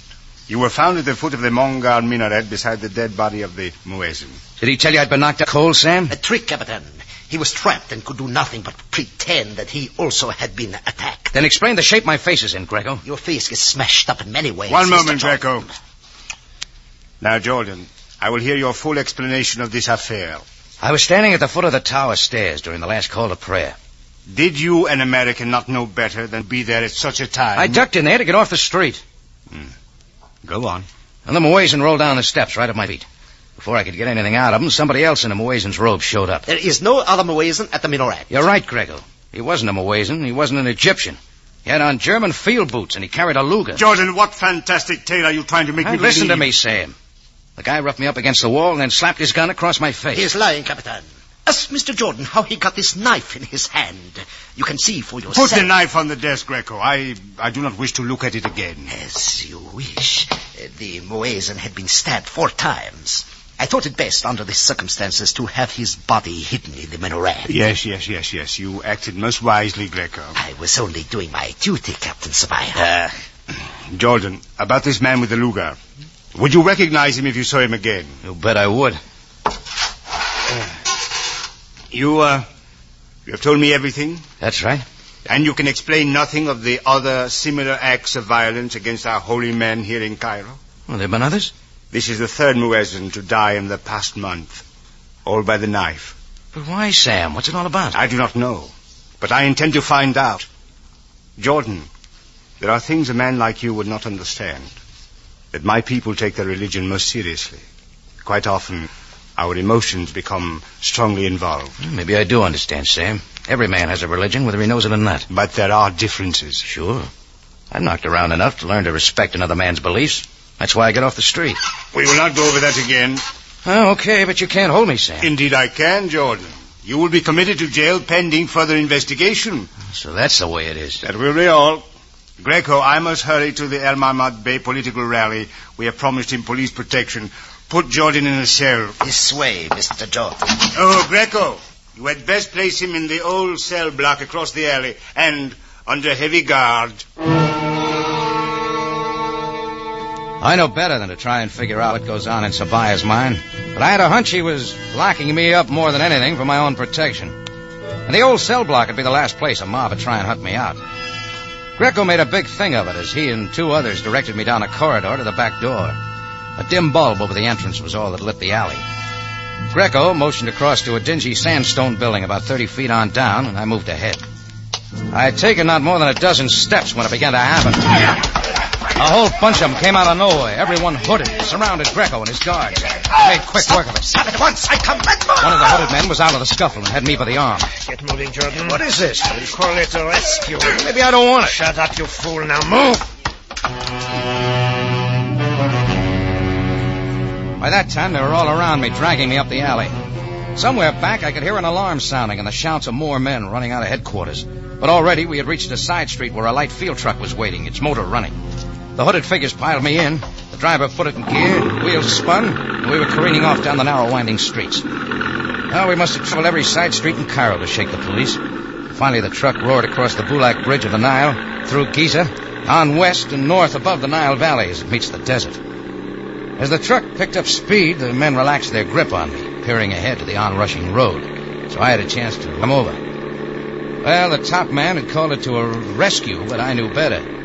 Every one of them was wearing German field boots and carrying a Luger. The jump was a risk, but I knew there was nothing alongside but soft sand, and it was the only way.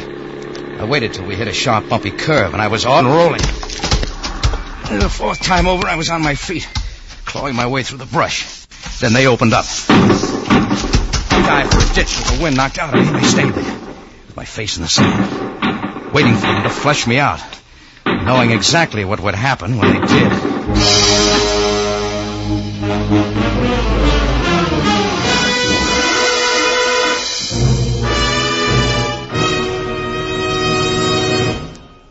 You are listening to Desert Betrayal, tonight's adventure with Rocky Jordan. Travel to the ends of the earth tomorrow night with Dick Powell and Signe Hasso, who will recreate their original screen roles on CBS Radio Theater. To the Ends of the Earth is the story of the expose of an international narcotics ring, and makes for an exciting story. Remember Dick Powell and Signe Hasso tomorrow, Monday night at 6.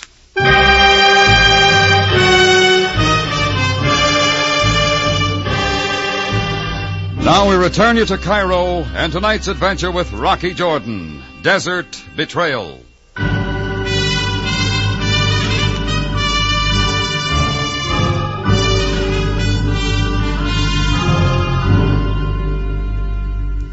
It was a peaceful evening as I stood at the foot of the minaret and listened to the Muezzins call to prayer. But all that was changed a few seconds later when the Muezzin lay dying at my feet. A man wearing German field boots and a gun to match planted the killing on me. Not long after, as I was being taken to a jail cell, the same man with a lot of helpers broke it up, dumped me on a truck, and roared out into the desert. I remember jumping from the speeding truck, some gunshots, and not much more, till a breath of air hit me. And it wasn't air off the desert. It smelled of cheap gin, like my cafe tambourine after a hard night. It came from somebody bending over me. Get up, monsieur, before they find you. Where are they? Searching the brush and the other side of the sand dune. Up with you now. Yeah. Where are we going? To my hut. Only a little way. Allez, monsieur, allez! Somehow she got me to her hut and dropped me on a cot. The dive off the truck must have jolted me plenty, because right then I passed out for a while. Well, the next thing I knew, it was daylight, and I was wide awake and choking for breath. She was sharing her cheap gin with me. The gin, it helps, n'est-ce pas? Oh, they sell stuff that bad? Oh, so it is champagne you wish. Well, I'm sorry. I woke up too quick. Oh, it is nothing. Anyhow, you took a lot of chances, sister. I am Suzette. Perhaps another drink now? No, thanks. As you wish. Any of those guys come around? No, monsieur. They went away. Looks like you got a good hideout here. Oh, well, we all hide from something, n'est-ce pas? Yeah, me from too many things. You do not tell me who you are, monsieur. The name's Jordan. And an American who flees from many men with guns on the desert. Oh, I hopped off a truck. They were taking me someplace. But why? Your guess is as good as mine. Many trucks have been going into the desert. Yeah? Where to, Suzette? I do not know. But something is going on out there. You were captured, monsieur? Oh, rescued, they called it. You make a strange riddle. Oh, yeah, it's a beauty. A Muezzin is stabbed to death in Cairo. Not the first to be killed. But whoever did it figured I knew too much. Before the police could salt me away, this gang grabbed me. Monsieur, what were they like? Well, they weren't Muslims. They were men who speak good English and carry lugers. Oh, sacre nom. You got it figured, Suzanne? Oh, always it is the same. So it was with the betrayal of France. Always I do not realize. What are you talking about? Monsieur, in France they call me a traitor. It was not so. I did not know I was being used by the enemy. It makes some sense, huh? Oh, now I am a poor French woman in Egypt without credentials. I must exist as best I can. When there is an opportunity to sell munitions and guns in Egypt, what can I do? The trucks are taking munitions into the desert? Oui. But I did not know. Who's the deal with, Suzette? It is a bad deal. Hey, come on, never mind the gin. Who'd you sell the stuff to? Well, there is a man named Frank Cruller. Where do I find him? A houseboat on the Nile. The Habira 16. All right, let's have some more. No, Monsieur Obladre, I have said too much. You rest now. You will need much strength for what is ahead. So I waited out the burning heat of the day in her hut. All the time I tried to get more out of her about Cruller and the munitions going into the desert. How that tied in with the Muezzin's death. But from then on, Suzette closed up tighter than the cap on a bottle of Coke. Well, with a little food and a lot of sleep, I was ready to go by sundown. Suzette helped me into Giza. From then on, I was on my own. I thumbed a ride across the bridge, but before I went down along the river, I decided on a phone call. Ceballos speaking. Hello, Sam. Jordan, so it is you? I just didn't want you to worry about me. Where are you? What are you doing? Oh, relax. I'm all right, I tell you. You don't have to rescue me. Rescue you indeed. You will return to headquarters at once. Sorry, I got a big date. Where are you going?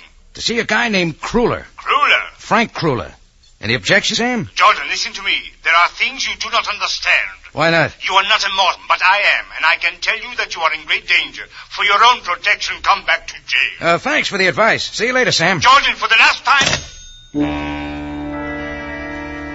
Then I was on my way to see Kruller. I couldn't have missed his dahabeah on the Nile if I'd tried. It was a floating palace, all lit up with music coming from someplace and real important-looking people going on board. With a day's growth of beard and so on, I wasn't exactly in shape for a party, but I went anyhow. Only a big pile of muscles at the entrance stood in my way. Retrace your steps, offender. Don't get upset, Buster. I didn't come to see you. State your business here. Huh? Maybe I got invited. Only those of influence and wealth come here tonight. Uh-huh. Something real special, huh? A reception in honor of the great El Marmad Bey. I've known bigger politicians. Yeah. Back to the streets with you, English. Not till I see Frank Kruller. He's not here. Well, let's look around. Get back now. Stop that car. What is going on here? Somebody was coming through the lighted doorway toward it. The one man I wanted to see more than anyone else. I'd last seen him under the minaret as he slapped a Luger in my face. Who is this man? He is no one. I tell him to go away. I will handle him, Jerub. So it is you, Jordan. Yeah. I take it you're Kruller. I am. You know, Jordan, you interest me. I'll bet. You made good your escape last night. Is it not foolhardy to walk back into another trap? Not if it gets some answers. It so happens that I would like to talk to you, too. Come this way. No. Let's talk here. Sorry. I fear you have no choice. A glance at the shadows told me there were others besides Jarub covering for Kruller. So I followed along, with Jarub close behind. We went down some steps away from the party going on above, through a narrow corridor to a door that Kruller opened. He motioned me in. I was face to face with a guest of honor. One Napoleon-sized, puffy, gimlet-eyed Egyptian politician sporting a monocle. El Marmad Bey. Who is this man, Kruller? The person who persists in making trouble for us, El Marmad Bey. Jordan, of course. Excellent. You the top man in this deal, Marmad Bey? Perhaps more than you know. What audacious motive brings you here? A lot of question marks. About guns and munitions you got your hands on. Stuff that's being hatched out in the desert somewhere. Most interesting. From whom did you learn this? Oh, skip it, Marmad. I'm not on your side yet. I had hardly hoped for that. What else you know, Jordan? Just that you're playing for something pretty big. Killing Muslim leaders is dangerous business. What are a few lives if they serve my purpose? You tell me. El Marmad Bey, your time is most valuable. The others are waiting. As you say, Cruella. The hour grows short. Jordan, finding the source of your information and how much of it you have divulged to others is most important to my cause. I'll bet it is. We have ways of getting it from you. With a Luger? Wait, Cruella. Jordan, who else knows you have come on this dahabeah? A lot of people. It is possible. Let him go, Cruella. What happens to this man after he leaves here, you may decide. Of course. Zarob, bring the others. Throw this man out. At once, master. Aren't you up to it yourself, Kruller? No, not that way, Zarob. Out the window. Perhaps, Jordan, the waters of the Nile will drive you to your senses before it's too late.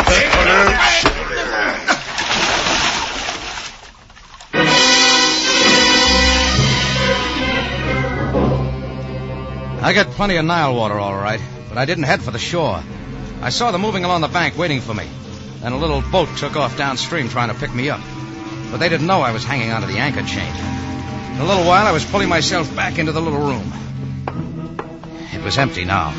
The noise of the party upstairs covered for me, and I started looking around. A couple of shoves, and I had the closet door open. What was inside didn't surprise me. Stack of small arms, Lugers, Mannlicher rifles, and cases of ammunition. Next, I tried the desk in the corner. The minute I cracked the top drawer, I had what I wanted. There was a list of various muezzins in Cairo. The top 3 names were scratched out, and I figured they were the ones who had already died. Maybe the rest were next. But it didn't say why. I folded the sheet and shoved it in my pocket. Suddenly, there was a soft step from behind. Before I could move, there was a silken cord around my neck, drawn tighter and tighter, and once more, thick blackness poured in.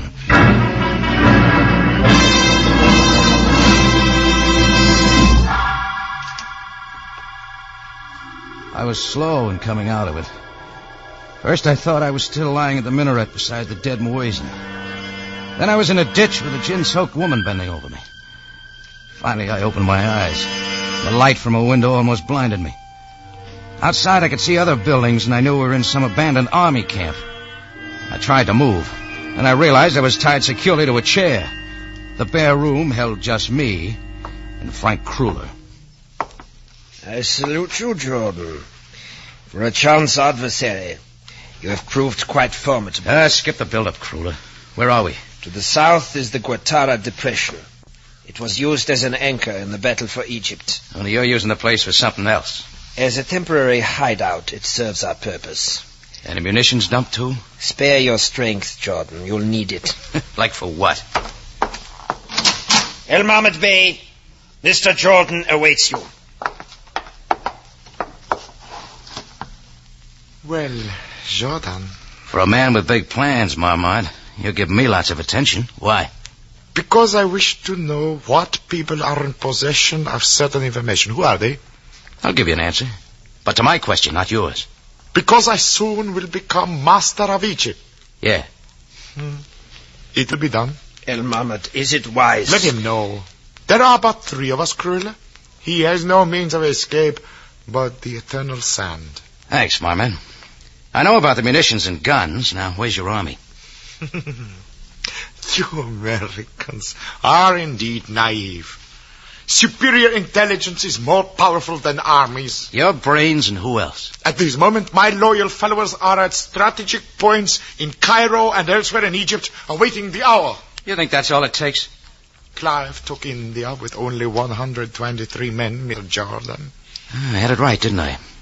You start out killing a few muezzins, one by one. Nothing upsets a Moslem quicker than an offensive toward his leaders. And now more of the muezzins are to die. When the people see their government is unable to cope with the atrocities, they will rise up and overthrow it. You got it all figured out, haven't you? Already there have been incidents. Soon the anger of the populace will move it to frenzy. There will be uprisings growing in violence. That's when you step in. Yes. At that moment, the great El Mahmoud Bey will appear as their liberator. Yeah. The only trouble is it won't work. Indeed. Again, the mind of the West finds the mind of the East an insoluble riddle. Well, don't get me wrong, Marmot. You might use the religion of your people to get into power. Only you've forgotten one thing. Yes. What is that? Your people will still have their religion. How long do you think they'll be fooled? We Americans have a saying for that, if you're interested. I am not. Your interest, Jordan, is in your own welfare. Well, think about it. When the people find out they've been duped, what do you think happens to you? At that time, my power over them will be assured. Egypt will enter an era greater than the pharaohs ever knew. Hold it, Mohammed. Back that idea up with some more figures. Give me one example of a tyranny founded on religious oppression that has ever lasted. Mr. Jordan, the fact of the moment is that you will die. Tell us what we wish to know, and that will be swift and painless. And if I don't? Death in the desert is very slow. No man has ever withstood the heat or the sun in his eyes. Need I say more? I get the general idea. What is your answer, Jordan? I told you. It won't work. Mm-hmm. Very well. Kruller, take him outside. I suggest that you turn your attention to me, El Mahmoud Bey. At first, I didn't recognize him without his uniform. But it wasn't a mirage. It was Captain Sam Sabaya. Kruller grabbed his Luger from the table as Sam kept walking right on in. How did you get here? Is that important, Kruller? Watch that Luger, Sam. I'm tied here. I can't help you. That will not be necessary, Joe. So, Captain Sabaya, the desert must claim another victim. That we shall soon see, El Mahmoud Bey. But you had no way of knowing. Not everything, but certain things have come to my attention. When Jordan phoned me he was going to Kruller's Dahabia, I followed along, and I've been following ever since. Do you think your authority amounts to anything here? My authority and my uniform remain in Cairo. I come here only as a Muslim, to right a grievous offense to my religion. You come to this forsaken place alone? Without even the proof? You can find proof, Sam. Look in the other buildings. They're loaded with arms. Search Kruller's houseboat. In good time, Jordan. Enough of this. Kruller, dispose of this man at once. A very great pleasure. Kruller aimed, and then it happened quicker than I could follow. Sam's foot came up a second before the shot, and the gun clattered across the room. Kruller dived in. Sam crouched like a panther and then slammed Kruller over his head into the arms of El Marmot Bey, and they went down. I'd always thought Sam was pudgy and slow-moving, but he gave me the show of my life. He used every trick on those two guys that I'd ever known and a lot more. The second time Marmot came up, his stomach got mixed up on the left. He was finished. But Kruller tried for more. All the time, I couldn't move. Kruller went to work with his heavy boots, and that's where he made another big mistake. Sam flipped him into a corner, where he piled up like a stack of 10 pins. Then suddenly it was all over. Hey, I could book you for a main event, Sam. Jordan, you will make no joke about this. Such tactics are most distasteful to me. Okay. How about getting me loose here, huh? Well, you will tell no one of this incident? Sure, just untie me. You know, Jordan, there are many things that you do not comprehend. Sam, get me out of here.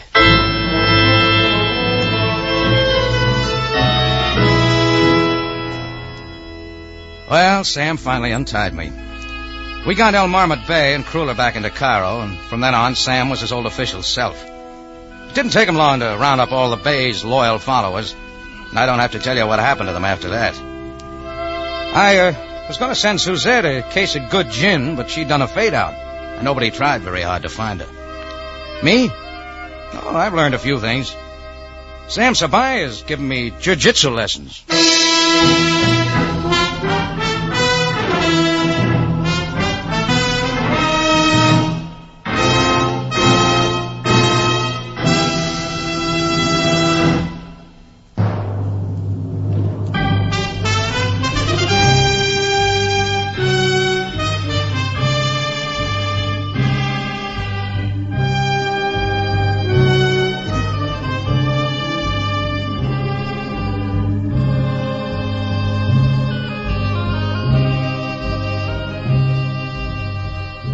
It's CBS, again at this same time, next week, for another story of adventure and intrigue, when we take you back to Cairo and the Café Tambourine, run by Rocky Jordan. Jack Moyles plays the title role, with tonight's script by Larry Roman and Gomer Cool, from a story by E. Jack Newman. Rocky Jordan is produced and directed by Cliff Howell, with original music by Richard Arant.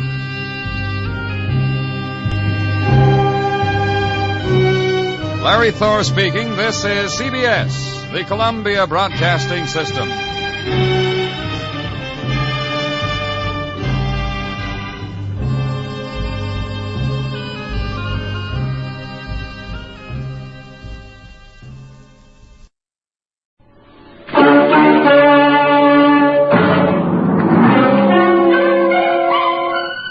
Box 13, with Alan Ladd as Dan Holliday.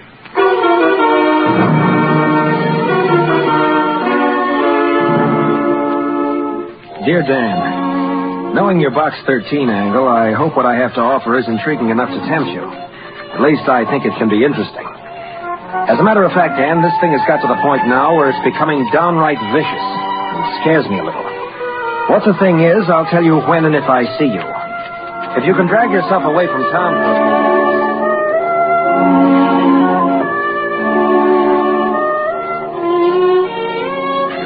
away from town for a few days, consider this letter an invitation to join me at the country home of Bernard Trendler, my cousin. Enclosed are the directions to getting there. I'll meet you at the station. Wire me first, as ever, Alex. Yeah, it sounded harmless and simple. 2 words I'd never apply to murder.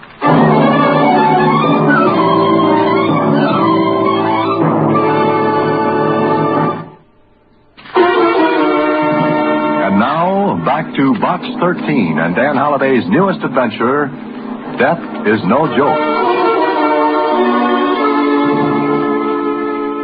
I don't think you should go, Mr. Holliday. And why not, Susie? Well, every time you accept an invitation like this, something bad happens to you. Susie, every time someone reads that ad in the Star Times, it means trouble. But here I am, still alive and kicking. You just better watch out. You're not intolerable, you know. Well, thanks, Susie. But did you mean intolerable? Well, sure. Like Achilles was after he was dipped in the river Styx. Oh. It was the Styx, and you mean invulnerable. Oh, intolerable, invulnerable. You could get hurt. Okay, we'll see. Oh, by the way, did you send that wire to Alex? Oh, of course I did. Oh, good girl. Well, expect me when you see me. So long, Susie.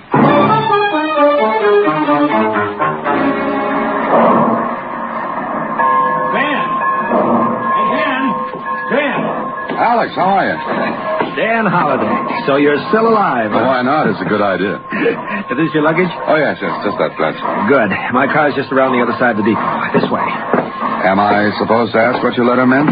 Or do I wait until you get ready to tell me? Wait till we get into the car. That's it. Blue convertible. Well, you've done all right. There's no motor under the hood. Hop in. How's Ruth? Oh, great. Any children yet? No, not yet. Oh, now look, I thought you'd have about 5 by now. Maybe. What's on your mind, Alex? You're worried about something. I don't know whether I am or not, Dan.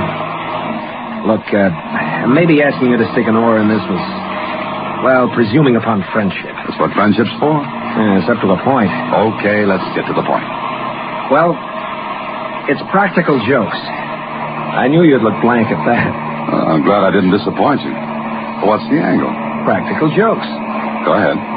Ruth and I are guests at Bernard Trendler's. He's my cousin. You ever heard of him? Oh, yes.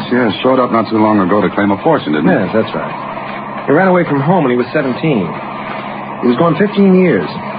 Recently, his father, that's my uncle, he died and left the entire Trendler fortune to him. If he hadn't been found, it would have been divided among the rest of us. But he showed up and claimed it. So, where do the practical jokes come in, and why? Ruth and I have been here for a week and a half now. Every day there have been 2 or 3 practical jokes played. At first they were ordinary, not very funny, just amusing. But what? And now they're getting vicious, mean, contemptible. How do you mean that? Just that way. Who's the funny man? We don't know. Any idea? No. That's why I've asked you to come up. Oh, and look, Dan, don't let on I told you. Let me do the talking when I introduce you and take your cues from me, huh? I see. I'm to be the silent observer, is that it? Well, figure it out for yourself. Could I or anyone else call in the police? No, because no one's been hurt. Yet. Hey, you say that as though you expect trouble in large chunks. I do, Dan. I do. Somebody's going to get hurt. And badly. Alex drove on to the Trendler place. There was nothing else he could tell me about the practical jokes. Then we pulled up before we got to the house, because a tall, thin man was walking down the drive. Alex stopped the car and spoke softly to me. There's Bernie Trendler coming down the drive. What do I say or do? How do I explain my presence? Leave that to me. Just take the cues as I throw them. Bernie! Hey, Bernie! Alex? Is that you, Alex? Yeah. We'll get out of here. Pick up your bag later. I've been looking for you, Alex, and, Oh, I beg your pardon. Bernie, I'm afraid I'm guilty of a guest's worst crime. Dragging in a friend. Oh, nonsense. Don't talk like that. Dan, this is my cousin Bernie Trendler. Bernie, Dan Holliday. How do you do? Fine. You? I'm sorry I barged in like this, but I haven't seen Alex in quite a while. Dan's a writer, Bernie. I thought he might, stop over a day or so. He's going away soon. Is that right, Dan?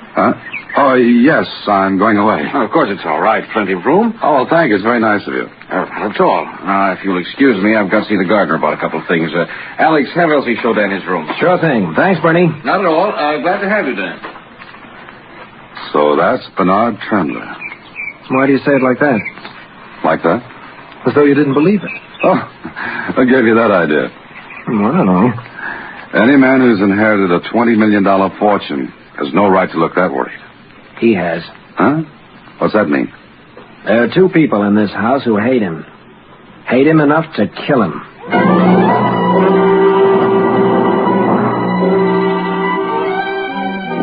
With that, Alex took me into the house. The maid showed me to my room, and, well, I saw no one else until later that afternoon. Then I walked into the library on the ground floor. There were 2 people seated there. I stopped at the door. Well, hello.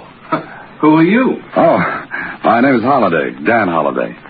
I'm looking for Alex. Oh, he's looking for Alex, Martha. All right, let him look for Alex. Have you tried looking under some rocks, Mr. Oh, Holliday, Dan Holliday. Oh, did you just arrive? Just after lunch. Too bad. The lunch was horrible. You didn't help it, Martha. I didn't try to, Henry. You don't have to try, my dear. Well, I suppose we may as well introduce ourselves. I'm Henry Trendler. This is my wife, Martha. How do you do? I'm Bernie's cousin. Oh, I've met Mr. Trendler. Isn't that nice? Henry, I'm going down to the lake. Well, don't go out too far, my dear. I don't know how to swim, my dear. Yes, I know that. Goodbye. Nice to have met you, Mr. Holliday. Oh, she remembers Mr. Holliday. It's just one of her irritating little tricks. Oh, I see. She's an attractive woman. Is there any chance you might fall in love with her? Fall in love with her? Why do you ask that? I'll agree to a divorce immediately. Am I supposed to laugh at that? Anything you like. You staying long, Holliday? 1 or 2 days. That's quite enough. Of course, with such lovely people around, I may decide to postpone my departure until this evening. Oh, you love us once you get used to us, Holliday. I'll grant it takes a little doing. Hello there. Well, I see you 2 have met. Yes, we've met, Alex. Oh, where's Martha? She's gone to the lake. Well, I think I'll take a little walk. Nice to have met you, Holliday. Thank you. See you later. Well, Dan? Charming people. Lovely people. In fact, I've never met 2 such delightful personalities. Means you've met Martha, too. Oh, yes. And, what do you think? Well, if I'd known, I'd have brought my 2-edged sword. The big one. Dan, maybe you'd be a little sour if you had 20 million slip away from you like we have. Ah. If Bernie Trendler hadn't shown up, you, Henry, and Martha would have had the whole watermelon. Seeds and all. But now... Ruth! Dan, that was Ruth. Which way? Where is she? I left her in her room. Come on, Ruth! Ruth! Which way? The end of the hallway. Ruth, darling, what's the matter? My closet in there. Stay with her, Alec. I'll see what it is. Now, dearest, it's all right. Please, it's all right. Alec, come over here. Don't go, Alex. Don't go. Stay where you are, Ruth. Look. Dan, kill it. No, it's harmless. It's a black snake. Harmless? Close the closet door until we can get a sack for it. Alex, is this the kind of practical joke you meant? This is the kind they're getting to be. I see. Ruth. It's all right now. Come on, let's get out of the room. Well, what's all the fuss? Take a look in that closet. Alex. Let her look. I'm willing to bet she put it there. You're more incoherent than usual, Alex. Mr. Holliday. What? What's in the closet? A snake.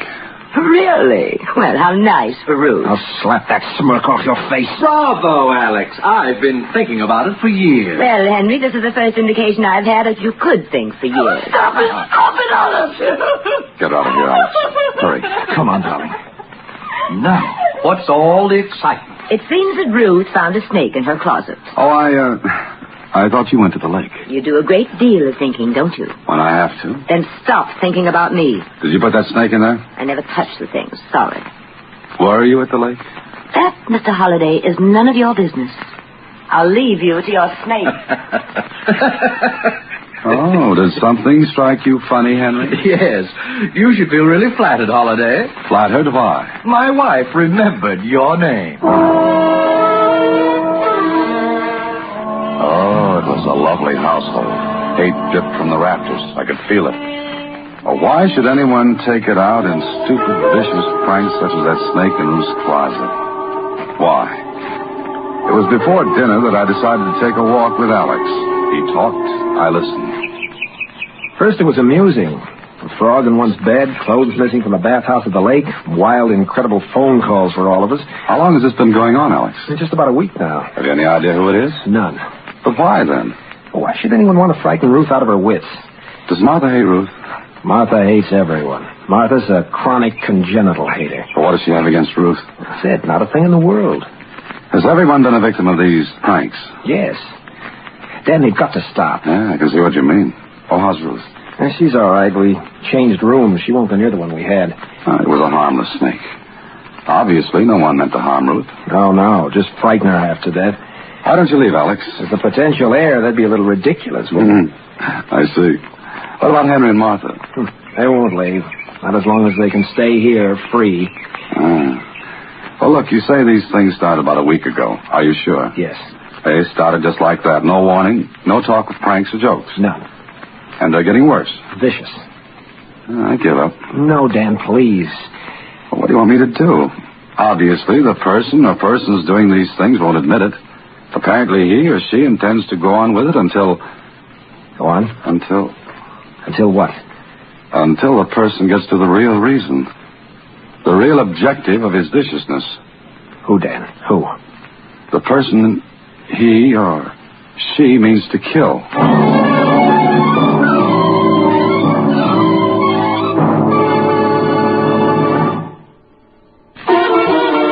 And now, back to Death is No Joke. Another Box 13 adventure with Alan Ladd as Dan Holliday.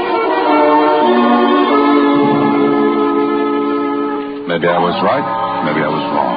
Maybe no one wanted to kill anyone. And there was nothing we could go to the police about. What do you say in a case like this? Somebody's playing jokes? And what about my host, whom I hadn't seen since my arrival? Well, I saw plenty of him that same evening after dinner. There were 5 of us in the library. Alex and Ruth, Henry and Martha and myself.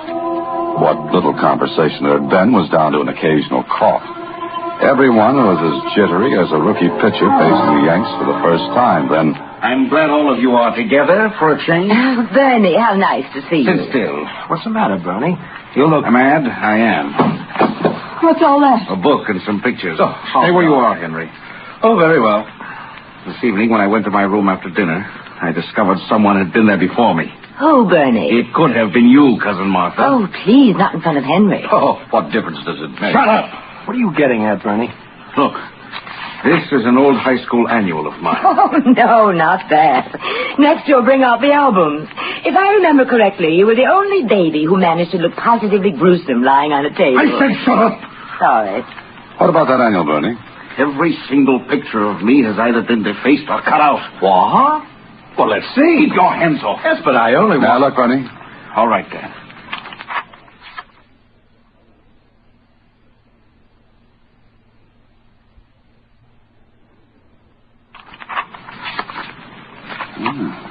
Every picture. Cut out or defaced. That's right. And these pictures were hanging in my room and in the study. Look. Why, you've been cut out of all of them. And I want to know who did it. I'll speak up. Which one of you was it? I swear if I find out, I'll tear his throat out. No one moved or said a word. Bernie Chandler's face was as white as a sheet. His eyes crinkled into slits that glared from one of us to the other. I looked at the others. They were scared. Yes, even Martha was afraid to open her mouth. Then after a few seconds... I warn you, whoever's doing this, unless it's stopped and stopped immediately, I'll do something about it. Do you hear? I want to stop! Bernie, please, you're frightening me. I'm sorry, Ruth. I think I'm going to bed. If you're doing these things, Martha, take my warning seriously. If I were doing them, Bernie, they'd be worse than they are. Good night. And if I find any snakes, I'll let you know. I want to get out of here. I want to go home. Ruth, everything will be all right. I can't stand any more of this. I want to get out of here. All of them hating each other. Ruth. It's true. Maybe she's got something. I have. You hate Bernie. You hate Martha. Ruth, stop it. Take her upstairs, Alex. Go ahead, please. All right, come on, Ruth. Come on. Well, I guess the party's over. I'll turn in, too. Just a moment, Henry. Yes? I hope you know I meant what I said. Why, look at me. Get out of here. Go to your room. Thank you. I will. Good night. And close the door after you. I'm sorry for that display of temper, Holiday. This nonsense has been too much. I don't suppose you have any idea who's behind it. No, but this is the last straw. I wonder if there'll be any more. Huh? Why do you say that? I wonder if this is the last joke. It had better be. Suppose it's not. Then I'll send for the police. And tell them what? That someone's been playing jokes? Defacing and ruining these books and pictures is vandalism. They meant quite a bit to you, didn't they? Of course they did. High school annual and photographs. Oh, when were the pictures taken, Bernie? Oh, years ago, 15, 16 years ago, when I was in high school. Why? I was just thinking. It's very strange that only those photographs of you in athletic costumes should have been destroyed. What? Let me see. You're right. Odd. Very odd. Oh, here's one of you that hasn't been destroyed. Oh, now, let me look at it. 17 years old. What happened when you were 17, Bernie? What do you mean? Just that. Nothing. Nothing that I can remember? But something that someone else could remember. What the devil are you talking about, Holiday? I don't know yet. Maybe I'll find out. Not being able to sleep, I went for a walk in the moonlit garden. Suddenly I heard voices. A man's and a woman's coming from the garden house. I walked closer. I don't know why I agreed to meet you out here in the first place. Oh, you don't? Well, I think so. What do you want? Just a small, tiny cut of the 20 million. What makes you think I'd give it to you? What makes you think you won't? Lots of things. How big a fool do you think I am? That's up to you. How big a fool can you make of yourself? Not quite as big as I can make of you. What's on that venomous mind of yours? Money. I don't mean that. Oh, you were a fool, Bernie. A fool to bring that book and those pictures downstairs tonight. So I was a fool. Why? Don't forget that I used to visit this house as a child. I remember lots of things my stupid husband doesn't. And things other people don't remember. Such as? Well, let's put it this way, Bernie. Let's say, in those days you were more gauche than you are now. Why, you... I could kill you for that. You would try to kill me, wouldn't you? With pleasure. But don't try it, Bernie. Because if you do, you'll be found out. What do you want? I told you. Think it over, cousin. You have until tomorrow morning. She left the garden house and passed me. I stood in the shadows and watched her. There was a little smile on her face. Then I looked toward the garden house.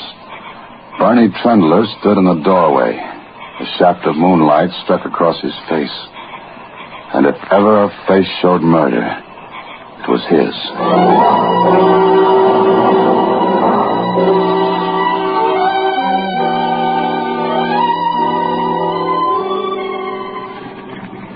Why don't you tell me where you're going, Dan? I can't, Alex. I can't until I'm sure of what I think I know.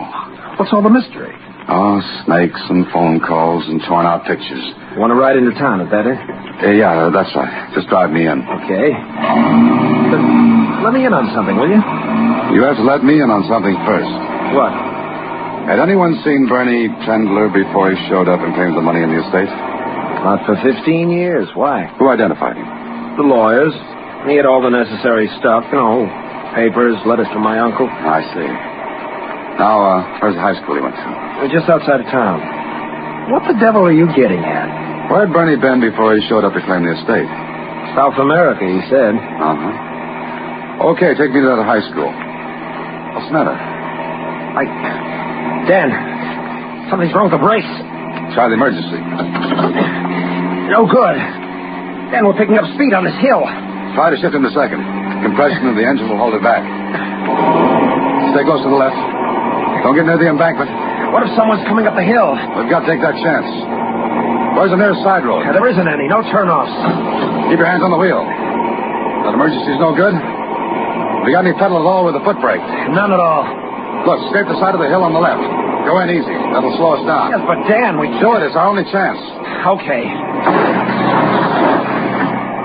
Again. Keep close and keep scraping.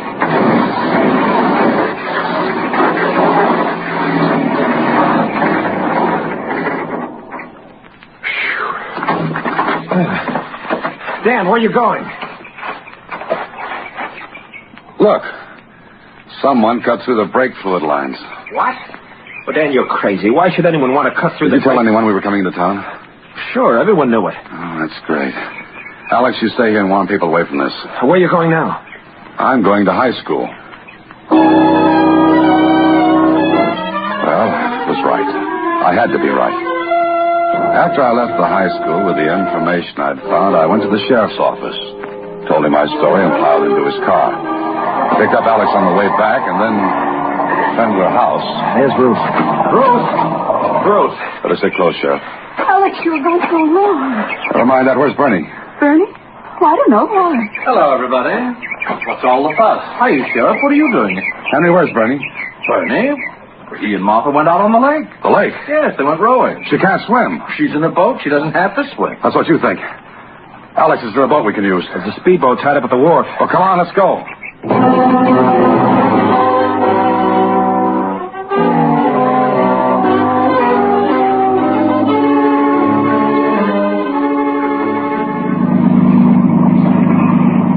You can't have gone far in a rowboat. Dan, are you sure of what you told me? I'm positive. We've got to get to them before there's a murder. A murder that'll look like an accident. There they are. Get more speed out of this. I can't, Dan. Barney? Barney! Look, he's rowing for shore. Cut in ahead. I'll try to.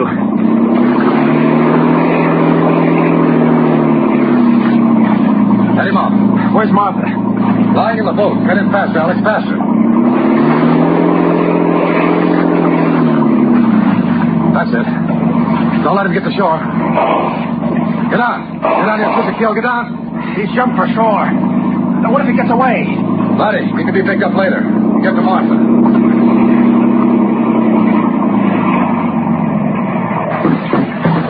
Martha! Martha! Keep this boat alongside. You all right, man? Yeah, it's just knocked out. He got away. He can't get far. Bernie, don't. I won't tell. It's all right, Martha. He's gone. Oh, Martha, you're all right now. he was going to kill me. Yes, I know he was going to kill you. Because you knew he wasn't the real Bernie Trendler.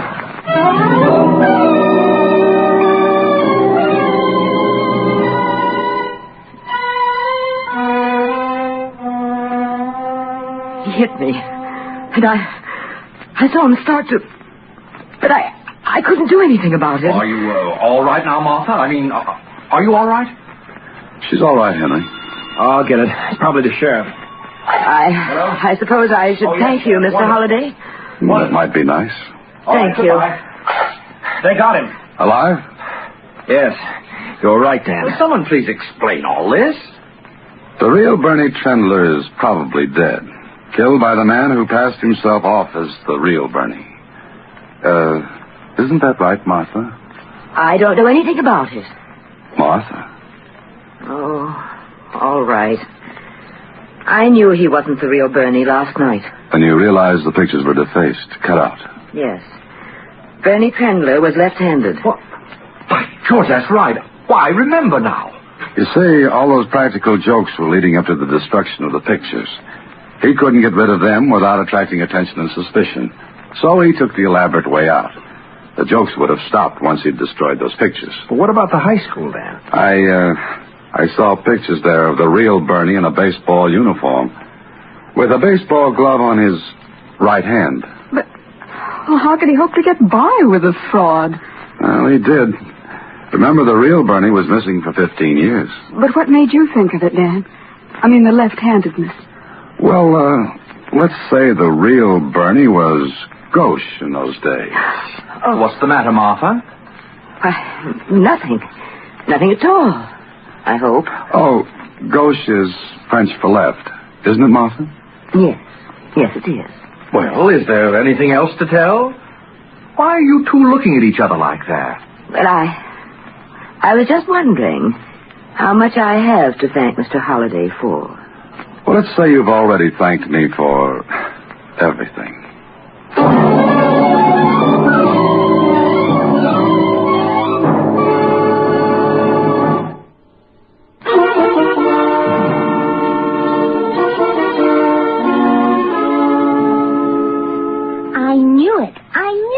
You go away someplace and someone tries to kill you. Mm-hmm. Tried to by cutting the brake lines, because he thought I'd guessed.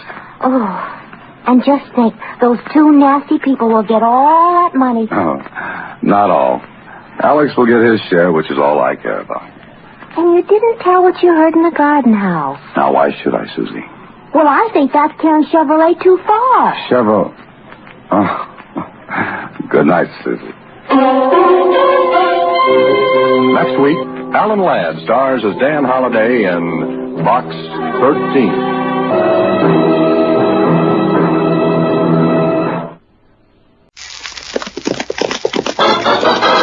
Here's adventure. Here's romance. Here's the famous Robin Hood of the Old West. Cisco, the sheriff, he is getting closer. This way, Pancho. Vámonos. The Cisco Kid.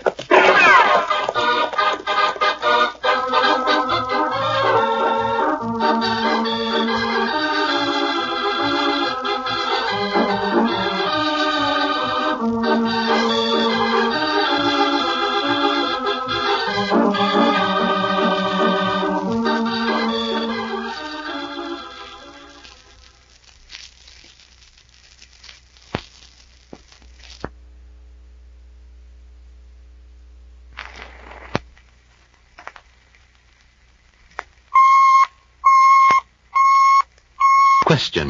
Why do they say detecting the disease early is important when it comes to cancer? Answer. Because it's less likely that early cancer has spread to more than one part of the body. Therefore, it can be cured more easily. Question. Well, how could I tell I might have early cancer? Answer. You can't tell, but you can learn cancer's 7 danger signals and go to your doctor if one appears. Questions about cancer. Knowing the correct answers could help you save your life. The American Cancer Society says that knowing cancer's 7 danger signals, knowing the value of yearly health checkups, knowing these things is your best protection against cancer. For answers to questions you may have about this disease, or for a free booklet of vital facts, write or telephone your American Cancer Society.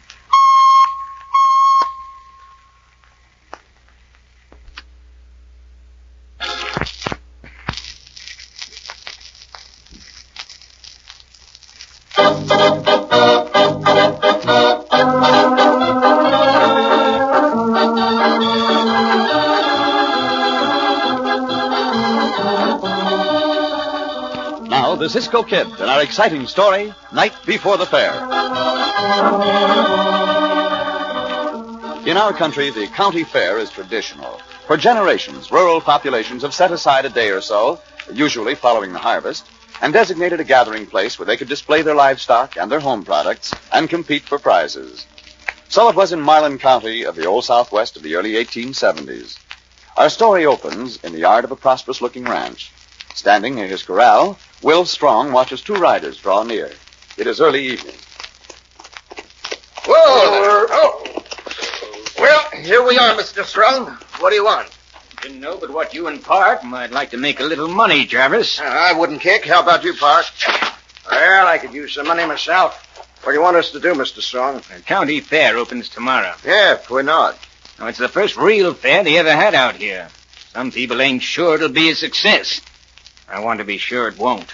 Why? That's my business, Park. You boys got reputation for being mighty tough. I'm hiring you for that reason. Now, Lou Appleton's manager of the fair. He'll be at his office on the grounds tonight. I want you to put Lou out of business. What do you mean by out of business, huh? Gun him down? No, use your fists. Lou ain't there to keep things running. The fair'll be a bust. That's just what I want it to be. I'll pay you $100 apiece. That all right? Suits me, Mr. Strong. Yep, me too. If you like, we could wreck a few of them booths they got there. Yeah, we could put that balloon out of commission. Balloon? Yeah, they got one over there. Going to give people rides in it, I hear. Yeah, that's right. Got it anchored to the ground by a 100-foot rope. That's the limit of the ride. Then they haul the balloon down again. I didn't know about the balloon. Lou must have hired it at the last minute. But to answer your question, Jarvis, you better hold off on wrecking any booths or putting that balloon out of commission. For the time being, just put Lou Appleton out of commission. And here's your money. You, coming into the grounds later? Yeah, maybe. I'll get going. Yep, sure will. When we get through with Appleton, you won't recognize him. Yep, get up there. Next fair comes around, maybe the people of this county will have sense enough to make me the manager.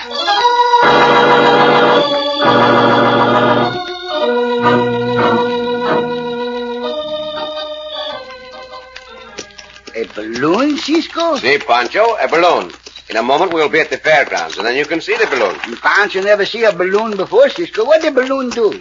Well, it goes up. How it goes up? Oh, it's like a great big round bag, Pancho. When that bag is filled with hot air, or more probably in this case, some kind of gas, the balloon goes up in the air. It takes people up in the air too, Cisco? Si, amigo. There's a large basket fastened to the balloon that swings below it, and the people ride in that basket. Oh, a basket. And Pancho understand now. A basket for 2 reasons, Cisco. For 2 reasons? See, when the balloon go up, to take the people up, and when the balloon come down, to pick up the pieces. No. No? It's not quite as bad as that, Chico. No? The balloon is safe enough if one is careful with it. Cisco ever in a balloon? Well, not this balloon, Pancho, but some years ago I went up in a balloon. How would you like to try it sometime? No, Cisco, not Pancho. When Pancho get dizzy up in a tree. What Pancho get up in a balloon? Oh, more dizzy, no? Very well, Pancho, as you wish. Yeah, here are the fairgrounds. And they're the big balloons, Cisco. See, fastened to the ground for the night. Not dark yet, Cisco. And a big moon tonight. Well, no one will be going up in it tonight because the fair does not open until tomorrow. I see. Let us go and pay our respects to Senor Appleton, Pancho. We're not seen Senor Appleton for a long time, Cisco. No, that is true. We have not. Hold up, hold on. Steady. Hola! Amigo, can you tell me where to find Senor Appleton? His office is over there in that shack. Gracias, senor. Gracias, senor. Come on, Diablo. Logo, open that shack now. Come on now. Look, Cisco. 2 senors call on Senor Appleton. Yeah. They just get down off their horses. Hey, well, we'll ride over to just the same, Pancho. We can wait outside until they have left.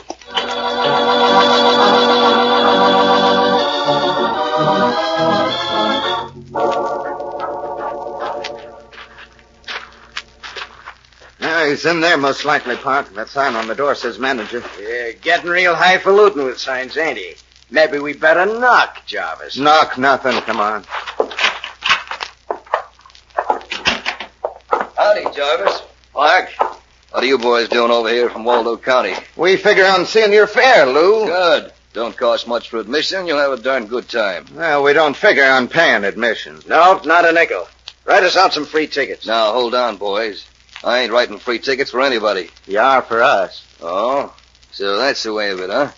I might have expected that from you, hombres. Nothing doing. Better change your mind. No. All right, then. Let's take him, Pop.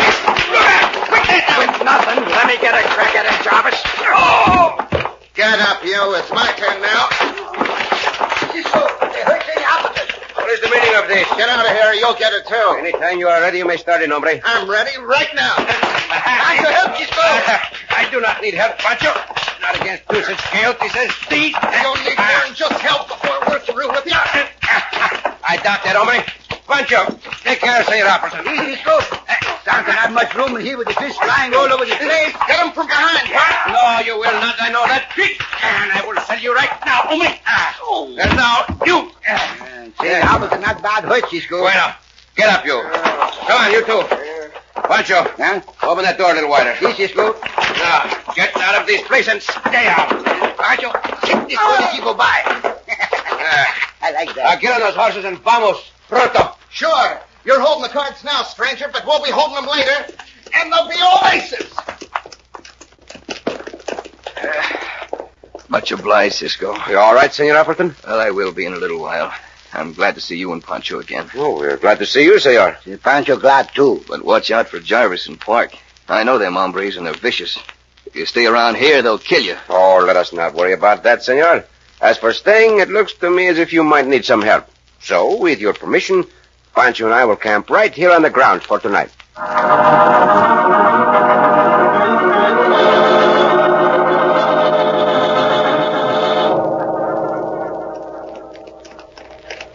You say he was the Cisco Kid, Park? Yeah, I heard the fat one call him Cisco. Guess that means the Cisco Kid. I didn't notice. Too mad, probably. Yeah, he's a pretty rough hombre, they say. We saw what he can do with his fists. They tell me when it comes to gunfighting, ain't a man in the country got a chance against him. What do you think I went and got this rifle for, Park? The moonlight's bright enough to shoot from a good distance. Hey, easy. Here comes a rider. Oh, hold on there. Yeah, coming right this way. Oh, boy. Oh. Ah, it's well strong. Howdy. Thought I'd ride in and see how you boys made out with Lou. Well, we just started in on him when the Cisco Kid come in. Cisco Kid? You around here? Yeah. From the looks of your faces, I'd say he did come in. Now, what you doing with that rifle, Jarvis? I'm getting Cisco, Mr. Strong. I'm hoping he's still on the ground. Now, wait a minute.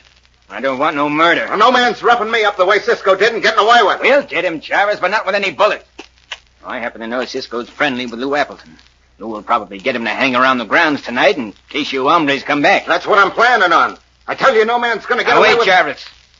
Is there a balloon on the ground yet? Yeah. You ready to go up? Looked like it to me, Mr. Strong. Good. Now, if Cisco stays on the grounds all night, he'll do at least a little sleeping. And when he does... Now, listen, boys. Here's my plan.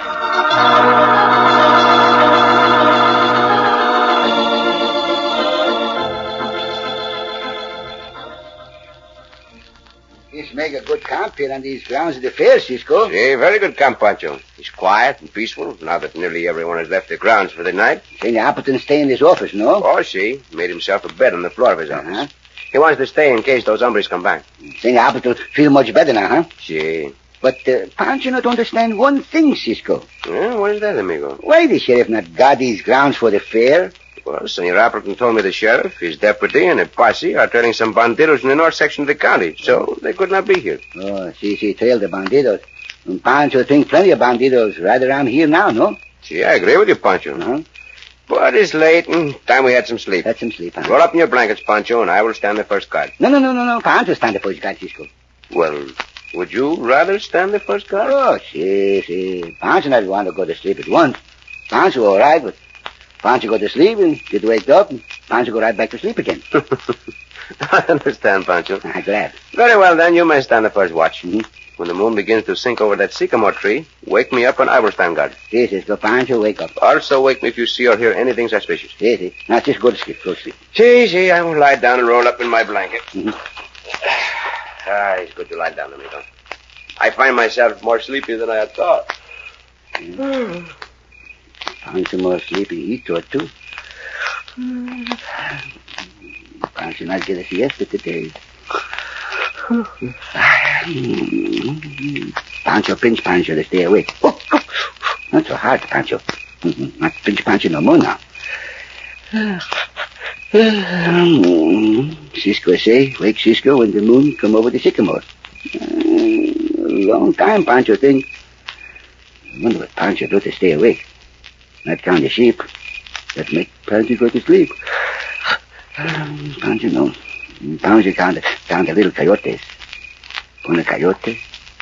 Dos coyote. Es coyote. Cuatro coyote. Cinco.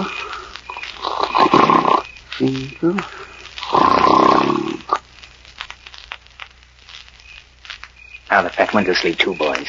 Now don't give either one of them a chance to wake up. Gun whip them both. We'll gun whip them, all right. Not enough to kill him, Jarvis. Just enough to knock him out. Now you get Cisco, and I'll get Pancho. Come on.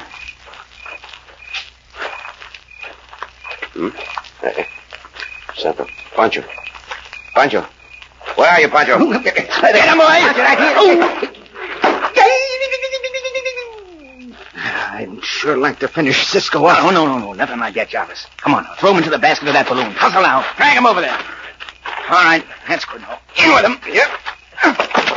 Now the fat one. Yeah, he weighs a ton. I'll help you, Park. Lift.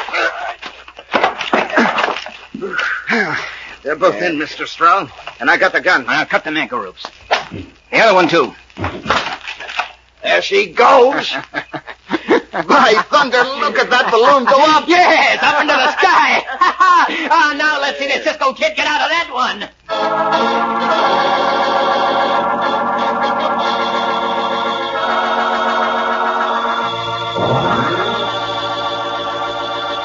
And indeed, this time, Cisco and Pancho are really in a predicament. In just a moment, we'll return to the Cisco Kid.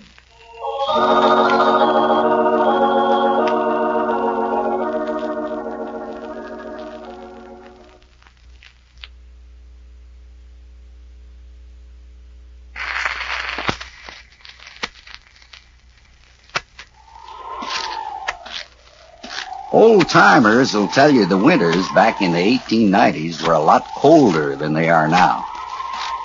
Maybe it's just that folks in those days had to spend more time outdoors.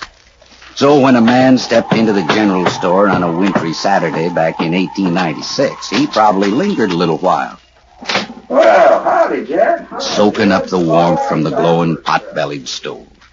1896 is the year hot Ralston cereal began to appear in general stores all over America. And it's the same today as it was then, a cereal full of good old-time nutrition. It has the vitamins and minerals your family needs. And it has the flavor of the wheat, too. Whole grain wheat. Fragrant, tempting, nourishing. Instant Ralston cooks in 10 seconds, or regular Ralston. Old-time nutrition from Checkerboard Square.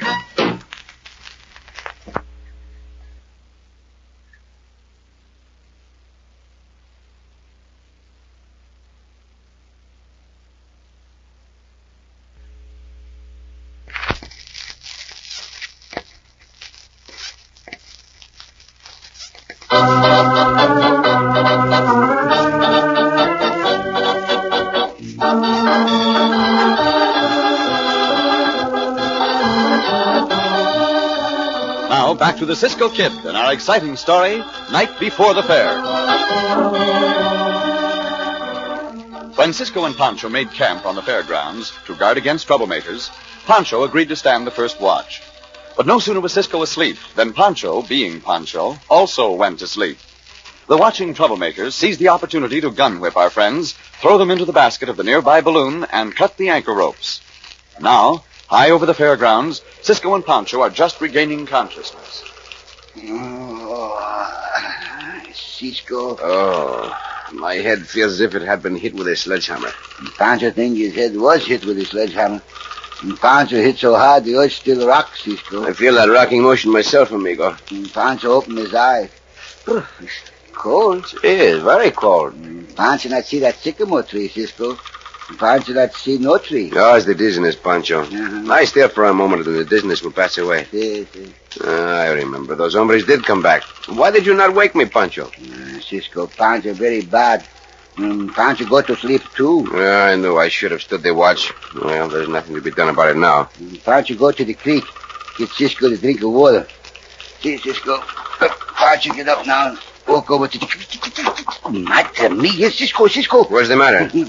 Pancho's still asleep. Look, Cisco, a little cloud right in front of Pancho. Cloud? See, and they go, ooh. Cisco, we both dead and going up. Look. The earth down there. Oh, Pancho dead. Pancho going Get up. up, Pancho. We are not dead. As soon as my wits return, Santo Pancho, we are up in the balloon. See, we are up in the balloon. See, there's the big bag of the balloon just above us. But Pancho not want to be in the balloon, Cisco. Pancho get out. No, Pancho. Stay where you are. No? Let me take a look. Madre mia, we must be half a mile up in the air. Not a little cloud down below us. Oh, Cisco, Pancho give a lot right now for a little piece of earth. Pancho scared, Cisco. Pancho now, scared. stop it, Pancho. Stop it. Will do no good to be frightened. Pancho not happy. Well, I'm not happy either. I feel like a fool to be outwitted as I was.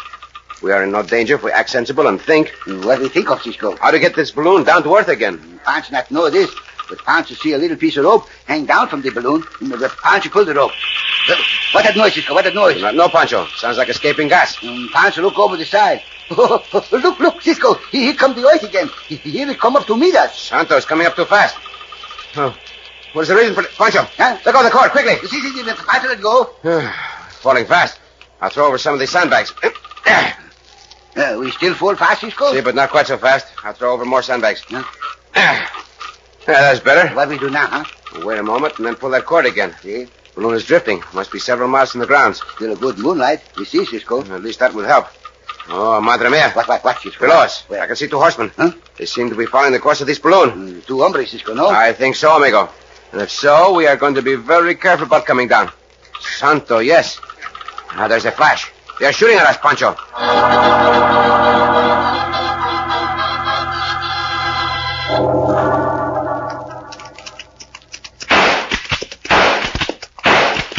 No use shooting any more of them, Jarvis. That balloon's up high and we figured. Yeah, but it'll have to come down sometime. When it does, I'm going to get them both. When a number beats me up the way Cisco did, I don't never rest till I kill him. Before he left, Mr. Strong told us to stay at the grounds and wreck the place. Sure. After I get Cisco, we'll go back. Hey, that balloon's drifting right over Strong's place. Yeah, and it's getting lower again. Maybe this time one of these bullets will reach him. Miss blasted. Hey, look, Jarvis. Ain't that one of them leaning over the side of that basket? I can't see too good in this light, but it's... Sure it is. They both are. Well, there's my chance. Now, hold there. Hold. Hey, can you see the sights of your rifle, Jarvis? Just about. It's right on one of them now. By thunder, look. You got one of them, Jarvis. His body's falling. Shut up. I'm aiming at the other one. Got him, too. Got them both parked. Yeah, mighty fine shooting, Jarvis. Hey, we better ride up into that canyon where they dropped just to be sure. I'm sure, all right. Too much brush up in the canyon. Look, the balloon's rising again. That's the finish of the Cisco Kid, all right. Now we'll get back to our other job, Park. Let's go.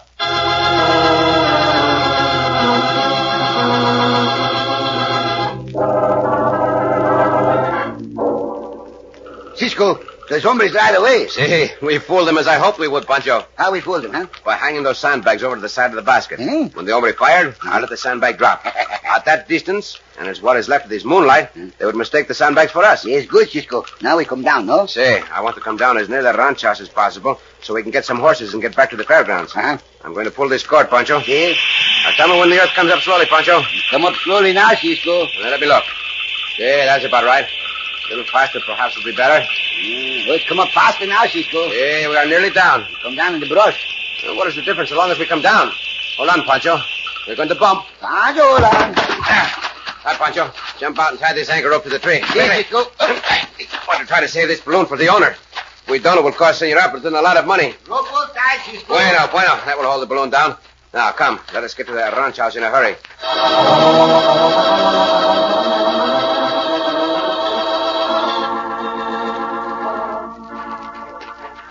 Here's the ranch house, Cisco. Nobody home. Yes, they are. They're in bed and asleep. It's very late. We'll find out.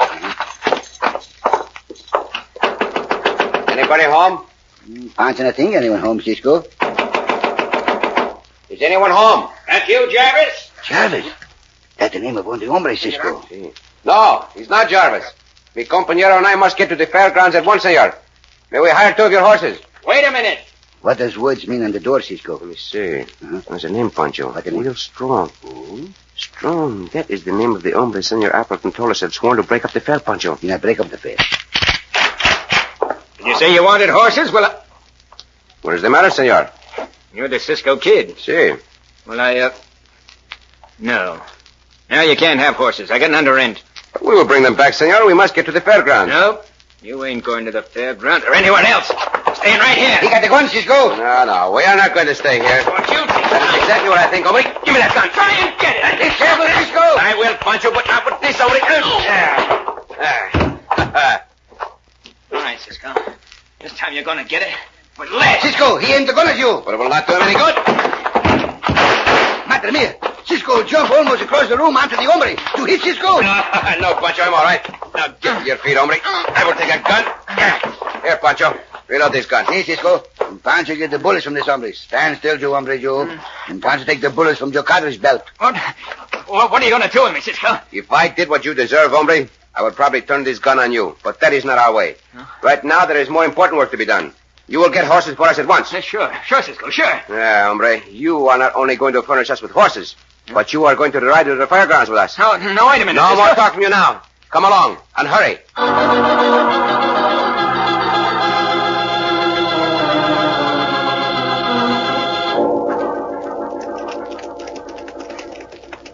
Well, most daylight, Jarvis. Yeah, but we still got plenty of time to see that this fair don't open today. Yeah. Where do we start? First, we finish what we started with Lou Appleton. Well, maybe he ain't here in this office. We give him quite a beating, you know, Jarvis. Maybe he ain't, but we'll see. Hey, yeah. Somebody's lying there on that bed on the floor. Well, it's him. Sure is. Get up, Appleton. What? I'll get you. Here, look out. Let me go, Jarvis. When we let you go, you ain't gonna know it this time. Come on out here with us. What are you going to do? We're gonna wreck every blasted building on these grounds, Appleton. But before that, we're gonna drag you around these grounds at the end of a rope. Stand right there. Keep him covered, Park. If he starts to run, gun him down. That's what I'm aiming to do. I'll get up on my horse and rope him, and then we'll have some fun. This ain't going to get you anywhere. You can't break up this fair. You won't be around to know whether we do or not. Just let me shake this roof out and settle it down over here. Oh, hey! Now we'll see. Hey, no! Hey, Jarvis, here come some riders. Hey, those riders are after you, hombre. Good, Cisco. Cisco, shoot the rope in two. You, hombre, drop that gun. Cisco! We thought you Drop were... it, drop it. All right, Get the gun, Pancho. Watch these two hombres. Si, Cisco, Pancho, watch. Cisco, el diablo, loco. Hey, now, you hombre Jarvis. So, you were going to drag Senor Appleton with a rope, were you? Well, you see, Cisco, I... Get up there! Get up, Cisco. He got him away. Diablo, hey! Keep your eye on them, Pancho. Easy. I'll be back soon. Up, Diablo. This is good, Diablo. We are going to give that hombre a taste of his own medicine. With this rope. Oh, Diablo. Bueno. Nearly caught up with him. Now we will rope him. Hey! How does it feel to be roping your horse, hombre? Easy, Cisco, easy. But you were not going to be easy with Senor Appleton. I wasn't going to hurt him. That I do not believe. But now you will have no chance to hurt him. I'm going to turn you and the other two hombres over to the sheriff when he gets back. But meanwhile, the three of you are going to do some hard work getting that balloon back here. Anything you say, Cisco. See, and I am saying it now. You are going to help make this fair a big success. Start walking, hombre.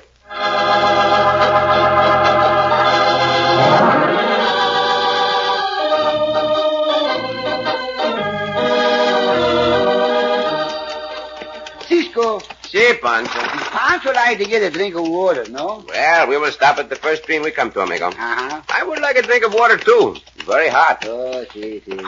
Pancho not mind this heat so much, Cisco.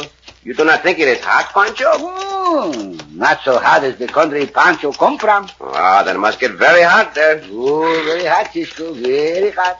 How hot does it get where you come from, Pancho? But Pancho tells you. See, tell me. One day, Pancho see the hound dog chase the rabbit.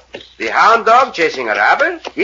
Cisco, and it was so hot. See? Both the hound dog and the rabbit were walking. Oh, Pancho! Oh, Cisco.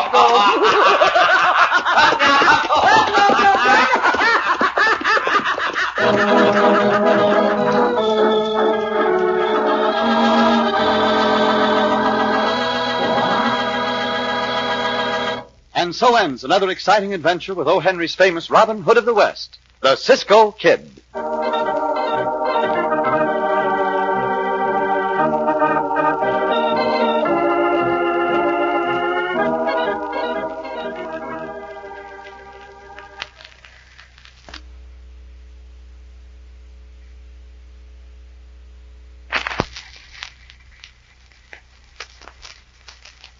Hi, this is Sherry Lewis. You know, they say seeing is believing, but you can't always believe everything you see, for you may not be seeing all there is to see. The ability to read distant signs and charts only indicates that one has the ability to read distant signs and charts. Good sight depends on many other visual skills as well. Vision defects can be a particular problem with children because changes in vision occur so gradually that they may not be aware of them. In fact, studies indicate 4 out of 10 school children are handicapped by visual defects. I recently took my preschool daughter for her first annual vision exam. She loved it. Obviously, a vision exam doesn't hurt. And she had such fun exploring the optometrist's office. And I had fun hearing that her eyes were up to par, especially since 80% of learning is seeing. Why don't you give your youngsters the opportunity to learn as much as possible? Have their eyes and yours professionally examined at least once a year. The American Optometric Association recommends it.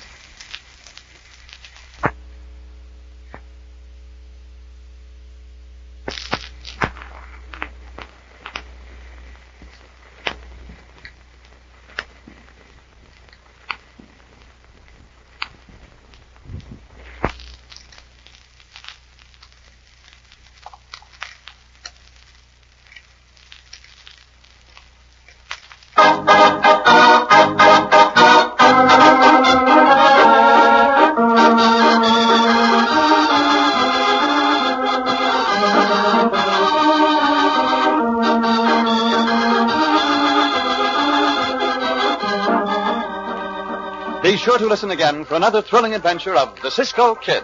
Cisco Kid was played by Jack Mather, Pancho by Harry Lang.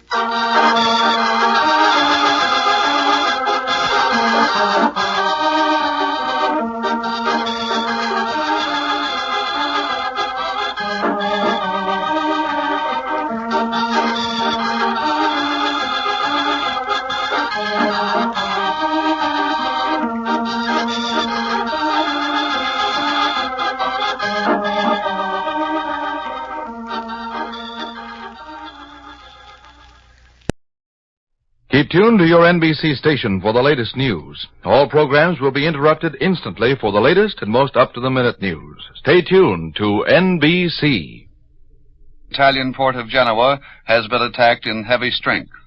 And now, a report from the German radio. 2 more Allied airborne divisions and many hundreds of gliders have landed north of Bayeux today. This is the first report of a daylight operation on such a large scale. And now we take you to London for a report from NBC's Merrill Muller. Go ahead, London. This is Merrill Muller reporting from the Allied Advanced Command Post of the Invasion Forces. I have just finished a tour of several hospital wards of some of our American wounded evacuated from the beachheads in France on D-Day. These men, all that I talked to, were both Army and Navy personnel in the first wave of our forces to strike the beaches. General Eisenhower, early in the day, in his special message, spoke of the magnificence of the troops doing that fighting in France. The best confirmation at hand for the moment is the spirit of the wounded. One boy echoed it perfectly. He was sitting up in bed talking to us, although sitting up was somewhat of a strain for him. Both his legs and his back were full of shrapnel. A husky Pennsylvanian, he grinned at us sheepishly and said, and I quote his exact words, "Me? I feel like going back. All of us want to get back there as soon as possible." We were visiting one of the huge American station hospitals readied in England for the handling of casualties. Located in a former girls' school, it had prepared wards of 535 beds for second front wounded. It had received only 85 patients so far, and reports indicate other base hospitals were working on the same percentage. That confirms the miracle that casualties were way below D-Day expectations. A full staff of American doctors and nurses with latest medical equipment of all types were handling patients with tremendous efficiency. We watched one youngster lowered from the ambulance that brought him from the Port Medical Battalion handling patients from the battlefield. This lad suffered a broken leg and both arms broken as a result of a mine blast to his ship. All the brakes were set by the medical services on the beaches. The splints were quickly examined. The boy was again treated for shock, and in 5 minutes he was in a comfortable, soft, warm bed in his own ward. His stretcher, by the way, also had a mattress and was piled high with blankets. Then, conducted by the commanding officer, we went through the wards. In one of the first was a quiet figure receiving all the excellent attention afforded the others. He was a German, and being well taken care of under the Geneva Conventions. One of our sharpshooters had put a bullet through his shoulder and into his chest.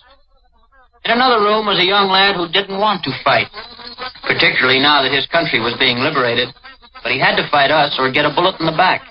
He was lucky, this Italian. One of our paratroopers had knocked him off with a bullet in his side that did not inflict too serious a wound. But it was the Americans I wanted to see and report to you. One of the first I talked to was a tall, handsome, dark-haired man of 20. He came from Brooklyn. He had light shrapnel wounds in his shoulder and one leg. This fighting man was a member of the United States Navy Special Beach Battalion that cleared one beach for the British and American infantry. He hit the beach before our infantry. He was the first wave of the first wave. His entire party carried out its work of demolition despite heavy shell fire that took continuous casualties among them. Suddenly, a shell burst 5 feet from our Brooklynite. His buddies were killed. He himself would have been worse wounded, except 2 things deflected or absorbed the shrapnel. One was his shovel alongside his leg. The other was a pack on his back, a pack of 35 pounds of high explosive. The wounded man was in a buoyant frame of mind. I was hit, he said, and moved to a medical detachment setting up on the beach under very heavy fire. After I had been treated and was awaiting evacuation, he said, I watched our infantry and tanks come ashore. We had cleared the beaches and blown holes in the seawall. There was some trouble with the surf, but our men were getting the things done. Another ward contained several members of the seldom appreciated American Merchant Marine. These boys had been burned when their ship was set on fire, but they had controlled it and then were evacuated. Their burns were painful, but they have already had the best medical treatments known to science and will recover without scars. A Georgian, member of a heavy weapons crew, said he had just driven his outfit into position from their barge when he was struck.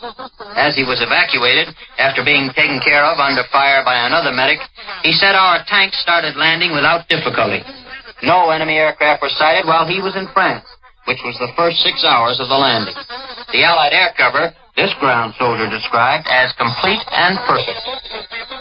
A great husky young man from Missouri described for us how his outfit built the roads and cleared the mines from the beach water line to beyond the seawall, which apparently stretched along the whole coast. The engineers, he said, were working ahead of us, clearing mines and breaching the seawall.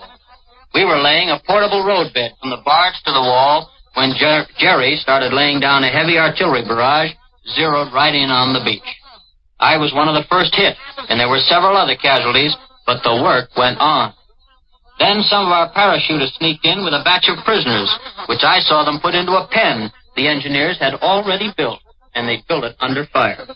Our beaches were pretty easy, he added, in a tone which indicated a frank admission of something which we should understand despite the work these men are doing. The Pennsylvanian I mentioned previously was part of a heavy mortar company. Their boat was damaged and foundered just before touching the beach. Nevertheless, these men piled out and carried on their assignment without confusion. The Pennsylvanian had been wounded when the ship sank, but he carried on with his outfit more than 1,000 yards inland before a doctor spotted him and ordered him back. The outfit was under continuous heavy shell fire, and, like those in many small boats, found it very rough getting to the beach. Many were swamped. On this part of the beachhead, no planes were sighted, indicating again perfect Allied air cover. The Navy, our Pennsylvanian said, was firing counter-battery barrages all the time, but the enemy's guns were apparently mobile and kept moving. Some, which were stationary, would cease fire when any of our spotter planes appeared. One twin-gun installation just off the beach was playing havoc with our initial landing forces until 21 infantrymen sacrificed themselves to knock it out. They charged the gun pit stuffed with grenades and throwing them as they approached. The guns were put out of action, and the German crews were killed. The beachhead area, the Pennsylvanian said, was well cleared up, but the great minefields lay further inland, as well as a flood bar. This gunner said 9 of his buddies were killed before his eyes as they set up their gun to go into action. Then the shell which wounded him also wounded all the gunners of his section, except those manning 2 guns. The remaining crews split the manning of the weapons and went into action. As he was coming back, the Pennsylvanian said, he saw our troops and tanks going through the seawall into the open, rolling fields of France and attacking over a wide area. The morale of all the wounded was something beyond belief. With a thumbs-up attitude, they accepted their lot as the fortunes of war, worried about their comrades, and were anxious to get back to help the fight in France. You noted, no doubt, that all of them mentioned the excellent work of the medical battalions on the beaches themselves. A preliminary report from base hospitals here indicates this work is perfect, but it also has great courage. The consensus of the men I talked to is one of the highest tributes to the United States Army Medical Corps yet recorded. They all said, those medics, they're wonderful. They're right in there with us, looking after us, and our beach hospitals and casualty stations were under continuous fire on D-Day. Why, when the soldiers took cover as a near one whistled in, those medics went right on working. They took a lot of casualties in their own ranks, but they took care of us, and they took care of their own right alongside. The medical battalions in the beachhead treat the wounded on the field and then move them back to evacuation points. Further treatment is given there and on the boat returning to England, where the wounded either go to an emergency hospital or to a base hospital such as the one we visited. Most of the wounded reported so far appear to be shrapnel cases, whereas we expected heavy minefield casualties. Thus, the exceptional work of the engineers is underlined. In fact, as these wounded reports I have read to you indicate, every man in that beachhead is doing a superhuman job. They certainly must have that feeling which is expressed in one of General Eisenhower's favorite poems, one which he reread only last night. The quotation is, quote, a coward dies 1,000 deaths, a hero dies but one, unquote. They are all heroes over there in France. And here's a footnote. One outfit got so excited and anxious about D-Day that it hurried its assault craft and hit the beach 10 minutes ahead of H-hour, the first to strike on French soil. It belonged to the United States Navy. Now back to the United States. You've just listened to Merrill Muller, NBC correspondent in London. A little over a half hour ago, Supreme Allied Headquarters released its 6th invasion communique, and here is a summary of its contents. American bridgeheads in Normandy are being gradually enlarged. British and Canadian troops continue to make progress. Repeated enemy attacks against the 6th Airborne Division are being held. The enemy is fighting fiercely, and his reserves are now in action along the whole front. Supplies are entering the bridgehead at a satisfactory rate. Communique added, and the development of the beachhead continues. All afternoon, shortwave monitors here in the NBC newsroom in New York have been listening in on European broadcasts reported from German, British, and neutral shortwave stations. Here are several of these reports received during the past hour. Radio Atlantic, a secret station somewhere in Europe, says Field Marshal Erwin Rommel has moved his headquarters to the village of Châteaubourg, just behind the fighting front in France. Châteaubourg is 11 miles southeast of Rennes, and it's about 160 miles west of Paris. Rommel is said to have taken his private physician with him to his new headquarters. The same Radio Atlantic, as heard by NBC, reports also that an order of the day has been issued to German troops defending the Atlantic Wall in France.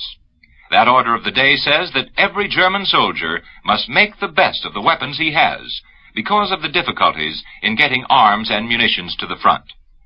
After all, continues the German order of the day, the invasion front is not the only one we have to face. Our first concern is still the Russian front. And here's one from the German radio in Berlin dealing with the Italian front.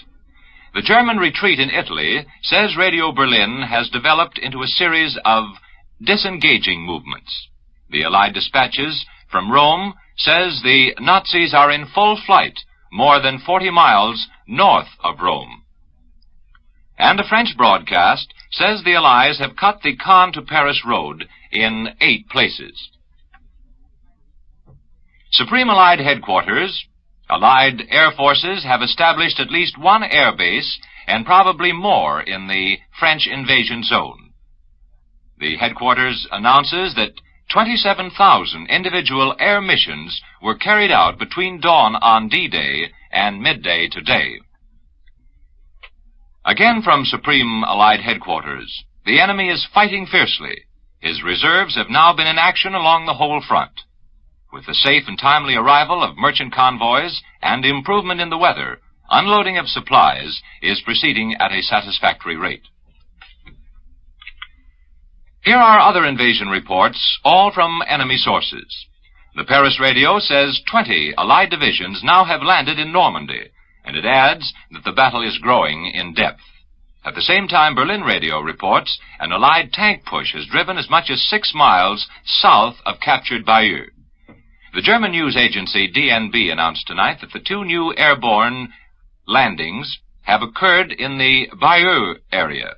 DNB adds our bridgehead now is 36 miles wide, and German troops have been withdrawn north of the captured city. And here's another report from Berlin radio. It says the Allies have thrust into the strategic city of Caen, which is 16 miles southeast of Bayeux. Violent fighting is now going on, the radio says, with tanks, mounted infantry, and mobile troops. And late today, the Allied command, in a broadcast over the Brazzaville radio, appealed to Norwegian, Danish, Belgian, Dutch, and French fishermen not to go out in the waters off their coasts between now and June 15th, lest they hamper Allied operations.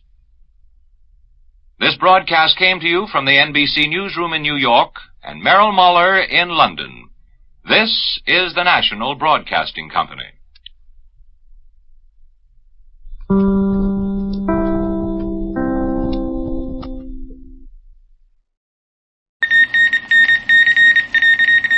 Soldiers of the Press.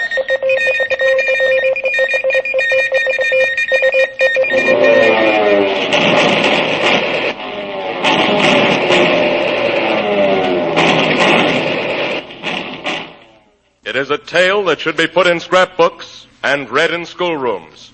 A tale that should shame every civilian who has groused about the war and its sacrifices and hardships. It is a story of average men facing death or capture with all the odds against them. That editorial comment in the Cincinnati Post was inspired by Frank Hewlett's dramatic eyewitness account of the fall of BATAAN. Frank Hewlett of United Press was the only regular correspondent who remained on the bomb-blasted Bullet Rake Peninsula until the very end of BATAAN's grim, dogged resistance. Here, then, is the personal story of Frank Hewlett, soldier of the press. They say that kids from Idaho are born with roving feet. I know I was. Pocatello is my hometown, and I got my first newspaper job on the Idaho State Journal. But even then, I had the Orient in mind. And as fast as my roving feet and newspaper jobs could carry me, I got there. For 5 years, I roamed the Pacific, looking for headline material and adventure. Then, in a few short weeks, I found more headline stories, more adventure, and more experience than a newspaper man ordinarily can hope for in a lifetime. It all began on a well-remembered Sunday, December 7th, 1941.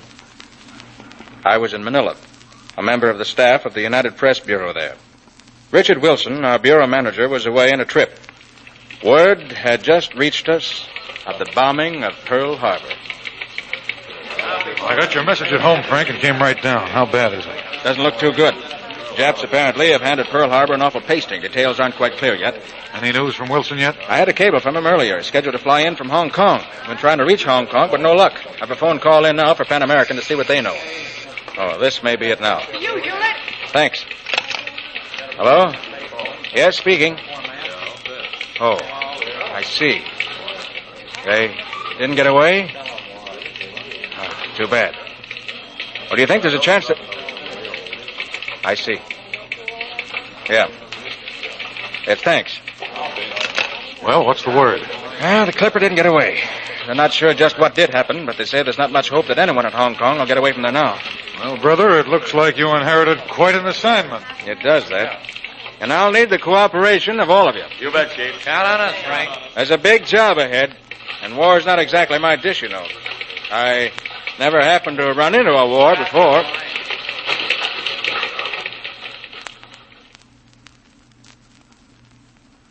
Well, overnight, I blossomed into a war correspondent. We had a good staff, and everyone pitched in to cover the biggest story any of us ever had encountered.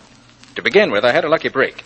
The United Press had a venerable old wireless transmitter in Manila.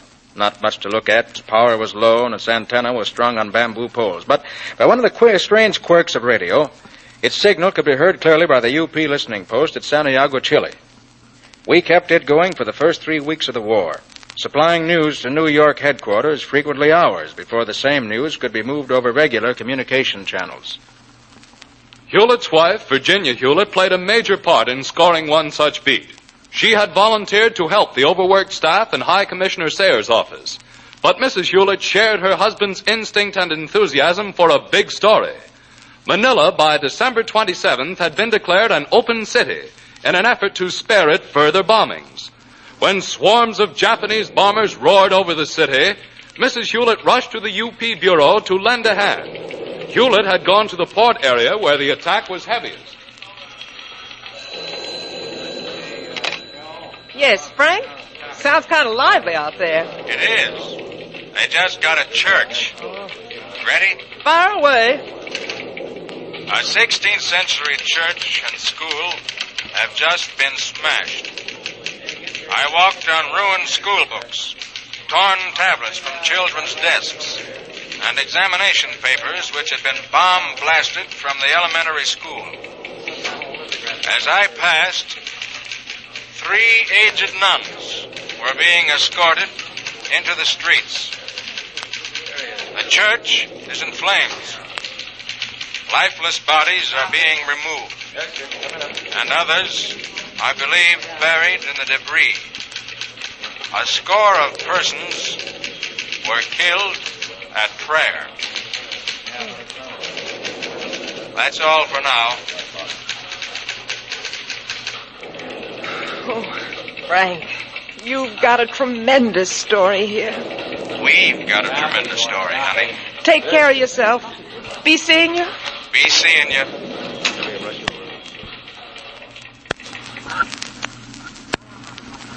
A few weeks later, the Japanese army closed in on Manila. Virginia Hewlett, still at her post in Commissioner Sayers' office, was in Manila proper. Hewlett was at the front with American and Filipino troops. We learned on New Year's Eve that the Japs had Manila, and that MacArthur was withdrawing his forces to Bataan Peninsula. There was no time for anybody to lose. We knew bridges to the peninsula had been mined and were to be blown up as soon as the troops got across. My car and Tony, my native chauffeur, were waiting to get going. Ready now, please, boss? Plenty hurry. I know, Tony, but I've been trying to reach Mrs. Hewlett to make sure she got out of the city all right. Hey, Hewlett, hold on. Message for you. Here, this just came by courier. Oh, fine, thanks. Oh, hold everything, Tony. This is probably for Mrs. Hewlett. Missy Hewlett, okay? Regret to inform you, Mrs. Hewlett failed to escape from Manila before the Japanese arrived. She be seeing us like she always say? Huh? Oh, yes, that's right, Tony. She'll be seeing us. Hey, for God's sake, step on it, Hewlett. Don't you know the bridges to Bataan are mine? They'll blow her on midnight. All right, Tony. Let's go.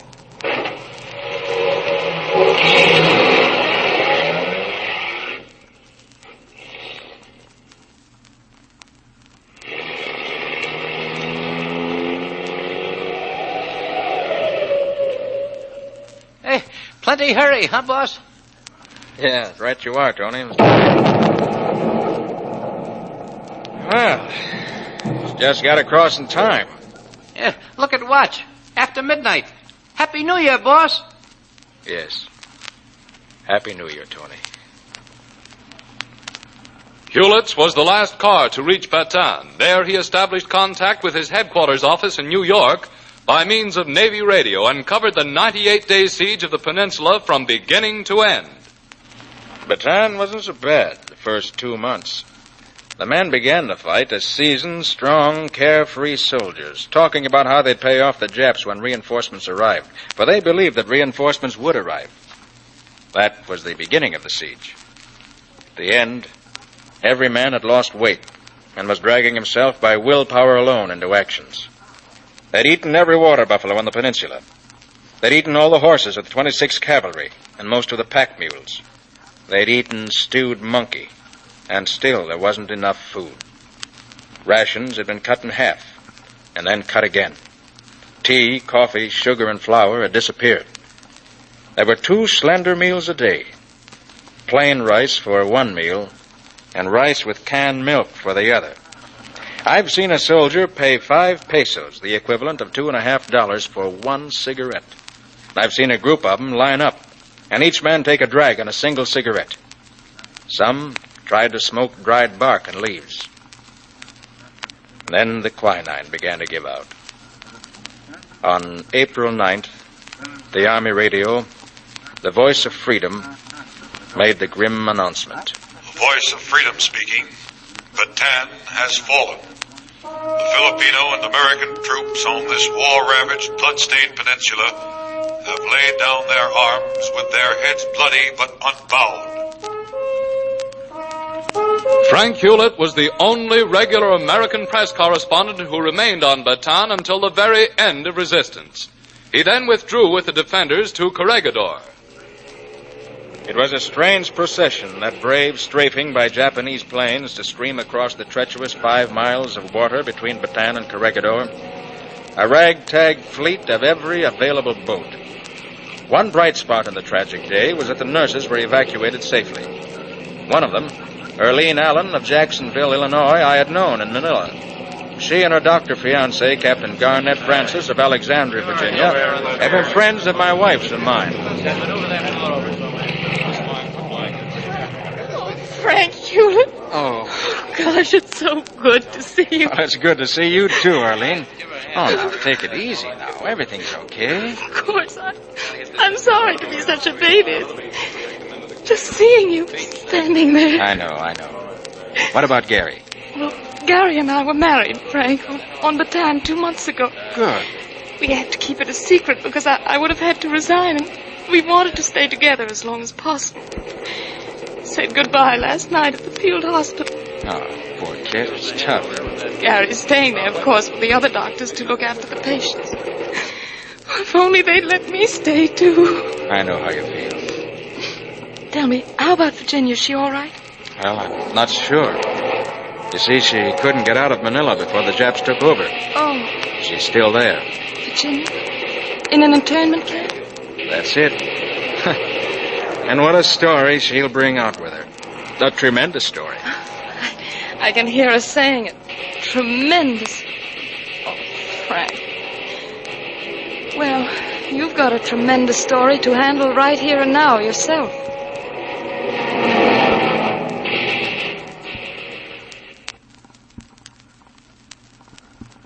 A tale that should shame every civilian who has groused about this war and its sacrifices and hardships. That's what a newspaper editorial writer said of the dispatch Frank Hewlett sent back that night. Listen to it in Hewlett's own words. At the end, the BATAAN army crumbled like the one-horse shay. And I know why.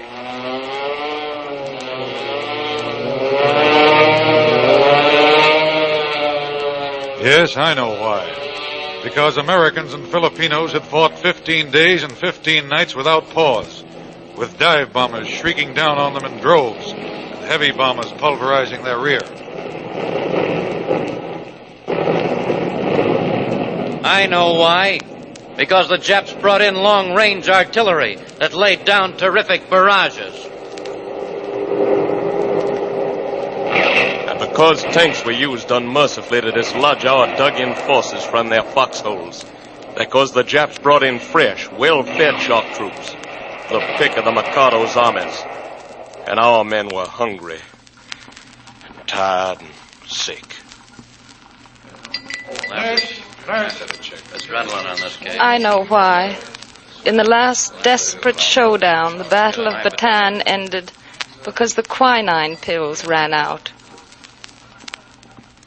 There was ammunition aplenty. There was courage aplenty, too. But there was no quinine to fight that deadliest of our enemies, malaria. All the men fought well. Not even now is all the story known of the heroism and endurance of the Filipinos and Americans who fought so stoutly in jungle fastnesses and along the rugged coast. They had faith that was unconquerable. They were fighting for their people and their country, and for freedom, and dignity, and pride. BATAAN has fallen, but its spirit stands, a beacon to liberty-loving peoples of the world. Yes, that was a tremendous story. A story that won for Frank Hewlett the award of the National Headliners Club for Outstanding Individual Enterprise. When General Roy staged his daring bombing raids on Japanese positions in the Philippines during the siege of Corregidor, Hewlett returned with him to Australia to continue his assignment as war correspondent for the United Press. Today, his dispatches are datelined with Allied forces somewhere in New Guinea. Your local announcer will tell you when you may hear the story of another of the soldiers of the press who, like Frank Hewlett, are witnessing and reporting frontline action. Be sure to listen. And meanwhile, look for United Press News in your favorite newspaper. Listen for United Press News on the air. It is your guarantee of the world's best coverage of the world's biggest news.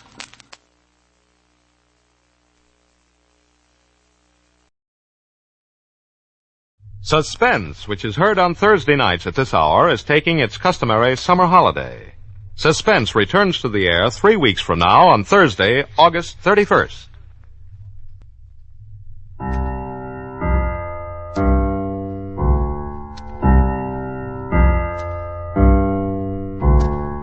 Ladies and gentlemen, a $5,000 reward will be offered each week on the program immediately following this announcement.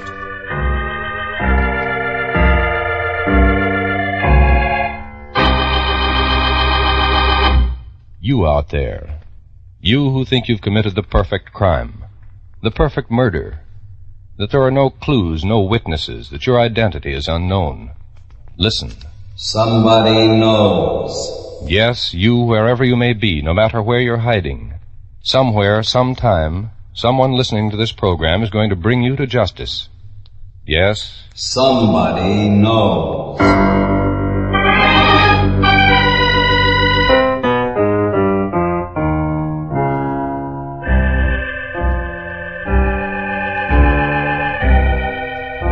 Columbia Broadcasting System presents Somebody Knows, a program conceived in the public interest, dedicated to aiding the forces of law and order in the solution of this nation's unsolved crimes.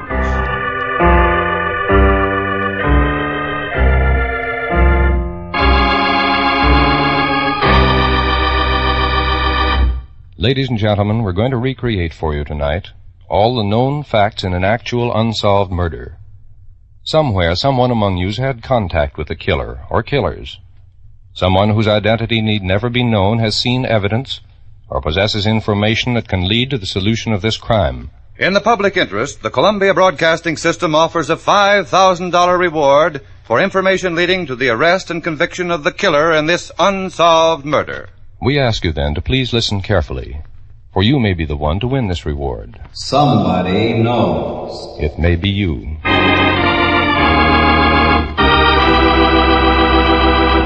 And now we open the files on one of this nation's unsolved murders.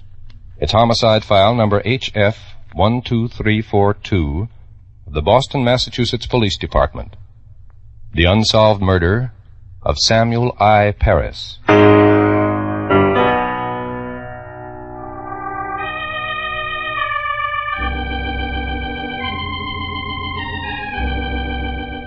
It is approximately 3:30 p.m., Saturday, April 3rd, 1948. At 54 Jones Avenue in the Dorchester district of Boston, Massachusetts, Samuel I. Paris, a taxi driver, is preparing to leave home to go to work. Don't forget a clean handkerchief, Sammy. Okay, honey, okay.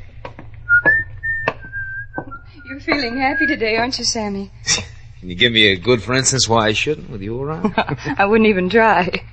Now, look, Sammy, be sure and have a good dinner. Yeah, sure. You work a long shift, and I want you to eat well. All right. And be sure to wear your heavy jacket. You can't tell about these spring nights, and I don't want you catching cold. Okay, honey, okay. You know, I thought we only had 3 kids, but as far as you're concerned, I guess I'm the 4th. Goodbye, dear. Goodbye, Sammy. Take care of yourself. Don't worry. Oh, kiss the kids for me, huh? And, Mrs. Paris, you know something? Better save a couple for me when I get home. Oh, Sammy. So long, honey.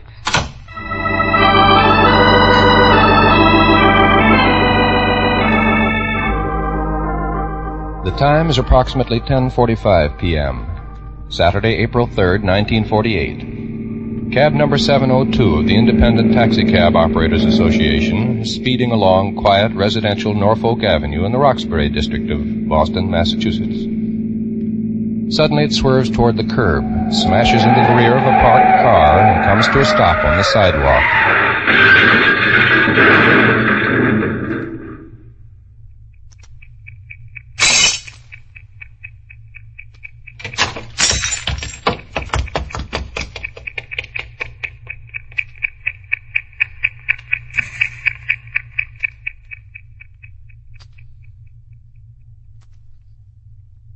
At the same moment, in the home of Fred Lutfi, 177 Norfolk Avenue in Roxbury, a game of whist is in progress. The players are Mr. Lutfi, his wife, Jean, his mother, and his sister, Mrs. Barbara Darien of 12 Rutland Street, South End, who is visiting him. Oh, Fred, now you should have known better than that. Oh, well, I always say this game is more luck than skill, Barbara. Oh, now, Fred. He's only jealous, Jean. Maybe someday he... Hey. Now, what was that? Oh, sounds like a couple of women drivers tangling bumpers somewhere. Whose deal is it? Oh, mine, I guess. Oh. Though I don't mind telling you, young man, that I consider your remarks about women drivers as being highly... Now, I wonder... What, Barbara? My car's parked out in front. Do you think it's possible that... Maybe I better look out the window. Why, it is my car. It is? Your car, Barbara? Yes. That taxi cab must have hit it. Look, the cab's still on the sidewalk with its lights on. Yes. And the driver is somebody's running away down the street. How do you like that? A hit and run. Hey, look, let's get out there, huh? Now, be careful, Fred. Don't get into any trouble. Look! Oh, he's practically ruined the rear end of my car. Shoved it way down the street. Don't worry, Barbara. The cab company will take care of it. Oh. Hey, wait a minute. It wasn't the driver who... Look at him. Sleeping at the wheel. Must be drunk or something. Now, look, Mac, what was the idea of driving like a lunatic? Don't you know that What is it, Fred? What's the... This man. The driver, I think he's... Jenny! Jenny, you better call the police!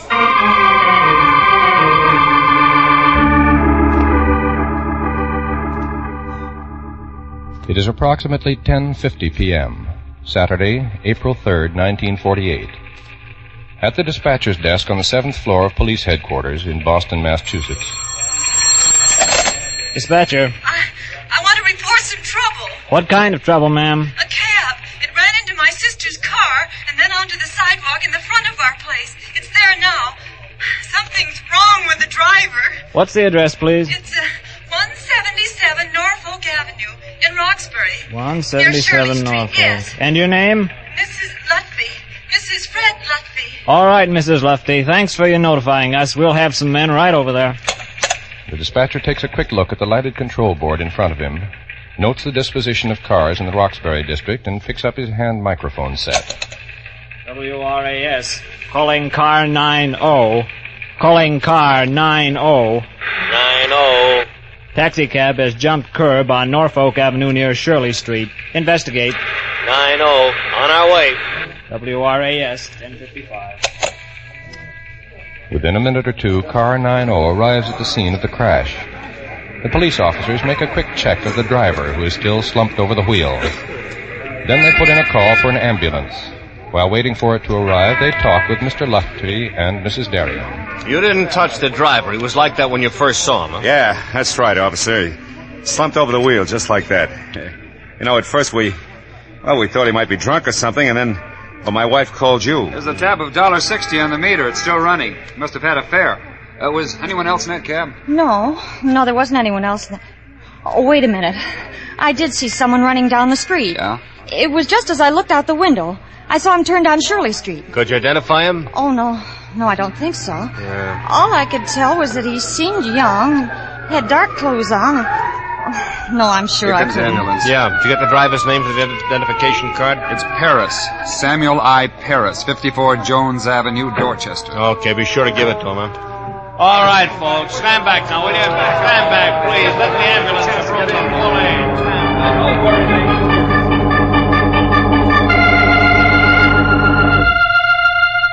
The ambulance rushes the cab driver to the Boston City Hospital, where he's examined immediately upon arrival. Dead. Probably cardiac failure. Natural causes. Better remove him to the morgue.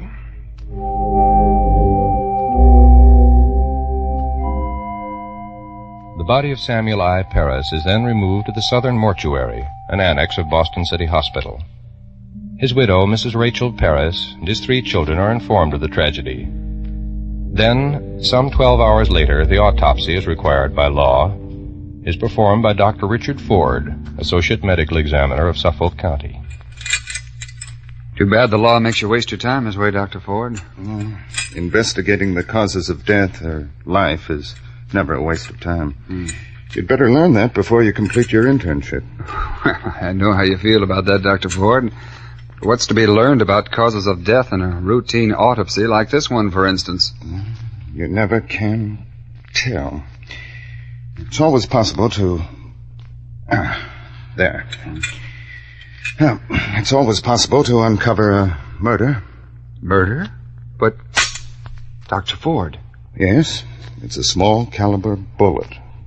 Penetrated under the right ear and lodged beneath the left ear after piercing the brain. We'd better notify the superintendent of police.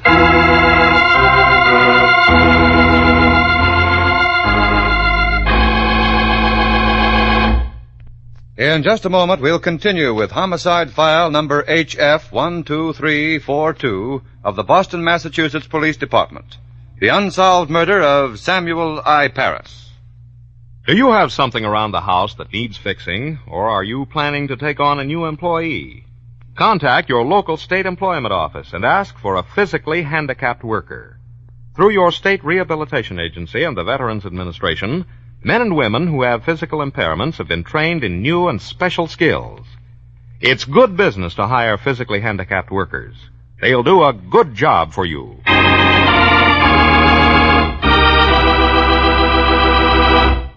Now back to Somebody Knows and a true case history of an actual murder. Now, ladies and gentlemen, we'll continue with the rest of the factual information concerning file number HF12342 from the records of the Boston, Massachusetts Police Department. The unsolved murder of Samuel I. Paris. Remember, $5,000 will be paid for information leading to the arrest and conviction of his killer.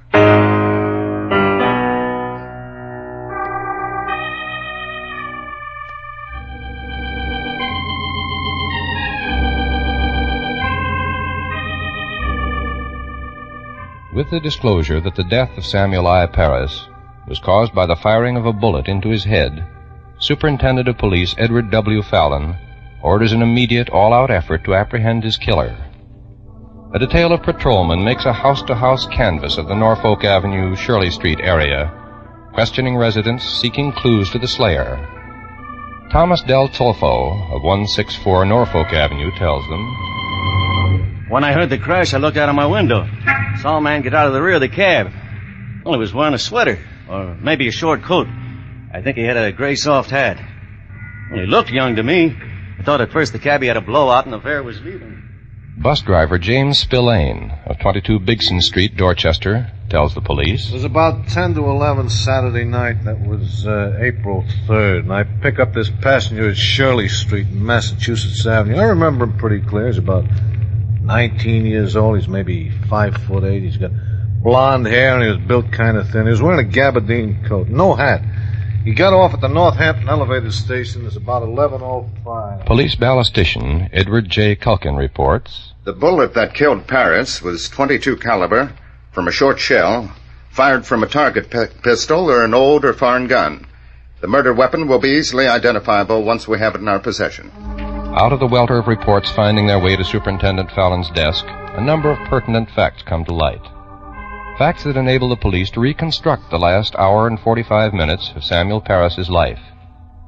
Now, this is their reconstruction of the crime. Please listen carefully. It is 9 p.m., Saturday, August 3rd, 1948. Cab 702 with driver Samuel Paris at the wheel is parked at the stand on Tremont Street in front of the Parker House. A man and a woman enter the cab and give him an address.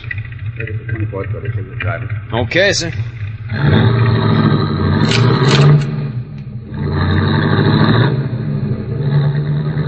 Somewhere in the vicinity of North Station, his two passengers leave the cab, and Samuel Paris heads back in a southwesterly direction.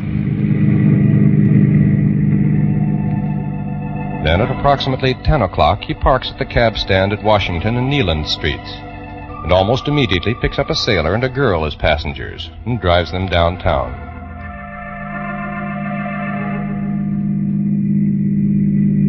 Then at 10:15 p.m., he's returning from this trip when he stops for a signal light on Tremont Street at Park. And another cab driven by Harry Pitchell of 53 Ellington Street, Dorchester, pulls up alongside. Hi, Sammy. Hey, Harry. How goes it? Same as usual. What about you? Could be better, could be worse. I ain't kicking. That Sammy Fair's all right. Don't you ever kick? What's the kick? Got my health, I'm working, they still need cabs in Boston, I'm happy. Okay, pal, I won't argue. See you? Yeah, sure thing, Harry. As the lights change, Samuel Paris drives back toward the cab stand at Washington and Neyland Streets. It is approximately 10:20 as he pulls in and stops.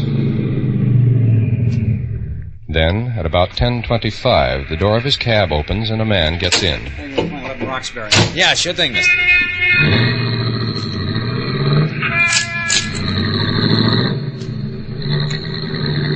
Samuel Paris drives south on Neyland to Albany Street, then turns west in the direction of Roxbury.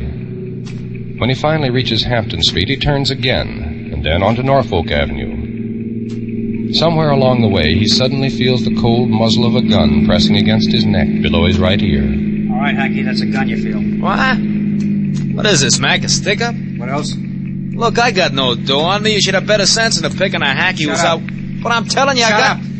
Okay, Mac, okay. What am I supposed to do now? Just keep driving, I'll tell you what. Just keep driving. Okay, you're the boss. Samuel Paris keeps driving down Norfolk Avenue. He's calm, alert. He slips his wristwatch far up his left sleeve, hoping it might go unnoticed. He tries to figure some way out. Then an idea comes to him. Hey, what do you think you're doing? Maybe I'm in a hurry to get this over with. Slow down. Slow down, you hear? I'll blow your lousy brains out. Now slow down. Okay, Mac. Okay. Damn! What are you doing, you white shot?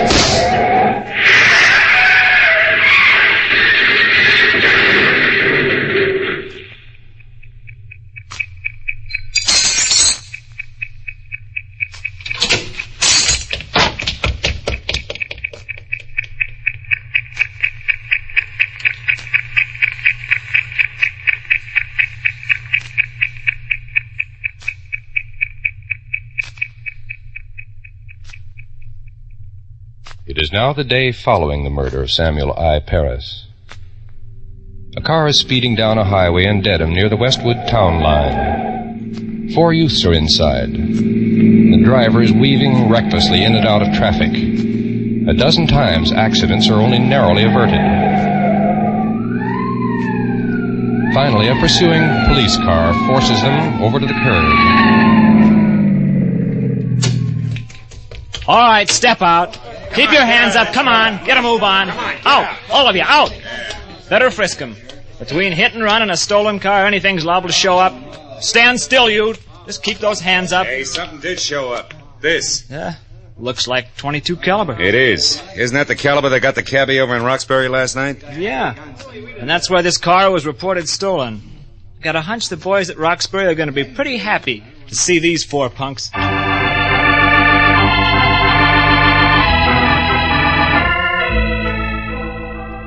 The 4 youths are turned over to the police at the Roxbury Division. They're questioned thoroughly. The .22 caliber pistol found on one of them is given to ballistics for checking. And then sometime later, the police issue a statement. Ballistics reports that the .22 caliber pistol is not the one used in the Paris murder. Our questioning has convinced us that these 4 youths have no connection with that case.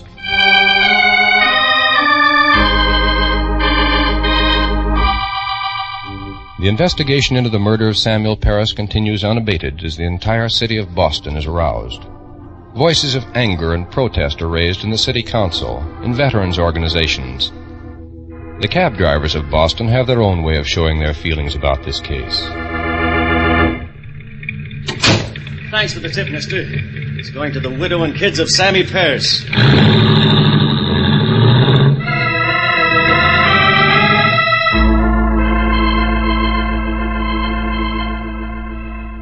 The search for the slim, blonde youth seen boarding the bus at Massachusetts and Shirley goes on unrelentingly.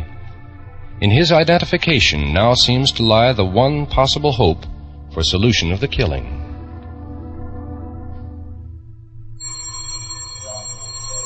It is now April 7th, 1948.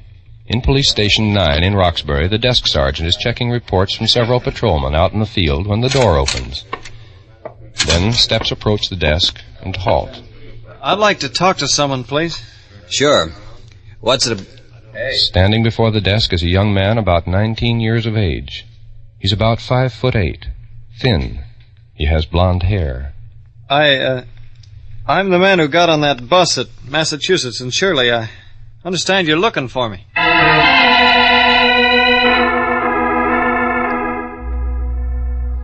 The man is interviewed, questioned thoroughly, his statements checked and rechecked. And the result? We are satisfied that this man has no connection with the death of Samuel Paris. Then, 5 months later, what seems to be the first major break in the case suddenly occurs.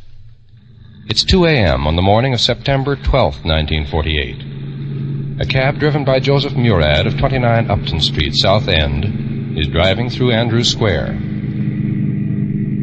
Hey, cab! Taxi! Hey, taxi! See you in 6th Street, South Boston.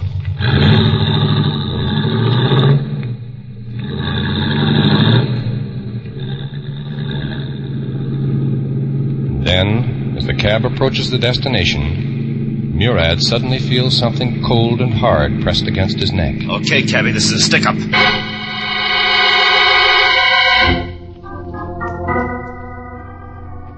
The man orders Murad to throw his money on the floor, and the driver does so.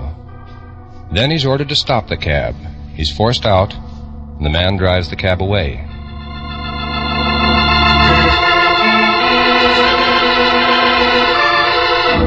"20 minutes later, cab driver Isidore Klein of 122 Howland Street in Roxbury picks up a man on Washington Street near Bennett. The same procedure is followed as with Joseph Murad. Klein is forced to throw his money on the floor. He's ordered out of his cab, and the man drives off in it.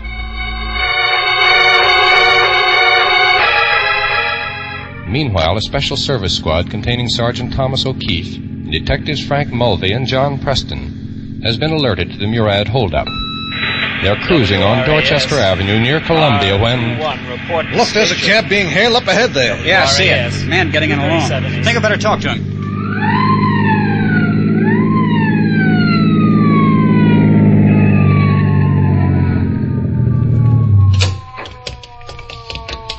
All right, mister, you better get out and keep your hands up. I think they want to talk to you at headquarters.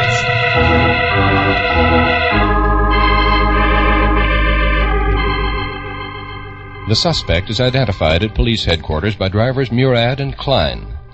He's questioned exhaustively by Special Officers Leo Devlin and Arthur O'Shea, who've been working on the Paris case. Then this statement is issued.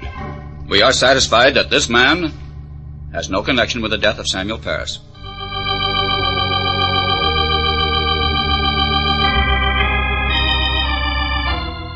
It is now September 20th, 1948. Judge Samuel Eisenstadt of the Roxbury Court makes a report on the inquest into the death of Samuel I. Paris, an inquest that's been held open since April 3rd. The deceased was a man of excellent reputation, good father and a good husband who had no known enemies. There was no motive for anyone to wish to take his life unless the motive were robbery.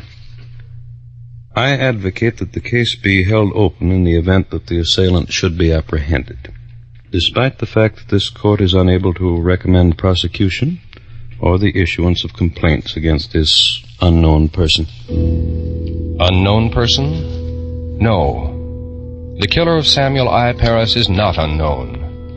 Somewhere, in whatever town or city this man is hiding, some one of you has seen him today, has spoken to him, eaten lunch and dinner with him, knows the location of the gun that he fired on that night 2.5 years ago. No, the cold-blooded, brutal killer who took the life of Samuel I. Paris is not unknown. Somebody knows.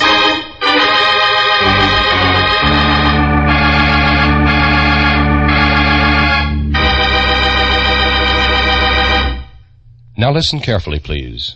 Listen, all of you, wherever you may be.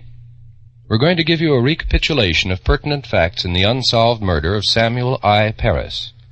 Better make a note of them. And remember, by following the instructions we shall give you in a moment, you may be the one to earn a $5,000 reward. Now here are the actual facts in the case. Samuel I. Paris, 39 years of age, a cab driver, was shot to death in his cab in the vicinity of 177 Norfolk Avenue in the Roxbury district of Boston, Massachusetts. The time, approximately 10:45 p.m., Saturday, April 3rd, 1948. The murder weapon was .22 caliber. It is believed to be either a target pistol or an old or foreign gun. A young man, slight build, wearing either a sweater or short coat and a soft gray hat, was witnessed running from the scene of the crime. This man is definitely wanted by the police as a suspect in the murder of Samuel I. Paris.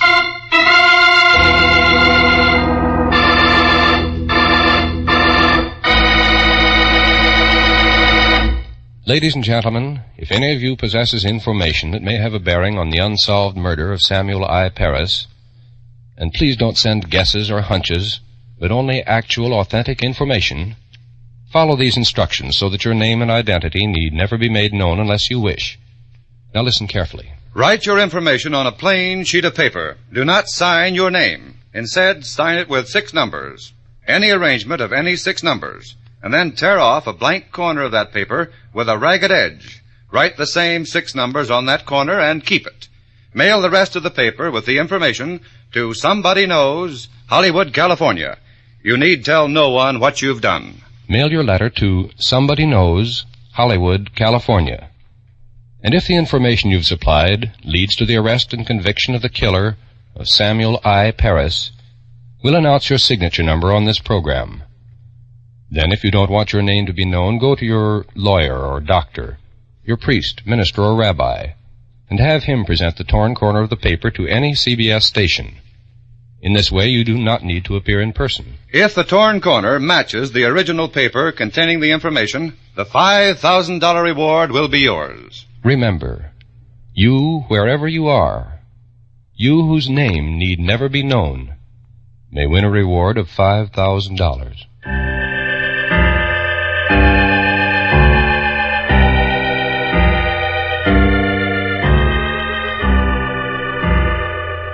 Next week at the same time, we'll present another true case history of unsolved murder.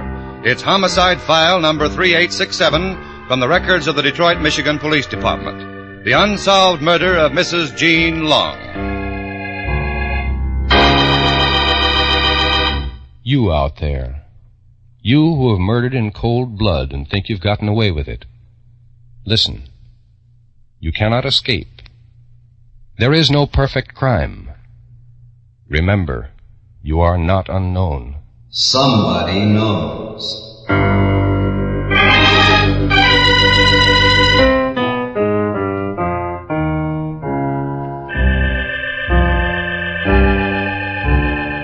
Tonight's case was written by Sidney Marshall from information in the files of the Boston, Massachusetts Police Department. Research was by Maurice Zim. Music was composed and played by Milton Charles. Somebody Knows is a James L. Safier production in association with CBS by arrangement with the Chicago Sun-Times and is based on a copyright owned by W.L. Finstad. It was narrated and directed by Jack Johnstone. In order to be eligible for the reward, letters containing actual, authentic information leading to the arrest and conviction of the killer or killers of Samuel I. Paris must be addressed to Somebody Knows, Hollywood, California, and must be postmarked not later than midnight, August 30th, 1950. Arrest of the guilty person or persons must occur within 90 days of that date, and conviction must be within 1 year of tonight's broadcast. If more than one person gives the information leading to conviction, our judges will divide the $5,000 reward among them in proportion to the importance the judges attach to the facts implied. And in this, the decision of our judges will be final. Until next Thursday at the same time, this is Don Baker saying good night. And remember, somebody knows. When Casey, CBS crime photographer, goes on the trail of a Wagnerian theme in The Love Death Tonight, you're invited to listen in. In fact, stay tuned for it right now, for Casey, crime photographer, follows immediately on most of these same CBS stations.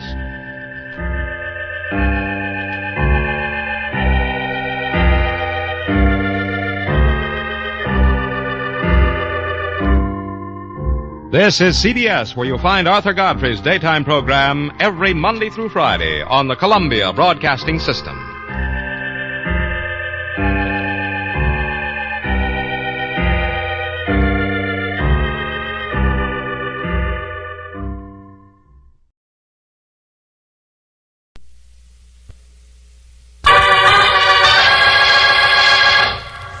Stand by for crime.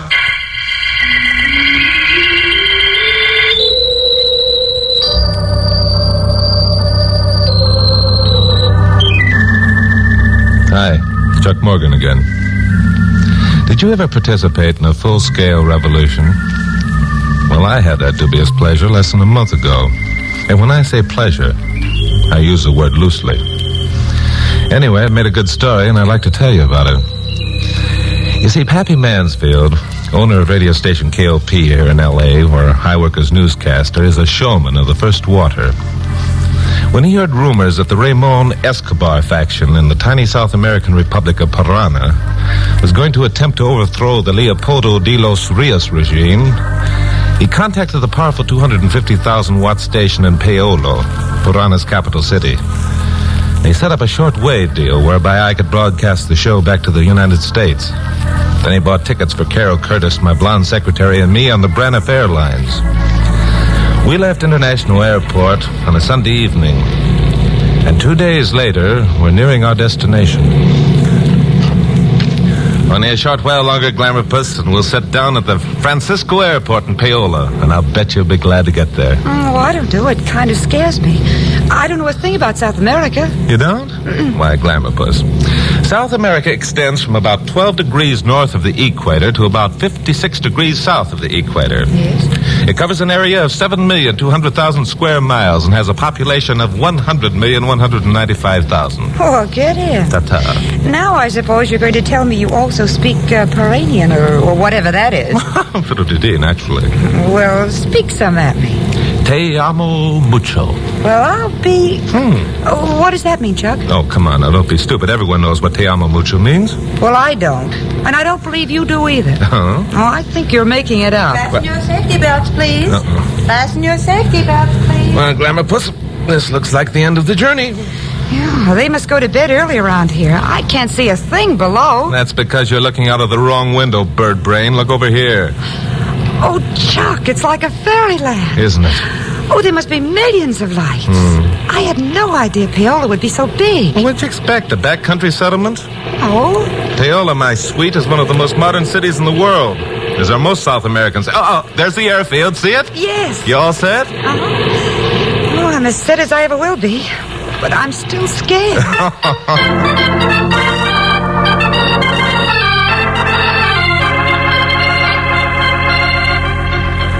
Senor Chuck Morgan. Yes, that's right. You must be Pedro Falcon. I am sorry, senor. I am not Pedro Falcon. I am a member of the great and glorious forces of Ramon Escobar.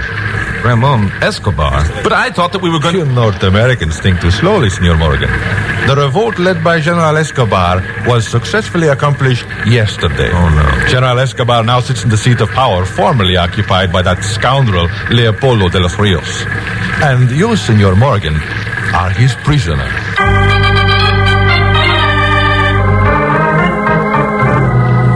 The trouble with most Americans who travel abroad is that unthinkingly they're too sure of themselves. And unconsciously, Carol Curtis and I followed the pattern. We protested violently at being treated like criminals. We offered to show our credentials and we didn't get the chance. In less time than it took us to realize exactly what was happening, we were detoured around customs and forced into a curtained automobile, persuaded by a couple of blunt-nosed pistols pressed into our backs. Our captor, Senor Pancho Ortega, he said his name was polite but adamant.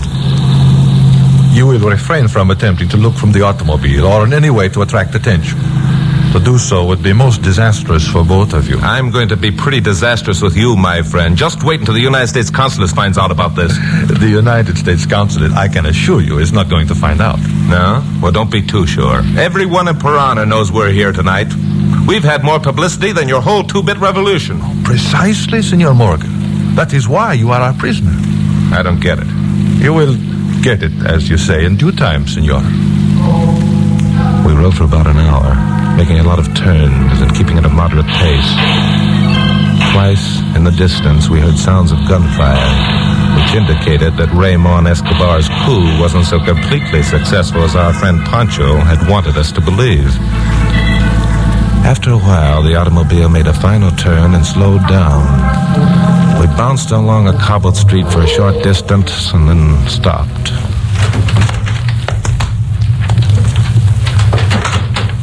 You will get out, please. Now, look here, friend. You've gone far enough. If you don't... Please, no talking. But if we can't talk, how are we going The same goes for you, senorita. Oh, all right. Pancho led the way through an unlighted doorway. We followed. His two henchmen were directly behind us. One of them produced a flashlight which revealed a flight of rickety stairs. We all went up. At the top was a small landing and a door. Pancho opened the door. We followed him inside. Someone snapped a light switch. It was a bare room consisting of a table, 2 chairs, and a couch. A naked electric light bulb hanging from the ceiling gave the place a dismal, unlived-in look. There was one window. Very well, senora and senorita. You will wait here. What for? How long? Listen, you don't seem to realize how you're sticking your chin out on this deal. If you don't let me talk to the United States Consulate, Please, senor. May I suggest that you make yourself comfortable until I return? Rafael, Carlos, come.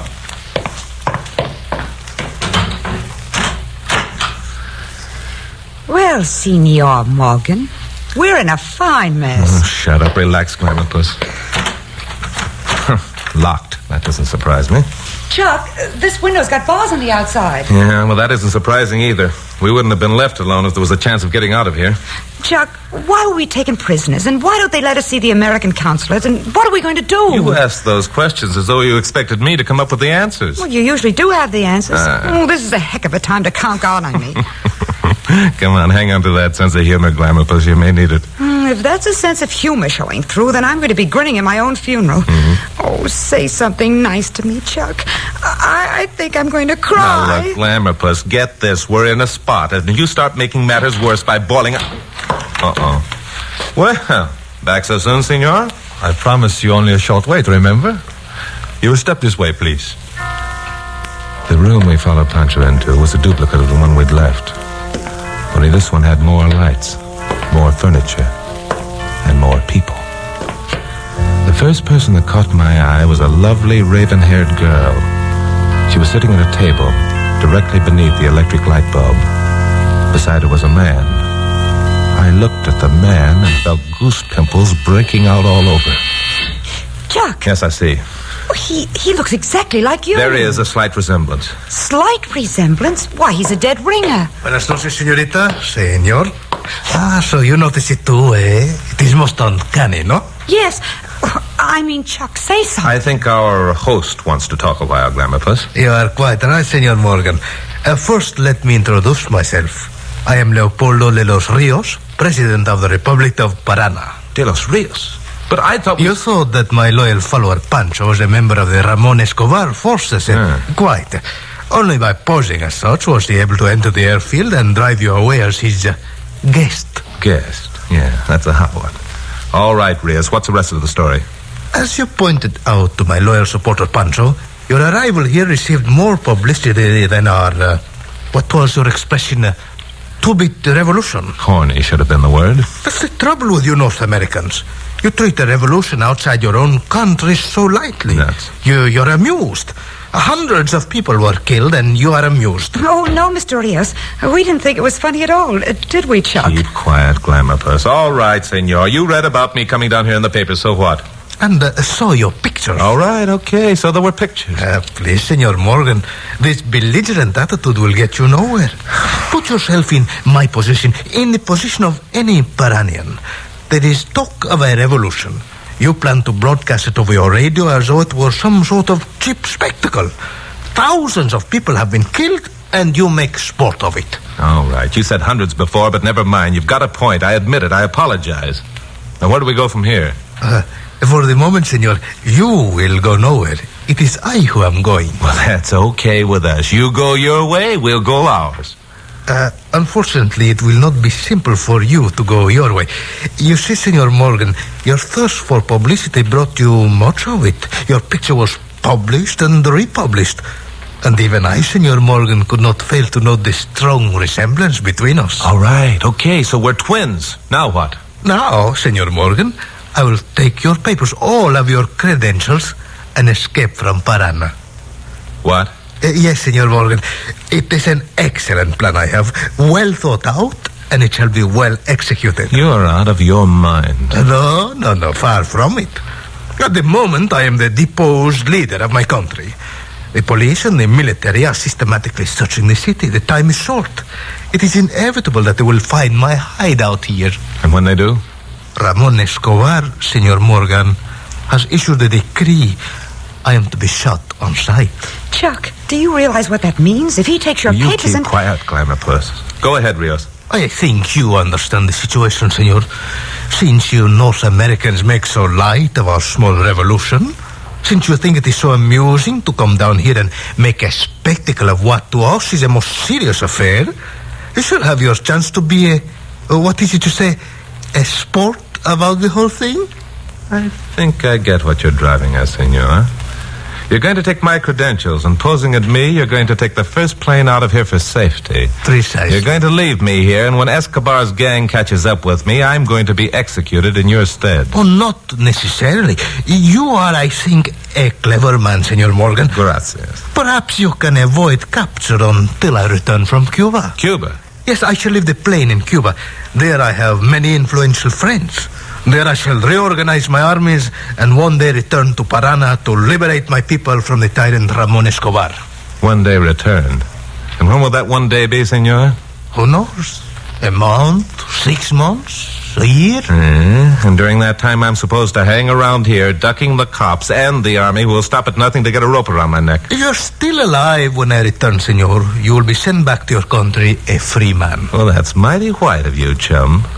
But I have other ideas. So? Yeah, so. Your flunkies have failed to frisk either one of us when they picked us up at the airport. All right. Did you ever see one of these before? Yes, many times. That is a Colt 45 automatic, a very effective weapon. Do you intend to shoot us all with it, senor? Only if you're stupid enough to try to stop us from getting out of here. Carol. Yes, Chuck? Go over and see where that door leads to. No one in this room will attempt to spoil your fun, senor. It is outside the room you will be stopped. I'll take that chance. It's open, Chuck. There's a hole outside and the stairs we came up. Good. Now stay where you are, all of you. One false move and you get it. Get out in the hall, Glamour Puss. As soon as I close the door, lock it. All right. I stepped quickly through the door, banged it shut. Carol turned the key. We spun toward the stairs, but we stopped. 5 men were gathered at the head of the stairwell. Drop your guns, AR. We had our choice of shooting it out or being shot ourselves, so I decided to shoot it out. At the moment, I couldn't think of any alternative. Drop to the floor, Glamour!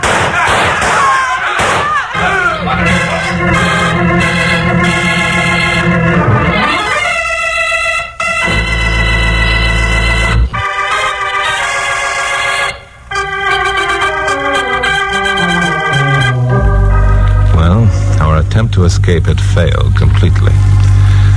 The last thing I remember was dropping to the floor beside Carol, thinking what a crummy way this was to die. 6,000 miles from home in a country about the size of Rhode Island, and no forest lawn where a guy could get a decent funeral. Then something hit me on the side of my head, and it was curtains. I woke up on the couch in the room where Carol and I had spent the first 5 minutes of our imprisonment. But despite that throbbing ache in my head, I thought I must surely be in heaven. For standing over me was an angel. I shut my eyes and opened them again. She was still there. She had raven black hair and eyes the color of midnight, and a skin that would shame the petals of a rose. The senor feels better? Oh, yeah, like $1 million. Drink this, please. What is it? It will stop the ache. I took the stuff and drank it.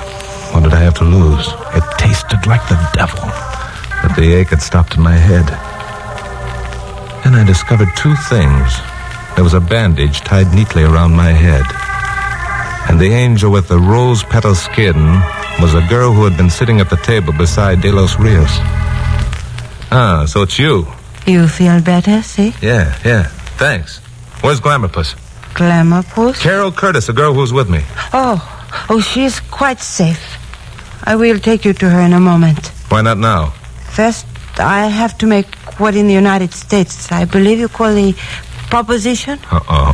I hope you didn't mention to Glamour Puss that you were going to say that to me. Let me explain, please. Huh? I am Conchita Cortez, the sister-in-law of Leopoldo de los Rios. Well, baby, I wouldn't brag about it. You must realize what a serious position you are in, Senor Morgan.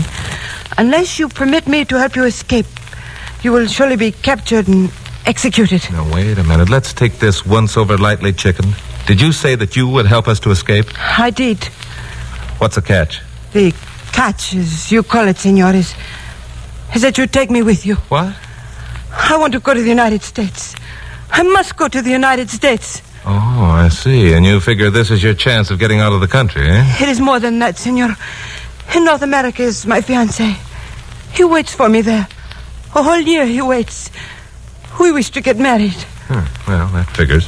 Now, about this plan of escape. I know the city well. I have many friends and much jewelry to be used as gifts. Well, I'm still in the position of having nothing to lose, so okay, Conchita. It's a deal.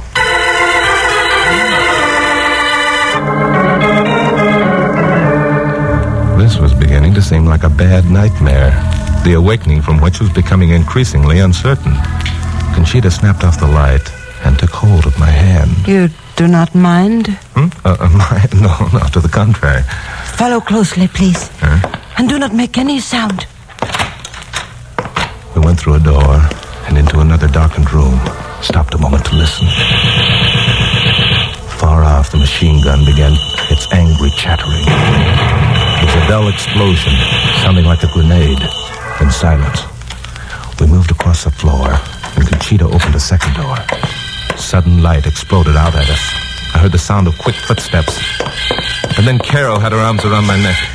Chuck! Oh, Chuck! Take it easy, Glamour Puss. Everything's going to be all right. Oh, Chuck, I was afraid. Who's this? This, sweetheart, is Conchita Cortez. Quite a kid. Yes. Yes, I see she is. You can drop the little boy's hand now, darling. He's not afraid anymore. I am so sorry. I did not intend. I was not thinking. Lots of girls stop thinking when Chucky Boy turns on. And then lay off, Glamour Puss, will you? Conchita's going to get us out of this mess. She's also going back to the States with us. Oh, she is? I do not want to appear rude, but there's so little time. That machine gun fire I do not like. It means there is still resistance. All right, we're ready. It's any time you are, little one. Let's go. We stepped out into a cobbled alley, turned right, and headed for the lighted street. Near the mouth of the alley, we stopped. A man had suddenly appeared around the corner. He was in uniform and carried a rifle. He stood peering into the alley's gloom. He started towards us, and Conchita said, "Wait! Do not move." Her heels clicked away on the cobblestone. The soldier brought the gun down. But Conchita spoke to him softly, and he allowed her to approach. They stood a minute talking. Then we saw Conchita reach into her handbag. Chuck. Yeah? You called her little one. What? You called her little one back there in the room. Called her... At a time like this, you bring up a stupid... Listen, I called her little one because that's her name. Conchita means little one in Peranian. Oh, Chuck, I'm sorry. Well, you better be. Conchita returned, and she led us back to the street. The soldier had disappeared. As a matter of fact, there wasn't a soul in evidence anywhere. We crossed 2 intersections, then made a right turn, and the business district of Paola was before us, looking as much like 6th and Olive in L.A. as 6th and Olive looks like 6th and Olive. Only there weren't any people or traffic. I could feel Carol's hand begin trembling in mine. She was getting that same sense of eeriness. Suddenly, Conchita stopped, holding up her hand. Listen. It is a patrol. They're coming this way. Quick. Beyond that building is an alley. In the alley is an automobile. We must hurry. We didn't have a chance. The patrol came around the corner and saw us. There was a shout of command. The soldiers broke ranks and ran towards us. Quick, into this building! Hurry! Inside, both of you. Let me bolt the door. We were on the ground floor of an office building. There was a large plaque on the wall. I glanced at it, and then I did to take. Look! This is station PAR, the radio station from which I was going to do that broadcast. Chuck, if Pedro Falcon is here, he'll help us. Yeah. Pedro Falcon was taken prisoner yesterday. This station is now in the You will raise your hands, please, all of you. Señor Leopoldo de los Ríos, you are the prisoner of Ramón Escobar, President of the Republic of Parana.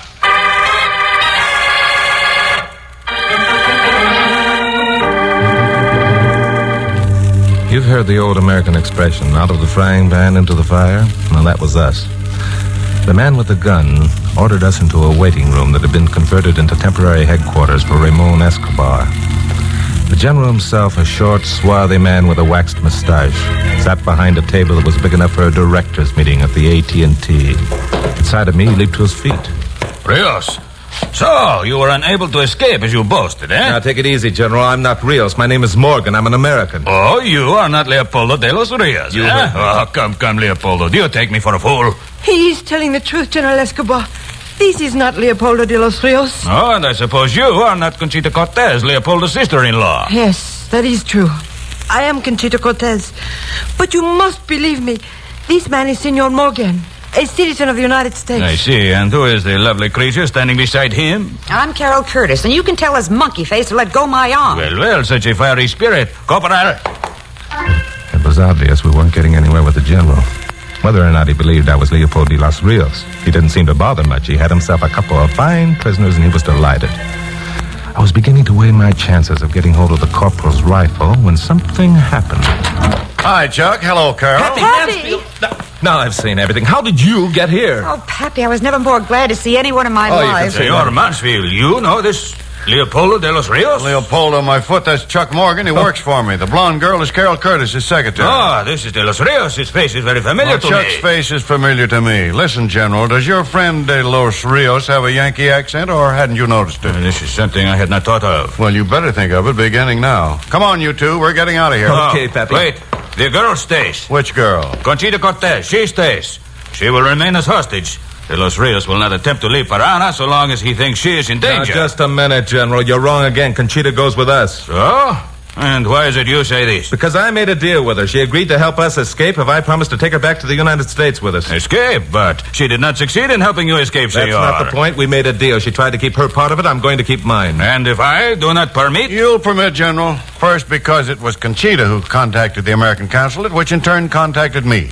And second, because if I'm not back at the consulate in 15 minutes, that broadcast I was telling you about is going on the air.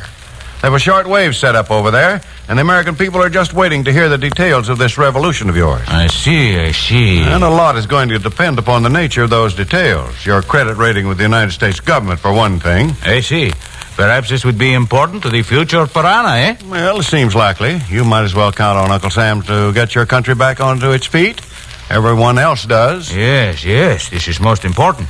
Most important indeed. Very well, it is a bargain.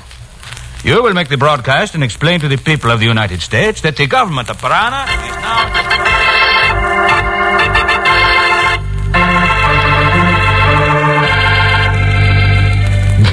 Good old Pappy. And what a liar he was. There wasn't any short wave set up at the American consulate, but General Escobar didn't know that. However, I did make a brief talk from Station PAR, stating the facts of the revolution and refraining from any personal comment. Then the four of us were given safe escort to the airfield.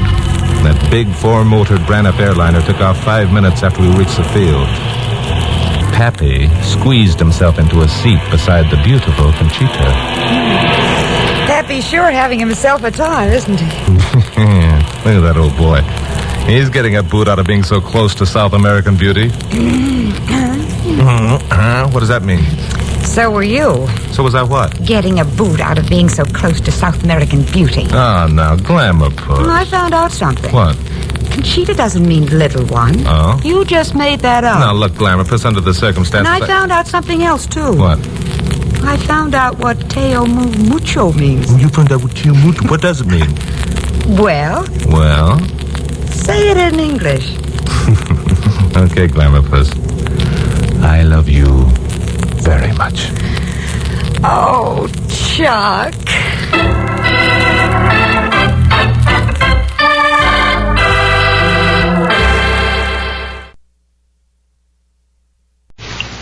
In a moment, we'll present the Texas Rangers. But first, here's a reminder that you can read all about your favorite NBC stars and find pictures of most of them in the current NBC Silver Jubilee issue of Radio TV Mirror magazine. Buy it at your newsstand today. The National Broadcasting Company presents Joel McCrea in Tales of the Texas Rangers.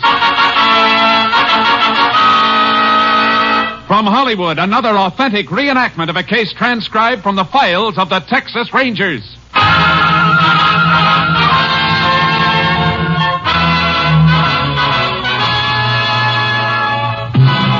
Tales of the Texas Rangers, starring Joel McCrea as Ranger Jace Pearson. Texas, more than 260,000 square miles, and 50 men who make up the most famous and oldest law enforcement body in North America.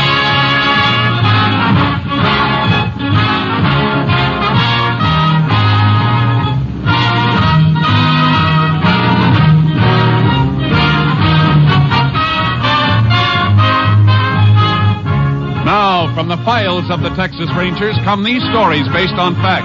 Only names, dates, and places are fictitious for obvious reasons. The events themselves are a matter of record. Case for tonight, Helping Hand.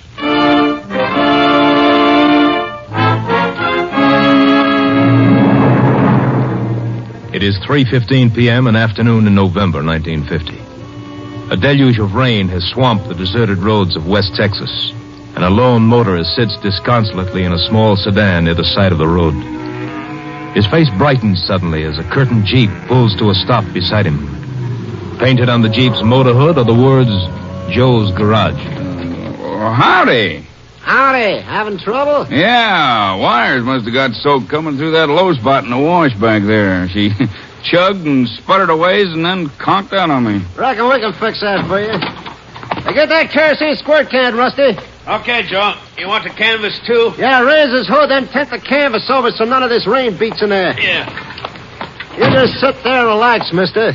We'll have it perking in a minute. I'm sure grateful to you. What are you going to do? Squirt a little kerosene on the ignition wires. Better release your hood. Oh, yeah. Okay, Rusty, lift her up. Yeah. You handle it all right? Sure. You fellas sure know what you're doing. What do you mean? I can't see how you can get them wires dry by squirting them wetter. That's a mechanic's trick. Squirt them with kerosene, the kerosene gets under the water, and the water runs off. Then a minute or two, the kerosene runs off, too. What's left evaporates. I reckon you'd know. I know, all right. When it rains like this, I do more business along this road than I do back at the shop. Reckon we've got a dozen stalled cars going today. Well, it's all sprayed, Joe. Okay, close her up. Okay to dry her now? No, wait a second. I got a couple of drops of water running down my neck. Only a mile up the road to Wally's Cafe. We'll stop for coffee after this fella gets moving. Sure could use some myself. I've been sitting here for more than an hour. Only other car to come through barreled right past. Where you bound for? Long Ridge. Too bad this heap didn't hold out until I got there. Coming back, they'll have me a new car. Dealer called this morning and told me it was in. Oh, yeah? Mm-hmm. Yeah, this thing ought to be ready to limp along now, Joe. Yeah, you can try starting it now. Oh, fine. Well, here's hoping. That was real quick. I'll be hanged. That trick of yours really worked. I ain't never missed. I should buck a little at first, but watch the puddles, you'll be okay. Sure wish I knew how to thank you, fellas. Well, that ain't hard, mister. Charge is $15. $15? Standing out in this rain ain't fun, mister. You were stuck, weren't you? Yeah, I was stuck. But $15 seems like the kind of steep price for 3 minutes work and a little kerosene. Look, I got a nice warm garage where the prices are regular. Working out here is a little bit different. Charge is $15. I don't think I got $15. What are you, a wise guy? I reckon if you can buy a new car, you ain't exactly flat broke. I didn't say I was. I got money. The smallest bill I got's $100. Look, don't store me. You could rot out here if we didn't happen along. Least you can do is pay up. I tell you, I got nothing but large bills. Money I got from my bank this morning to put down on the new car. Want your money? I'll meet you at the coffee place you was talking about and get change. Well, where'd Wally get change for $100 in that crummy joint? Change ain't our problem, Joe. Our problem is whether or not this guy's really got $100 to begin with. Now, let's see it. You ain't seeing nothing. Matter of fact, I ain't so sure you got a right to charge me no $15. Before I pay it, I'm going to stop at the sheriff's office in Long Ridge. You think I'm standing in this rain for fun? Now get out of that car. Come on. Let go of me. Hurry up. Let go of my throat. Never mind the conversation, Joe. You got hands and he's got pockets. No. You crazy. Stop this kicking, Rusty. Yeah, I'll stop it.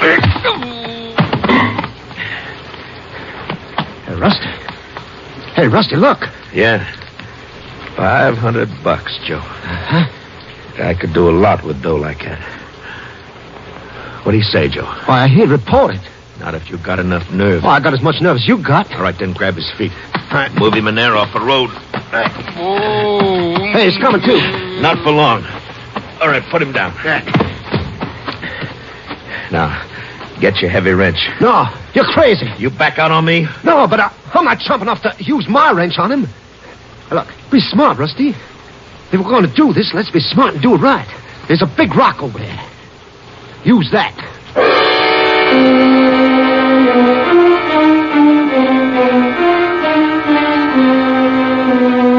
The body of the slain man was found early the following morning when highway patrolmen examined the area around the seemingly abandoned car. The sheriff was summoned from Long Ridge, and he in turn requested the help of a Texas Ranger. Ranger Jace Pearson was assigned. Still mighty wet from that rain yesterday, Jace. Yeah. Well, here's the body. Wanted you to see it before we moved it into town. You check his identification? Mm-hmm. License description fits. Name's Arthur McShane. Comes from Hooper Springs. What are you looking at, Jace? I'm just noticing these footprints around the body, Sheriff. I puddled up too much to help. Rain washed the edges away. Carried in here by 2 men. Or walked in with 1 man? No, he was carried. If he'd have walked, there'd be some mud on his shoes. His feet never touched the ground after he left the pavement. How long do you think he's been dead? Well, looks like it's been quite a few hours. Any sign of a weapon around? There must have been one with his head like that. Big rock with a blood trace on the bottom of it was laying over there. Almost washed clean, so I didn't want to leave it. I had a deputy wrap it and take it in for your lab. It won't help much. Might have held some blood, but the prints wouldn't take. Now, let's get back to the car. Right. Anybody touch the car? No, that's just like the highway patrol boy found it. Driver's door open, seat and steering wheel soaked with rain. Must have got out to fix something. Well, if he did, he must have got it fixed before he was killed, because the car works all right now. I checked it. I want to take a look underneath. You see something, Jace? Yeah. Oily spots on the pavement. Thin film on a couple of small puddles. Drip from the oil to crankcase, maybe? Oh, it's too thin for that. Too light. It's more like a gasoline drip. Well, gasoline drip would be further back under the carburetor. Yeah, lab man can check it. I won't want to fly down and go over the car anyhow. Where's the nearest phone? Wally's Cafe, about a mile up the road.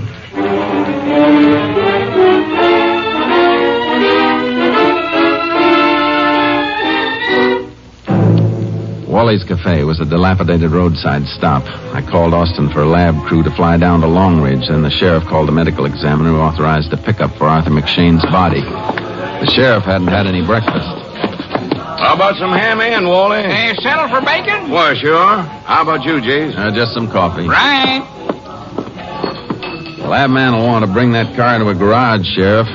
Where do you have your car serviced? Joe's garage. That's what little work we have. Hey, you fellas want your coffee now, or you want it with your eggs, Sheriff? We'll take it now. Yeah. I don't think they're going to find much on the car, though. Anything on the outside would have been washed away by the rain. Yeah, this is going to be a tough nut. Well, here's your jabber. Say, I hear you say something about Joe's garage for, Sheriff. Yeah, why? You going to see him in town? Well, I expect to. Ask him to do me a favor, will you? Next time he stops by, I need a new fan belt from a pickup. I'll tell him.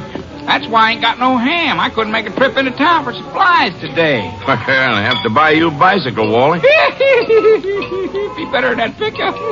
That's for sure. Well, why don't you make a flat deal with Joe?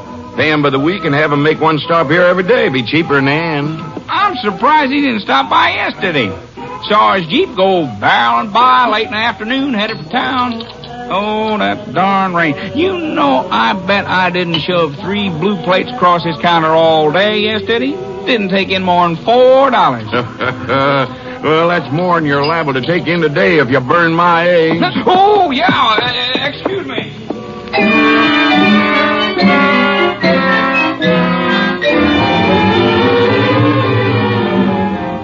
The lab man checked in on the plane from Austin and went out after McShane's car. I waited in the sheriff's office in town until the sheriff came in with a report from the medical examiner.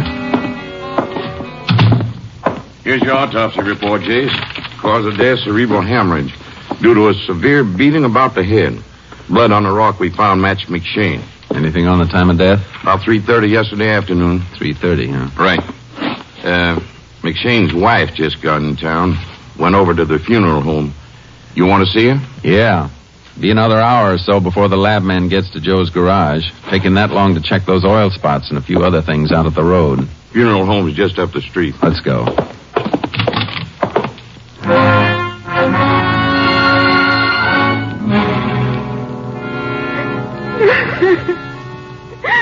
Oh, he was so happy, and I just look at him.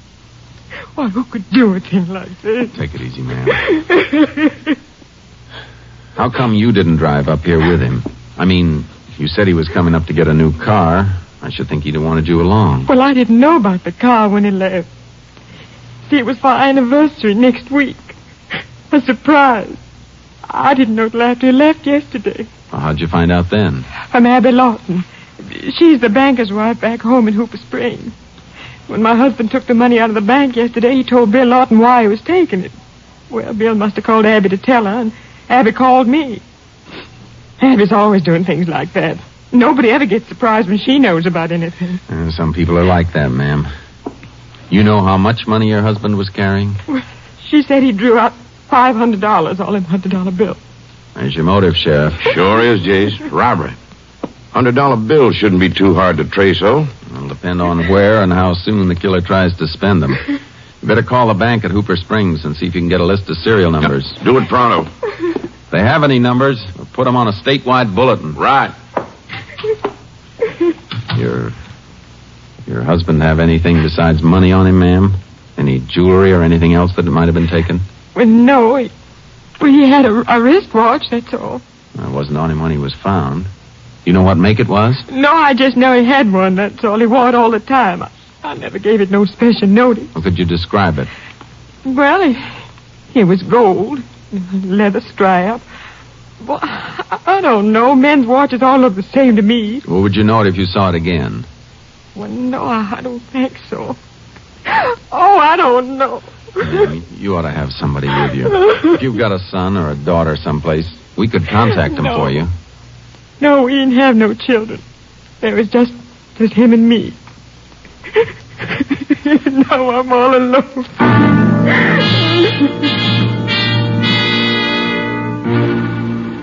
The sheriff got a list of currency numbers from the bank, and we arranged for a bulletin to all banks and major stores in the state. We were leaving the telegraph office when we sighted the lab man coming down the main drag in McShane's car. We hailed him, and he pulled over to the curb.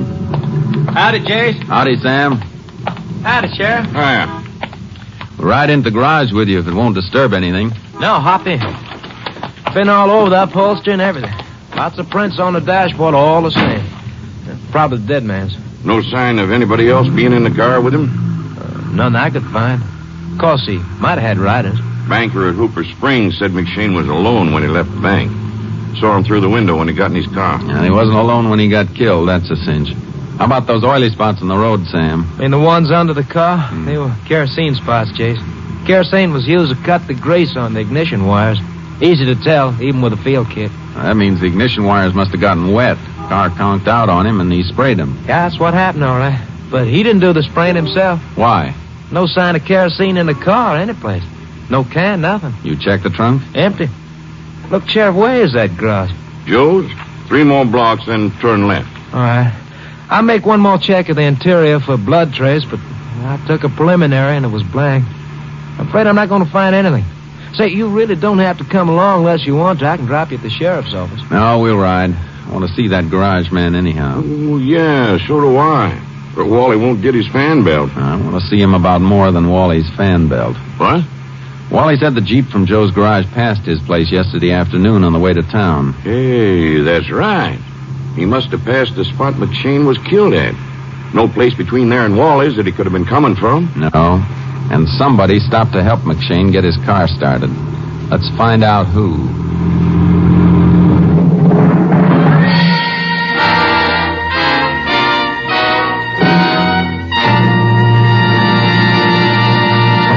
In just a moment, we will continue with Tales of the Texas Rangers, starring Joel McCrea as Ranger Jace Pearson. Now that fall is here and darkness comes upon